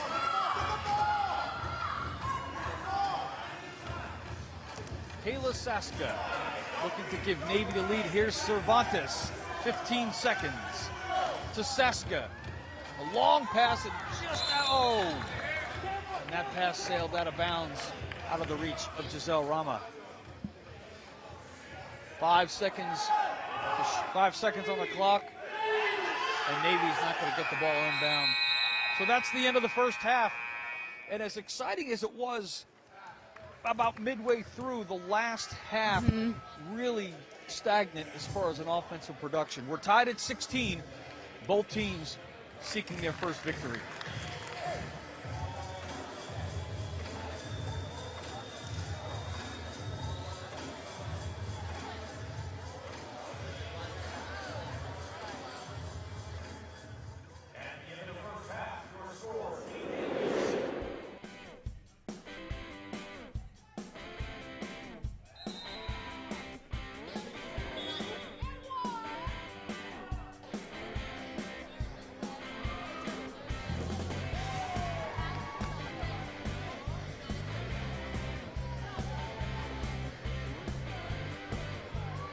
Navy getting some production by Luis Cervantes and certainly from Kyle Kitzman.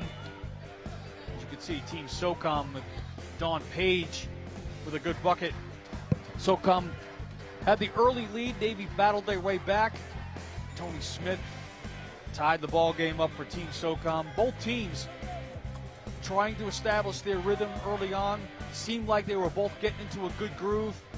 And but you know, a little bit scratchy at the end of the half, but we'll see if they can pick that up in the second half. You know, I'm not so confident that either team really has found the lineup that they can go to with consistency, specifically on offense. You got to give them credit on defense, though. Both teams defensively really bringing it. Yeah, I think for both of these teams to be knotted right now, it's a good thing.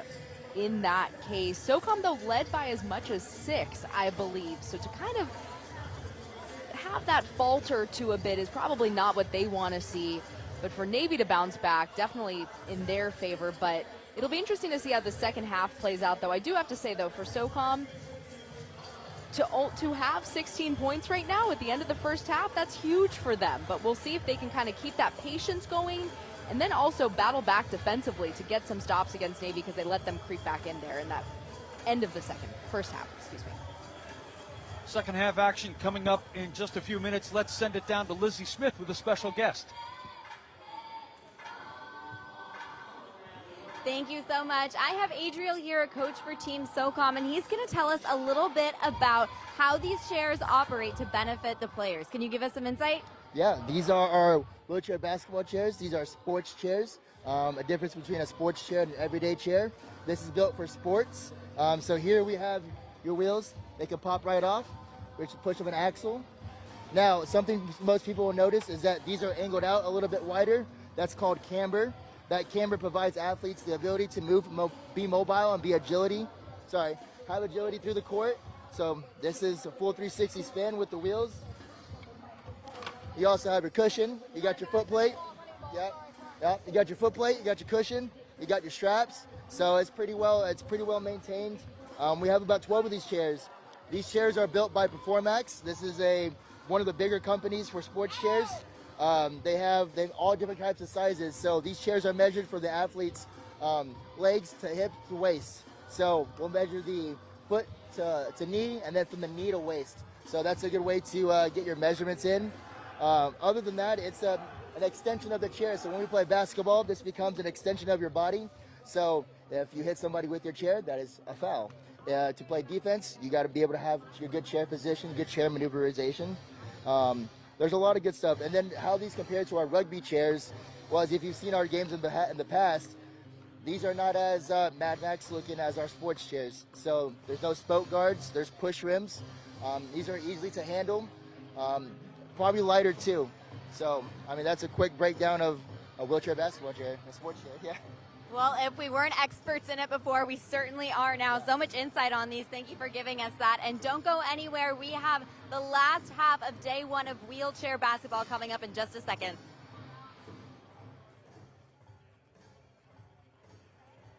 Back here at the scorer's table with Haley Elwood. We've got a 16-16 ball game here. Game 4 of our opening day coverage in the preliminary rounds of wheelchair basketball. Team Socom, I want to touch on this again, Haley, that you talked about earlier before we sent it off to Lizzie. Socom has had nothing but progression to get to this game. Balanced scoring. They've got 4 or 5 people in the scorebook. Just got to put it all together. This is a winnable game for them. It absolutely is, especially after the fact that they lost their first 2 games by such crushing margins, specifically that first one to Air Force. So at this point, like you said, it's all about just molding it together, getting it together, communicating. You saw them be patient, have a couple plays where they were so patient, they were moving the ball around, spreading the ball around in a very precise and with precision, I guess I should say. So like I said in that first half, it took them a little time to kind of set some shots up, but when they got in that rhythm, that patient rhythm, they found it. You got to hold on to it, though, and you need to play good defense against Navy. You can't let them get back in here. And late in that first half, you saw Socom get, in all fairness, a little bit flustered. Navy put their charge back in, but they regrouped, they settled down a little bit, focused on defense, and again, let the defense create the offense.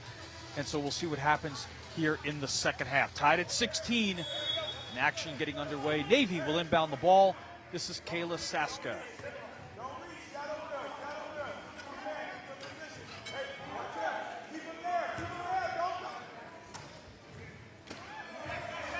Saska looking to, gets it over to Kitzman. Good pass over her back. And Cervantes comes to help out. We've got 10 to shoot. Good job by the Socom defense, and Cervantes hauls it into the lane. 5 to shoot inside the lane, and the basket can't go. 3 opportunities, and the 4th goes in. That's a nice job there by Aaron Gomez. Stuck with it, 6 points for Gomez. 2-point lead for Navy. Tony Smith inside the lane to Palega. Rebound, Saska. Outlet to Giselle Rama. Pressured by Hopkins. Here's Cervantes. And he's got some room. Tony Smith does a good job in the lane sealing off Aaron Gomez. And Rama collides with Hopkins, and that's an offensive foul.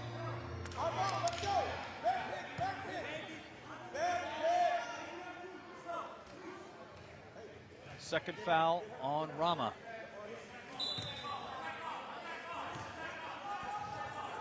Two-point lead for Navy. Tony Smith beats the 10-second mark to the free throw line. A little bit of a shift with a shot. can't get it to go. Rebound Smith. He sets, doesn't go. Another opportunity, and he can't do it. How about number 4? And he gets it, Tony Smith. That's persistence. 4th time's the charm. 6 points for Tony Smith, Lieutenant Colonel. Tied at 18 with 18 minutes to go. Dawn Page can't get the loose ball. Take a look at the effort here by Tony Smith in the paint. First shot doesn't go. He's wrapped around by 2 defenders. Second shot doesn't go. Third shot, fourth shot finally falls in. Patience. He waited for it. Got him. And a feed inside Isaiah Staley with the backdoor dish to Hopkins, and a 3-second violation for Socom.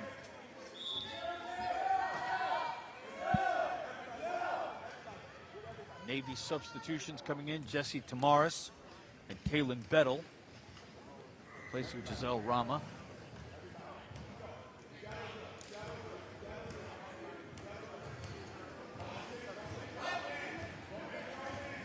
"17 minutes to go.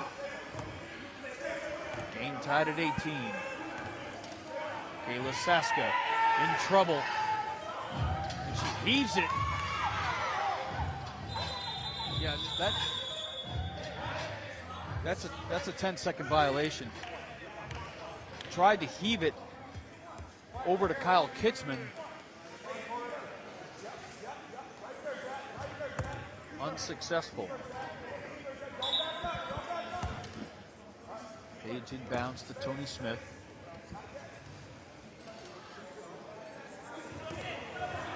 Smith outside the 3-point line. We're still not going to see a 3-point attempt.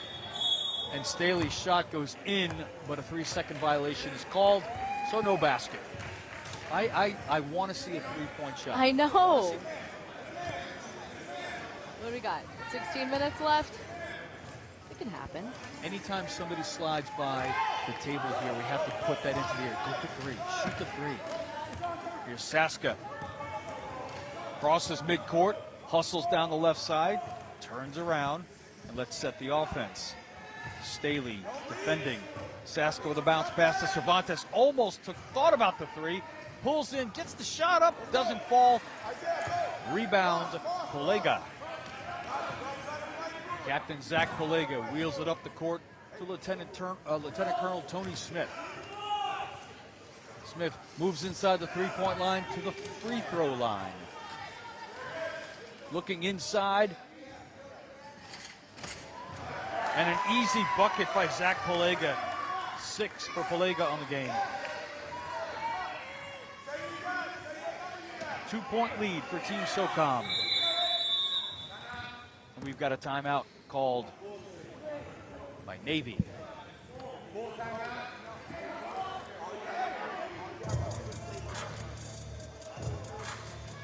So Socom with a 2-point lead with 15:04 left here in the second half.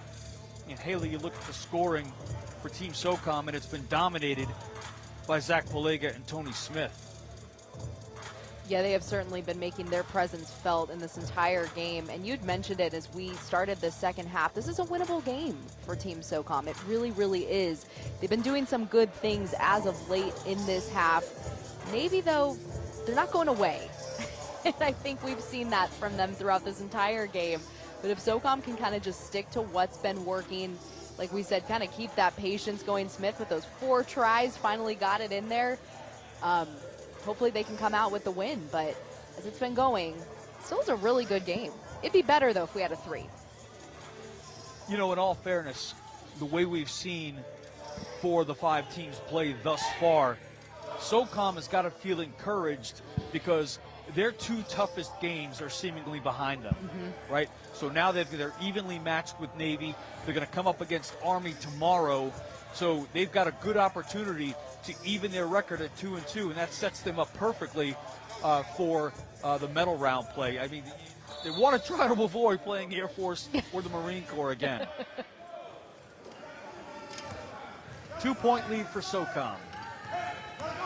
Saska moves it up the right side, pressured by Palega. And Polega picks up the steal. Shoves it ahead to Tony Smith, and it's just going to be too much. Just out of the reach.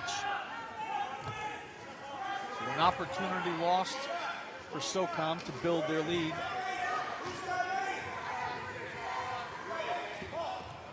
Here's Cervantes. Looking for some help, but he's trapped in the backcourt by Staley and Hopkins. And Staley's going to get called for the foul.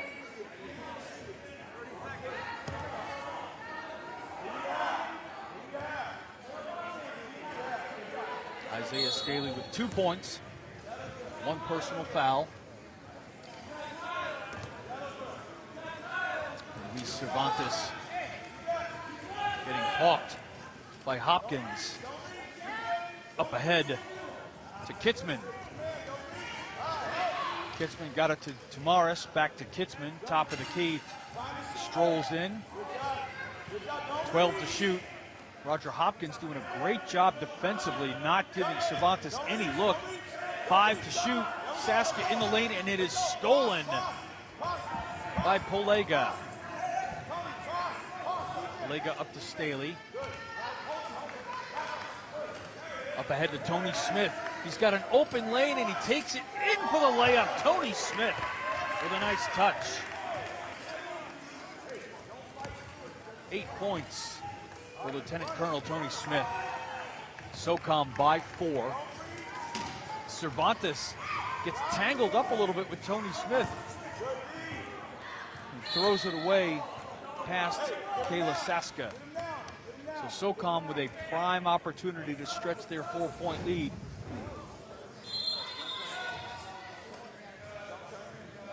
You see Tony Smith gliding into the lane. Nice soft touch. Good game for Tony Smith on both ends of the court. I was going to say the same about Polega, too.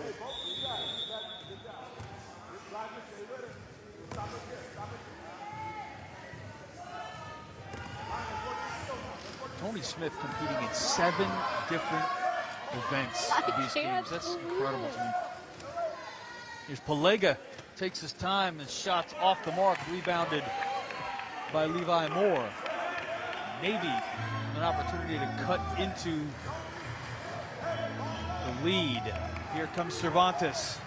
3 in the paint for Socom. He's got nowhere to go, but he's got Saska wide open on the right side, and he overthrows her. They've got to clean that up. Clean that up if they want to have a chance in this one.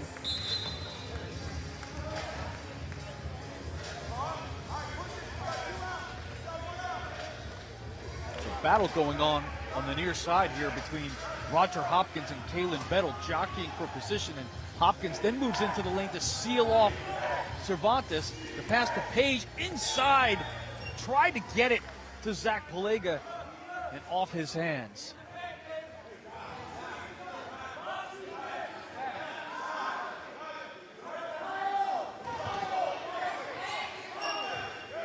Page inbounds it to Staley. Inside the lane to Hopkins. He's got an open look. Can he get it? No. Rebounded by Navy.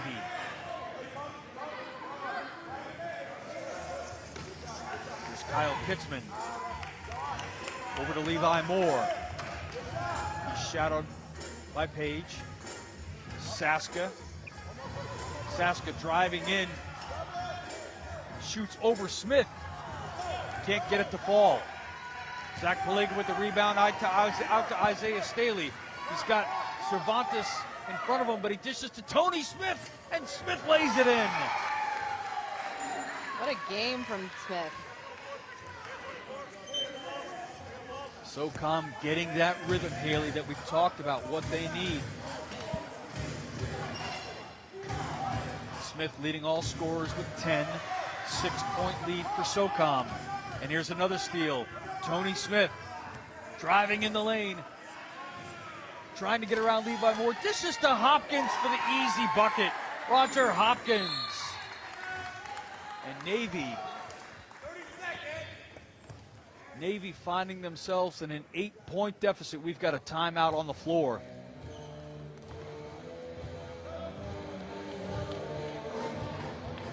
And an interesting call here by Team Socom. Haley, you've got an 8-point lead. Great bucket here. Take a look at the replay here as you see Tony Smith just glide in. Just beautiful, beautiful play on the fast break. And then they follow back up, and Smith with a nice dish to Roger Hopkins. 8-point lead for Team Socom, and you burn a timeout. And you do that so you know that you're keeping momentum. You're not giving Navy an opportunity. That's the biggest thing, right? Right now it's what we saw them didn't do great at the end of the first half, where they let Navy creep back in. But you've got this 8-point lead. You can protect this 8-point lead, and you're making plays and putting plays together that are working really, really well from you, getting amazing contributions from Smith at this point. But it's just working for them right now. And we didn't see that earlier in this day, but to have it all kind of come together, that's what we said they needed to do. They needed to communicate, play team basketball, and it's certainly working for them right now. Two different teams than we saw in game one to game 4. Just an incredible turnaround. And again, as you stated, you stick to your game. Do what you do and do it successfully. So a great opportunity here for Team Socom to pick up their first victory. They leading Navy by 8 with 10 minutes to go here in the second half. Navy with the push. Levi Moore gets it over the timeline. He's met by Justin Radbill, and the pass goes into the lane. And a loose ball is recovered by Kitzman. 10 to shoot. Gomez off the rim. And Tamaris gives chase, but it's going to go out of bounds. And Socom, their largest lead of the game, with a chance to extend. Almost threw it away on the inbound. Here's Isaiah Staley. Up to Zach Palega. Palega over to Staley. Glides into the lane at the free throw line. His shot is blocked by Aaron Gomez. Palega gets it back. 8 seconds to shoot inside the paint to Dawn Page. She doesn't get the shot to go, and the rebound falls to Kyle Kitzman. Under 9 minutes to go. 8-point lead for Socom. The Navy has to burn a timeout because exceptional defense in the backcourt by Dustin Burrell.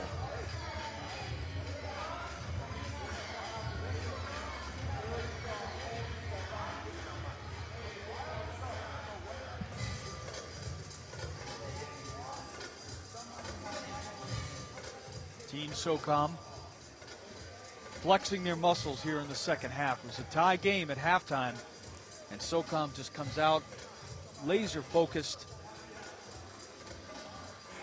Not saying that Navy's playing badly, just Socom doing all the right things. Yeah, Navy isn't playing poorly. It's just the battle of who was kind of going to tie it all together. And at this point, we've seen Socom do that. Can they hold on to it? 8 points is nice. It's a great lead right now. But you can't let Navy get back into it. You have to play really, really good defense. And also, putting up a few extra points wouldn't be so bad either. Pick up the action. 8:48 left here in the second half. 8-point lead for Socom with the Navy with the basketball. Kitzman.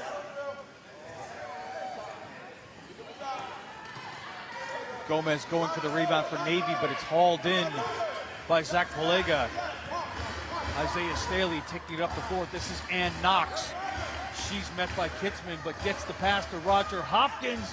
And an open shot doesn't fall. Staley with the rebound, doesn't go. Pulled away by Levi Moore. Aaron Gomez met by Hopkins in the backcourt. This is Kitzman. And a steal by Tony Smith. Now check that. Zach Palega with the defensive effort.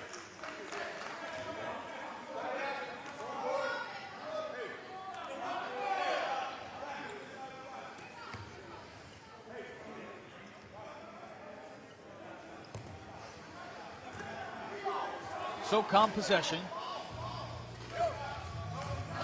Staley guarded by Rama.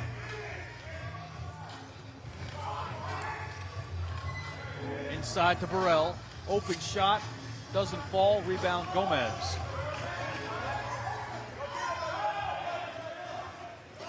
Rama. Hounded by Knox. Gets it away. A 10-second violation call. Great defensive job by Socom. That's the way you prevent Navy from getting back into the game. Keep the ball in the backcourt. Exactly. Even if Socom isn't putting up shots right now, they're doing things to stop Navy from attempting to get back into it. So that defense has been on display. And that's a good thing when your offense has gone a little cold.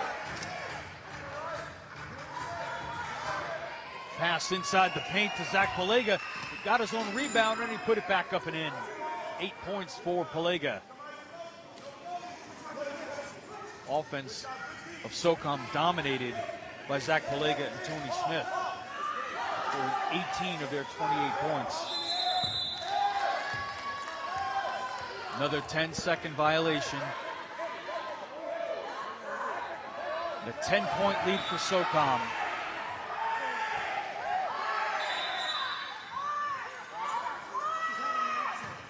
We have a timeout on the floors.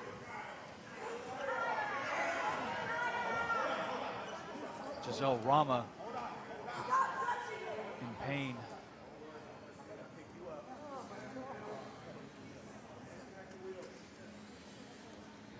Rama had her arm caught between the chair and the wheel. And she's all right. She gets a nice hand from the crowd.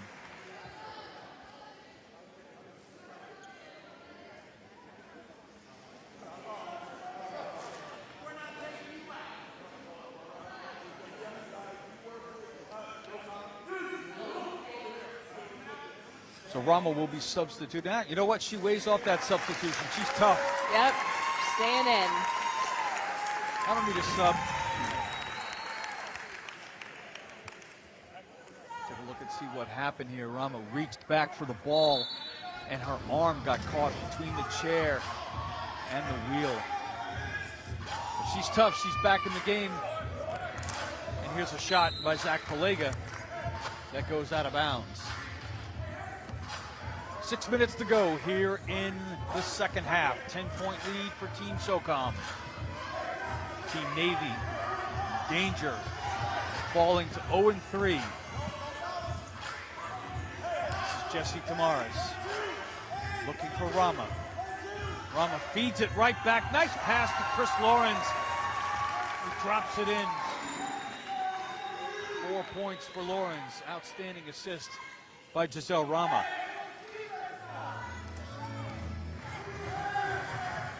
Socom with an 8-point lead.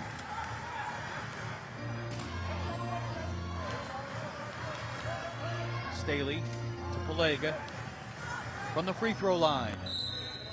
Out of bounds.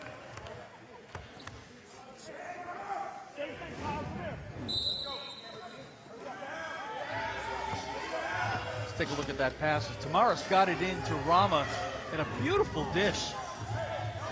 Excellent job finding Chris Lawrence for the easy bucket. Navy on the offense, under 5 minutes to go. Tamaris to Gomez for the layup, doesn't go. Palega with a good defensive effort there in the paint to seal off the progress. He gets it back out to Staley. Hopkins all alone in the lane. Can't get it to go. Rebound Tamaris.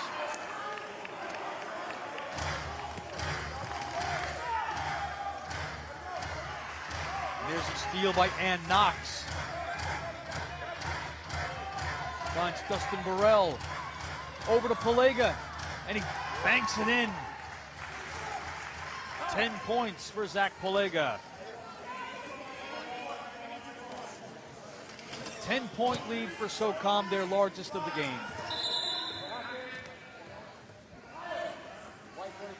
And that's going to be a foul on Zach Palega.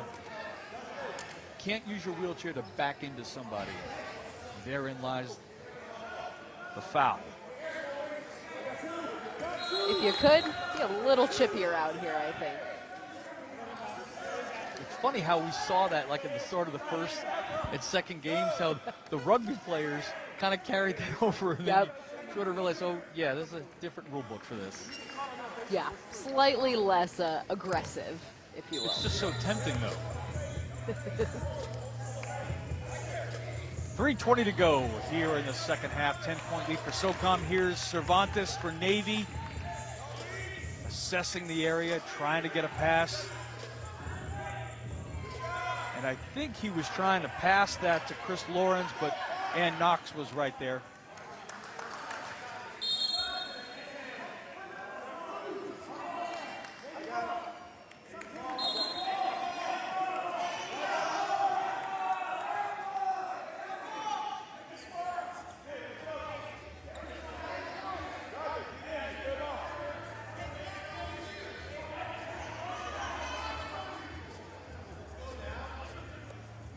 Got something returned to us here on the scorer's table. Navy will inbound. There's Lawrence getting hounded by Hopkins and Knox. Nowhere to go. But Kitzman launches it. And Knox lets it go out of bounds. Socom.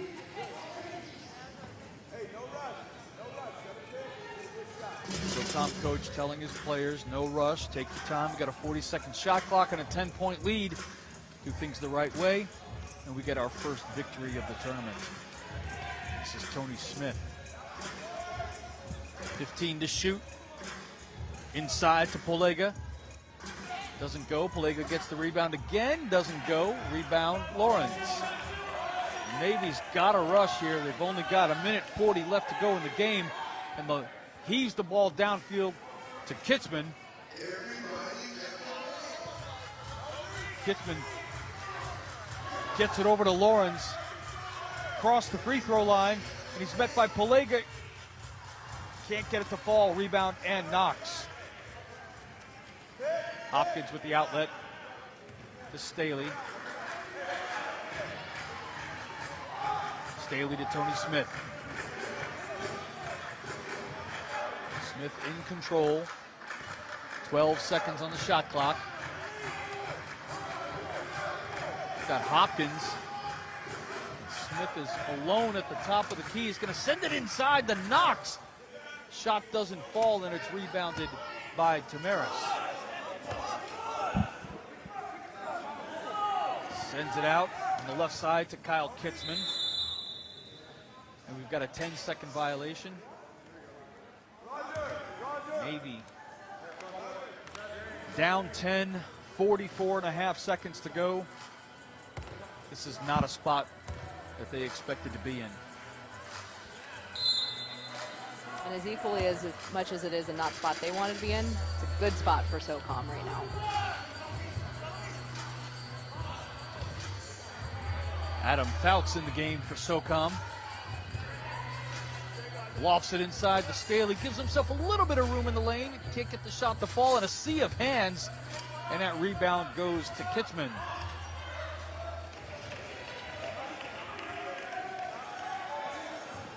.20 seconds left.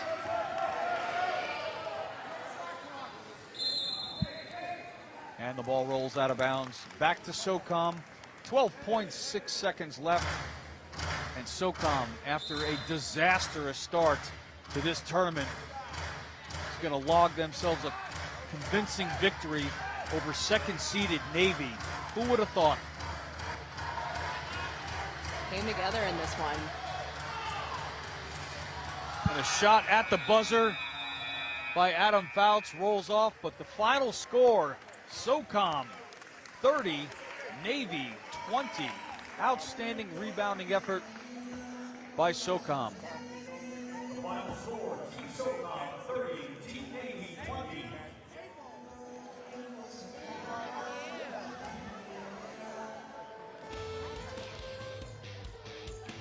So as the teams exchange their handshakes at the end of the game, good job in sportsmanship on both sides. Take a look at the highlights here. Socom got it going with Zach Polega and Tony Smith. They were the bulk of the offense.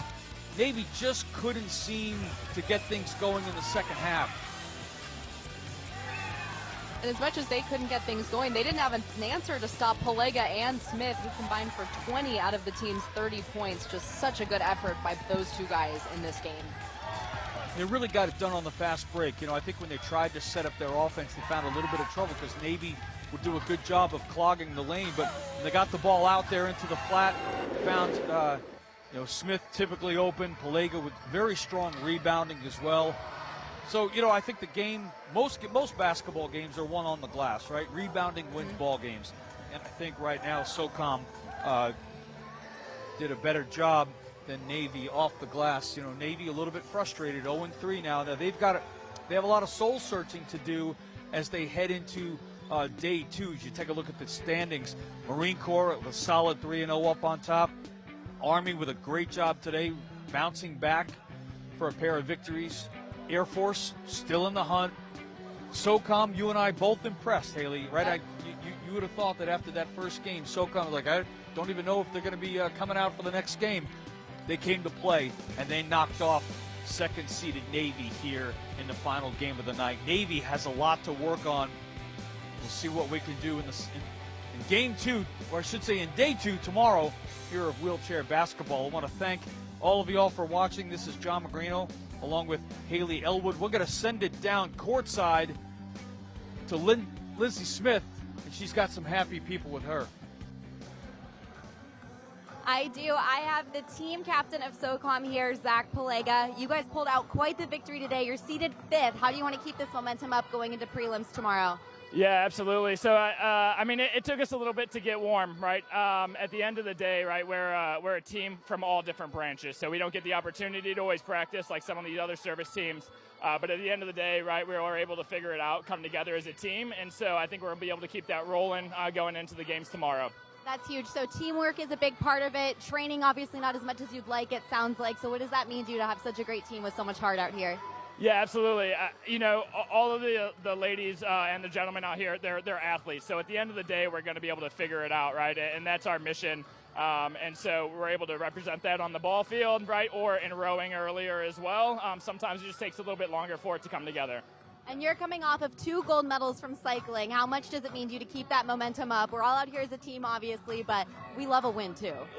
Yeah, no, we're absolutely competitors, and winning matters, right? And I don't think anyone would tell you different. So yeah, it's huge. All of the events have gone really well for me, and most importantly, right, being able to represent Team Socom. So we're sweeping some of the events, and it's been awesome. Cool. Well, thanks for your time, Zach. We'll let you go celebrate with your team and get ready for tomorrow. Thank you so much for joining us today here at the Warrior Games Challenge. Be sure to tune in tomorrow. We're kicking off the morning with archery and getting into wheelchair prelims day 2. You don't want to miss it.